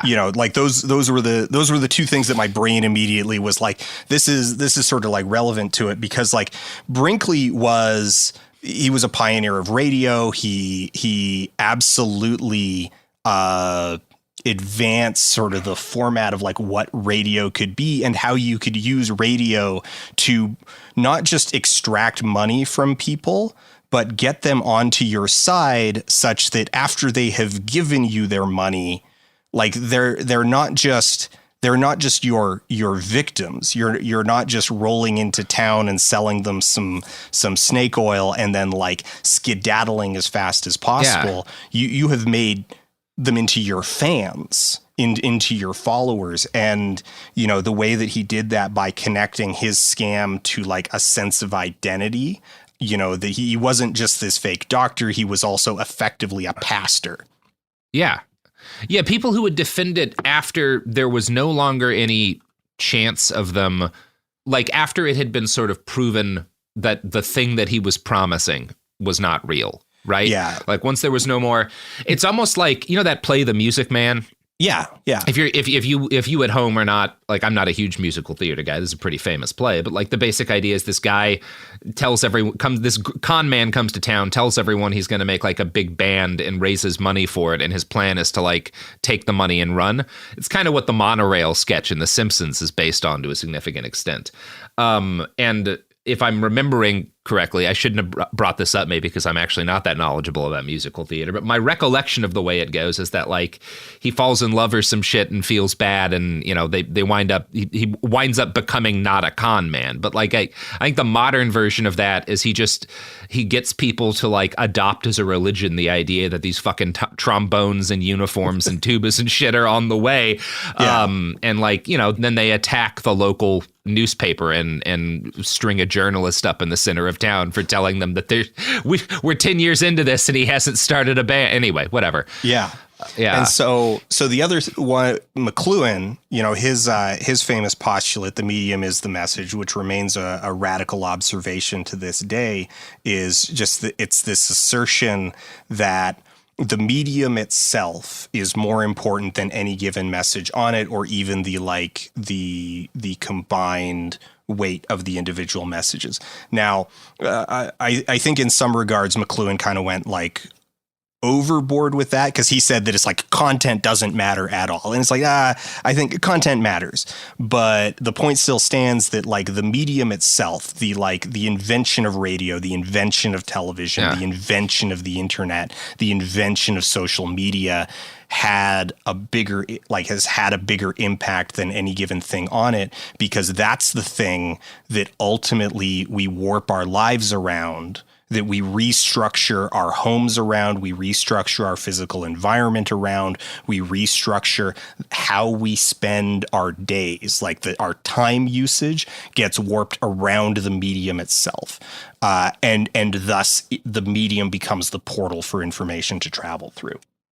Absolutely. And it also, I mean, I think there's an extent to which that is true of kind of the way parasocial dynamics impact things like political belief. Yeah. I think there are a lot of people, and I think there are a lot of things that people, especially when it comes to like radical politics, that people adopt because somebody who they had come to already like expresses those politics, right? Yeah. And so something that maybe never would have gotten any purchase with them suddenly is able to get purchase with them because like a dude that they, or a lady that they had a parasocial relationship express this kind of stuff. And it's not that it like hacks their brain. It's not that like people are, little robots. It's that,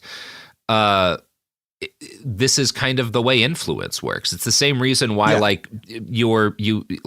people often wind up believing similar things to their parents or similar things to their friends group. If your friends are all saying like, on the positive end of things, if you grow up like I did, I don't know about your high school, but if you grew up like I did, in the 90s, I was just thinking the same thing. Like my vocabulary in high school was there's a slur that starts with F that was like every third word out of not just my mouth, but everyone I knew knows. The movie Superbad captures this to a significant degree of fidelity, to be honest. Yeah.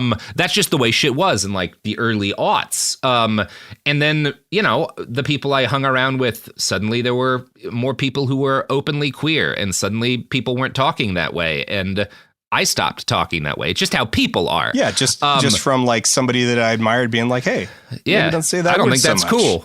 Oh, I guess you're right. Okay. That is kind of fucked up. Yeah. Yeah. And then, and it's not I can go to the subreddit for my show and see people being like, I started getting interested in like anarchist politics and history and stuff because of something Robert said. And I don't think that's bad because I think anarchist history and politics are useful, even if you're not an anarchist, right? It's valuable to understand that history. It's often undertold. But this is the same dynamic, this thing which has benefited me and to some extent benefited some of the ideas that I think should be more widely known. This is also why there's more Nazis, right? Like it cuts every which way. And so McLuhan, you get these new mediums, you get the internet, you get the subdivisions of the internet, like you get social media, you get email, you get, instant messaging and whatnot. And because those technologies have this gravitational effect around them that alters the trajectory of how we structure our lives, they become, because they are potent, because they are valuable communication vectors, they become prime targets for grift. And the thing is that all of these technologies that have accelerated communication, people have long been pointing out like the negative impacts of social media and just like the effect on like self-esteem, self-perception of just being exposed to other people's curated, idealized version of themselves so constantly. It's like this, like that's already, impactful in potentially negative ways. And that's when you're dealing with like real people. But then you add on to that it's like, oh, you go on Instagram and like you can be following a bot and not even know it. You're getting, and the algorithm is going to float this stuff. And so particularly if you're looking down these like these addictive infinite scroll feeds, you don't have the filter of pre-interaction to gauge those things. So like I follow you on Twitter and I know that if I see like, oh, Robert Evans has retweeted this thing, that it's like, okay, so like he's taken a look at it. And it's been through like the filter of his brain. And so I can probably just like, take my trust in that thing up like one notch. Right. But if I'm just like scrolling down the algorithmically curated, like this is what our computer has determined is similar to things that you have already looked at, it's so much more fraught, but it's really easy to be complacent and just be like, oh, I trust this thing. I trust this platform. And that's where we get into the trough of disappointment is this, like, I trust these algorithms do a really good job of like, oh, I watched Dan. And so the YouTube algorithm introduced me to like a bunch of other really good creators. Cool.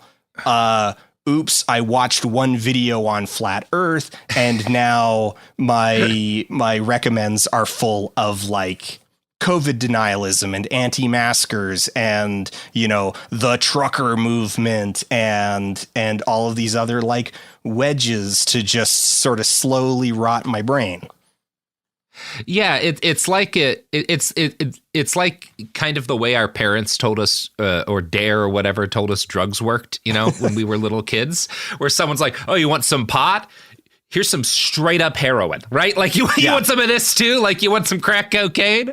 No, and it is, you know, you were talking about like, you follow someone and you see them share something, and if they're a trusted source for you, you know, it bumps it up a notch. And even that, you know, that's the way it works for me as well. But there's a degree to which I find it like problematic, especially because like we all fuck around on the internet too. I had a thing go crazy viral recently where like someone posted an obviously photoshopped image of like a control, like a Logitech controller at the bottom of the sea, and was like, look, the controller survived. And I shared it to make a joke, right? And the joke was that like, the controller, we're going to find out, was one of the more functional things about that terrible sub.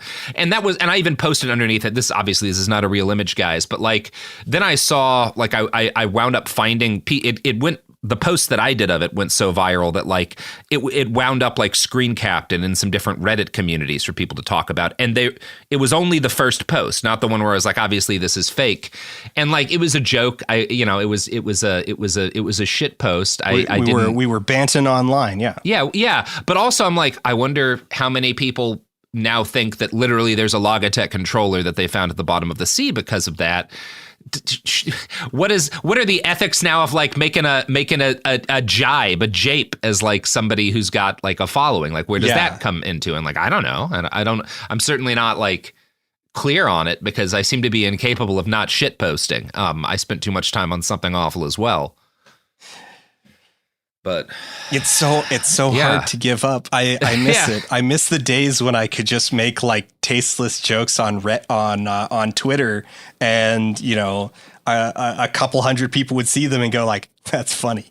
And now it's like, if I'm a little too ironic, someone's going to be like, "Oh crap, are you serious? Like that happened?" And it's like, no, that did not happen. That did not happen. This is fake. I am telling lies for comedy purposes. It was a bit. I was doing a bit. No, and that's like, you know, something awful, which is kind of the it's like the oh crap! Now I've forgotten a very basic science term. You know, the big puddle of boiling goop that life came out of. The primordial ooze. It's the primordial ooze of digital culture. That's what Something Awful was. It was a forum website that gave birth in various ways, some direct and some indirect, to 4chan, to Reddit, to Twitter culture, you know, to all of these different, to Anonymous, to all of these different like things. You can trace a lineage back to Something Awful. And the motto of that website, as written by the terrible person who founded it, was "The internet makes you stupid." And I at the time, what that kind of meant was, and if you're younger, or if you just weren't very online in the late 90s, early 2000s, you may not remember this long period, but there was a fairly long period where the default assumption in regular society was whatever happens online doesn't matter. Right? Yeah, it's can't fake, matter. It's probably fraudulent. It's almost certainly like made up. You can't trust anything online. And real people are not on the internet, right? Like it's kids, it's nerds, but like, you know, guys who run banks aren't online, you know? Like the idea that the richest man in the world would spend all of his time shit posting was absurd. Like, so he really should be busier than he observably is. He certainly, it seems like it, although I guess so should I. If I'm being fair. But yeah, it's there's this this degree to which digital culture is still very much a huge chunk of it. Like, we all want it to not matter. We all want a place where we can just shitpost and bullshit, because shitposting and bullshitting comes out of like the very same impulses that like determine a lot of how we interact with like our friends, right? You know, we all need some times where you can just sit down, have a couple of beers or whatever, and like say shit with your buds, you know, and it's not being recorded. It's not going up everywhere forever. You can just kind of like talk. This is it's a field, almost social experimentation is a huge part of maturity, of growing up, of becoming a person. And I think we all get kind of, there's a degree of like the accessibility of the internet that makes that impossible to entirely get over, even though it is demonstrably untrue. What happens on the internet matters quite a lot, and you can have a real significant, you can influence your own life in very negative ways by saying the wrong thing on the internet at the wrong time. Yeah. Yeah, I mean, lots of people have observed just this fact that it's like on Reddit, you're not on Reddit. I mean, on Reddit too, but you know, on Twitter, like once a month, Twitter elects some 10 follower anime profile pic with a single tasteless joke and makes it the fulcrum of reality. Yeah. And it's like, and the thing, I don't think this is actually that far off topic, just because like it's this warping of reality, this warping of like what is real, what is trustworthy, what are the like impacts of things, and the fact that like, you know, 10 follower account can become international news. Yeah, has to sit alongside the endless bombardment of dick pills and global leaders. Like I had this joke that I was trying to formulate over the weekend of like World War II with Twitter, where it's like, you know, just a joke hinging on the idea that some like follower bot would observe that it's like, it's like, you know, 2 posts in a row. Like, it's like the USSR has rolled into Berlin. Stalin has unfriended the president. I hope this doesn't mean anything. You know, that it's like that you have international politics happening in the same space as fake international politics, as the same space as just like this endless bombardment of, you know, of curated reality, fictionalized reality, unreality, and spam. And no one knows what's real anymore. No one knows what to trust. And the instinct in a lot of people is to just give up trying to parse the difference, and that makes us like increasingly vulnerable. Yeah, and I think a big part of what's kind of at the core of the problem here is what you've said here. It makes us vulnerable. The degree to which this can be weaponized is really significant. Like, one of the things that we saw that I think is kind of low key a significant moment in sort of info conflict shit is last weekend from, you know, where we're talking now, there was a mutiny by the Wagner mercenary forces in Ukraine and southern Russia against the Russian government, or at least that's what it appears to have been now, right? This is Russia. A lot of this is really weird, so I'm not going to say we certainly don't know entirely like what happened there, or like what's going on there. But a couple of things happened very quickly. For one, folks on the right, and there were also a lot of kind of like shithead left people who adopted this too, decided that liberals were cheering on the head of Wagner, Yevgeny Prigozhin, because like they believed he was a reformer, and that like they'd all fought this guy who was like objectively a piece of shit and a fascist, is like they're cheering him on because they hate Putin so much, and they've convinced themselves that he's, you know, going to fix Russia. And he's like, no, I didn't see that. Like, look, I love calling people out when they have shitty takes specifically on this specific war, because I've been covering it since 2014. But like, I didn't see that, and none of the people talking about how liberals were doing this provided any evidence of it. And it happens all the time, right? Sometimes people will like take a post that has like 30 likes and be like, this is what the left is saying. But like with this, there was even less. Like I didn't see a single post where someone was like, Prigozhin's gonna like fix, corruption in Russia or whatever. No one was saying that. They just invented that this was going on. And part of it is that like, the way Twitter works now made it a lot easier for disinfo to spread from this thing. Like there was very famously a guy who is an absolutely a con artist, just started sharing a bunch of videos from there with like bad commentary that was inaccurate. And Elon Musk was like, this is the guy I've come to trust about. We can say Elon Musk. Yeah, we can say Elon Musk. I don't know. It's a problem, Dan. See, you beat me to Elon Musk because I was going to say that it's like the con artist was, but then it turns out that he was just retweeting that guy. It's like of course he got involved anyway. Yeah. And I don't think the solution was not because we lived, our parents and grandparents lived through the day where most people would be like, well, folks who are in politics maybe need to care about this. I might want to get the broad strokes of it, but like, random people, shouldn't be influencing what's going on with these international relations. And that's how you get shit like the Dulles brothers carrying out coups all over the world on behalf of the U.S. government, where most Americans are like, what did we do in Guatemala? I didn't know we had guys in Guatemala.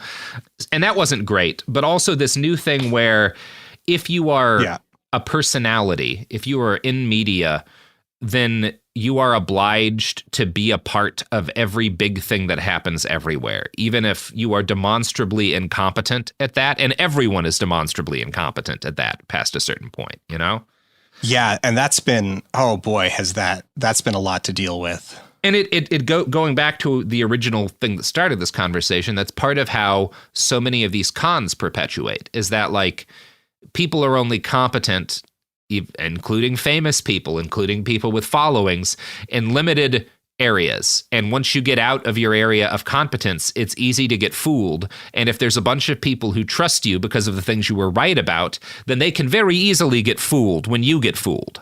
One of the big hazards there is that, and this is a long-standing observation, is that hucksters, con artists, are going to be more willing than anyone else to pretend to be up to date on it.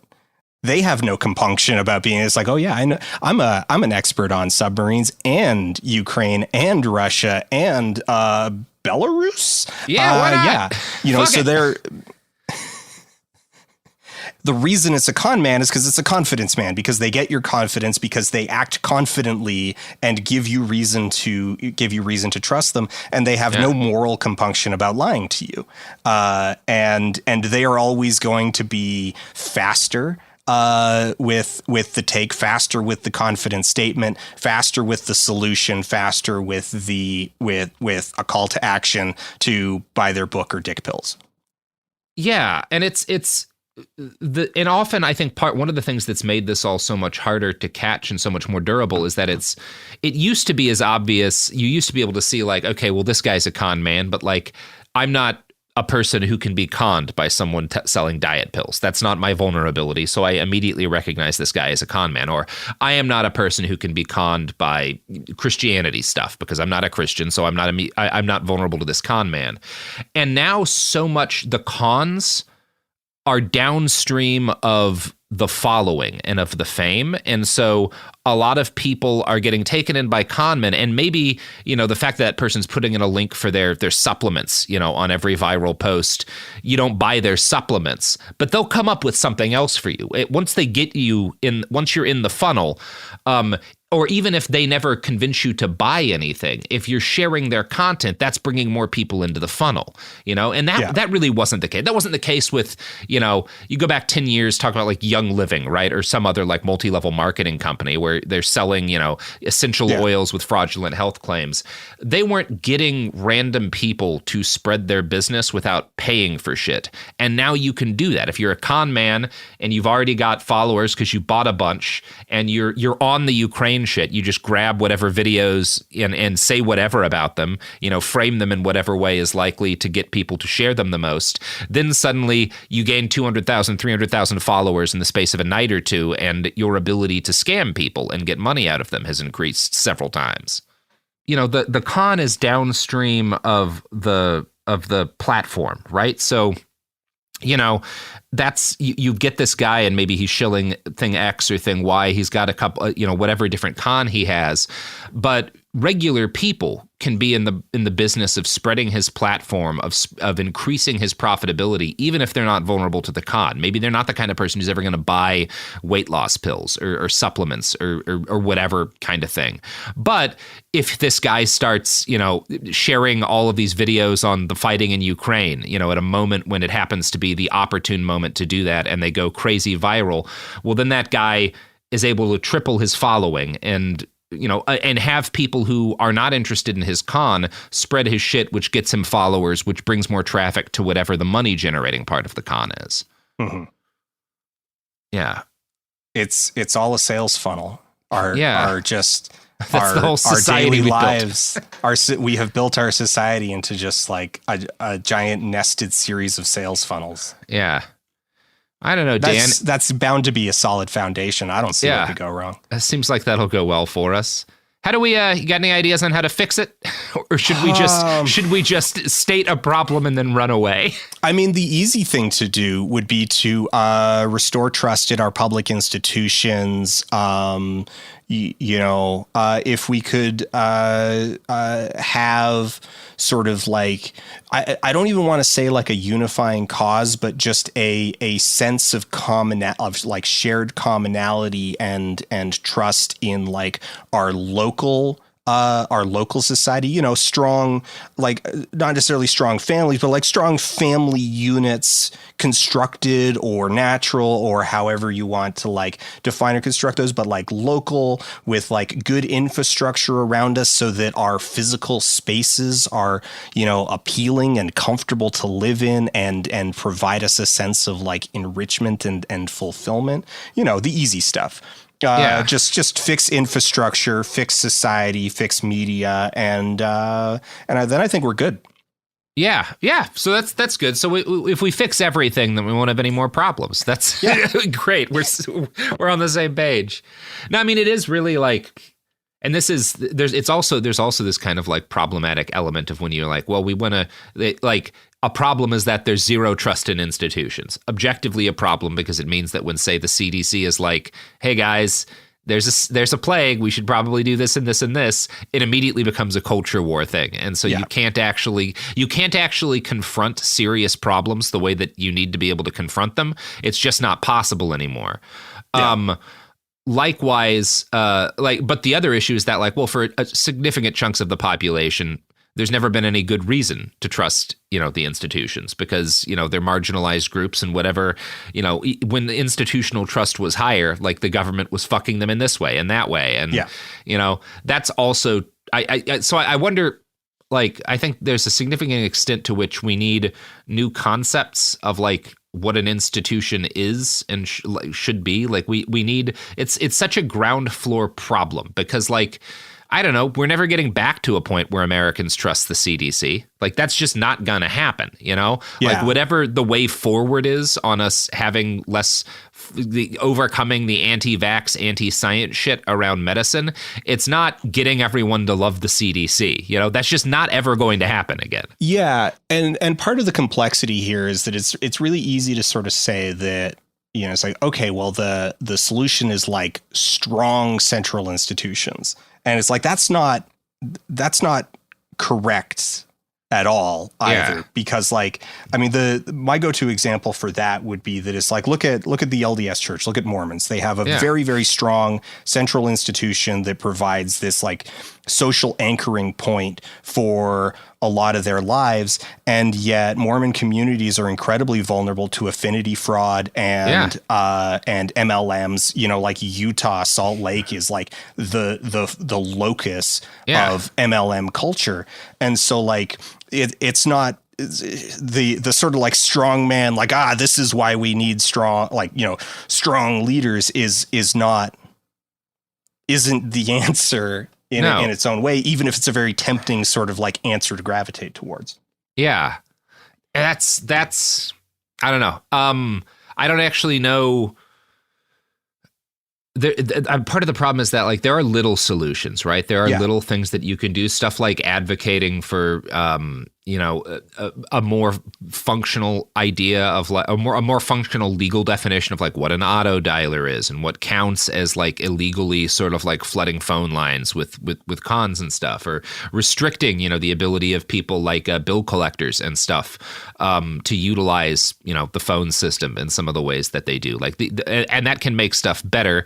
Just like, at a certain point, we will develop tools that mitigate some of the harm AI is doing in the con space. Some of its ability to automate and push shit to people at scale will get reduced. At a certain point, that will happen, right? Because it happens with everything. AI is not unique. You've heard the Red Queen hypothesis, right? Yeah, it's kind of a way of like for those. It's kind of like a way of looking at evolutionary theory. There's this point in Alice in Wonderland where the Red Queen kind of like traps Alice in this situation where like she's got to keep running as fast as she can, but it's like a situation like a conveyor belt sort of situation. So no matter how hard she runs, she never gets ahead, right? And that's kind of the way that like the evolutionary arms race works, right? Like one animal develops a defense against a predator, and the predator develops a way around it, and like the like that's kind of the best case scenario for how we adapt to cons. I think actually like technology just moves too fast now for us to be able to keep up, right? Like we're not just standing in place. We're consistently falling behind, and I don't know what we do here. So like there'll be technological solutions to specific manifestations. I mean, a big one like in there, like to not ban is that the legal system, the governments need to do something about the robocalling and the text messages, because they're rendering a vital piece of like civic infrastructure unusable. Yeah. People don't trust their phones anymore, and that's bad. Because it means they stop using it. It's like there's very real like consequences, and we need to be able to trust that we're talking to people who aren't just trying to get our money. Yeah. Yep. Well, Dan, you got anything you want to plug at the end of this here? Your YouTube channel, Folding Ideas, everyone should check out if you have not already. Yeah, the YouTube channel, that's going to be the big one. I'm on socials at Foldable Human, though I'm trying to wean myself off of them because they're broken and being broken on purpose. Yeah. And they're bad for my soul. Yeah. So I'm addicted, so I still keep coming back, but I'm a lot less active than I used to be. Oh, sorry, I didn't hear you. I was too busy getting anxious because of a thing on Twitter. No, yeah. Dan, thank you so much for coming on today. I really appreciate your thoughts on all of this. I'm looking forward to your next video, your next investigation, whatever that happens to be. Folks should check out, if you haven't, Line Goes Up, your documentary on NFTs. You should check out Contrapreneurs, is I think what you called your Mickelson twins documentary. Yeah. Check out everything Dan has done. Thank you, Dan. And that is the episode. You can all go home now and deal with the fact that your bank information just got stolen by somebody in Macedonia. Hey, we'll be back Monday with more episodes every week from now until the heat death of the universe. It Could Happen Here is a production of Cool Zone Media. For more podcasts from Cool Zone Media, visit our website, coolzonemedia.com, or check us out on the iHeartRadio app, Apple Podcasts, or wherever you listen to podcasts. You can find sources for It Could Happen Here updated monthly at coolzonemedia.com/sources. Thanks for listening. Sink into affordable luxury. Anabay is the only machine washable sofa, inside and out. With stain-resistant slipcovers and a cloud-like frame duvet, everything goes right in the wash. Plus, the modular design lets you change the look of your space anytime. Visit WashableSofas.com to upgrade your home. Shop up to 60% off site-wide, with sofas starting at just $699 and a 30-day money-back guarantee. Shop now at WashableSofas.com. Offers are subject to change, and certain restrictions may apply. This is Bethany Frankel from Just Be with Bethany Frankel. Let me be blunt. Most dog food is junk. It just is. And I'm not feeding junk to Biggie and Smalls. That is why they eat Just Food for Dogs. It's real, 100% human-grade food with ingredients I actually recognize, not mystery pellets pretending to be healthy. And once I switched, the difference was obvious. Better digestion, better skin, more energy, dogs who actually feel good instead of just surviving dinner. Here's the thing. You care about quality. You make an intentional choice to be healthy. So why are you gambling with your dog's health? So let's think about our furry babies. Go to justfoodfordogs.com right now and get 50% off your first box. No code, just try it. Because once you see the difference, you're not going back. Hey, this is U.S. Olympic gold medalist Tara Davis Woodhull. And I'm U.S. Paralympic gold medalist Hunter Woodhull. As athletes, our lives are about having a clear path. And a team that you can absolutely trust. So when it came to getting the best mortgage, we chose PennyMac. PennyMac is proud to be the official mortgage provider of Team USA and you. Learn more at pennymac.com. PennyMac Loan Services, LLC, Equal Housing Lender, NMLS ID 35953. Licensed by the Department of Financial Protection and Innovation under the California Residential Mortgage Lending Act. Conditions and restrictions may apply. This is an iHeart podcast. Guaranteed Human.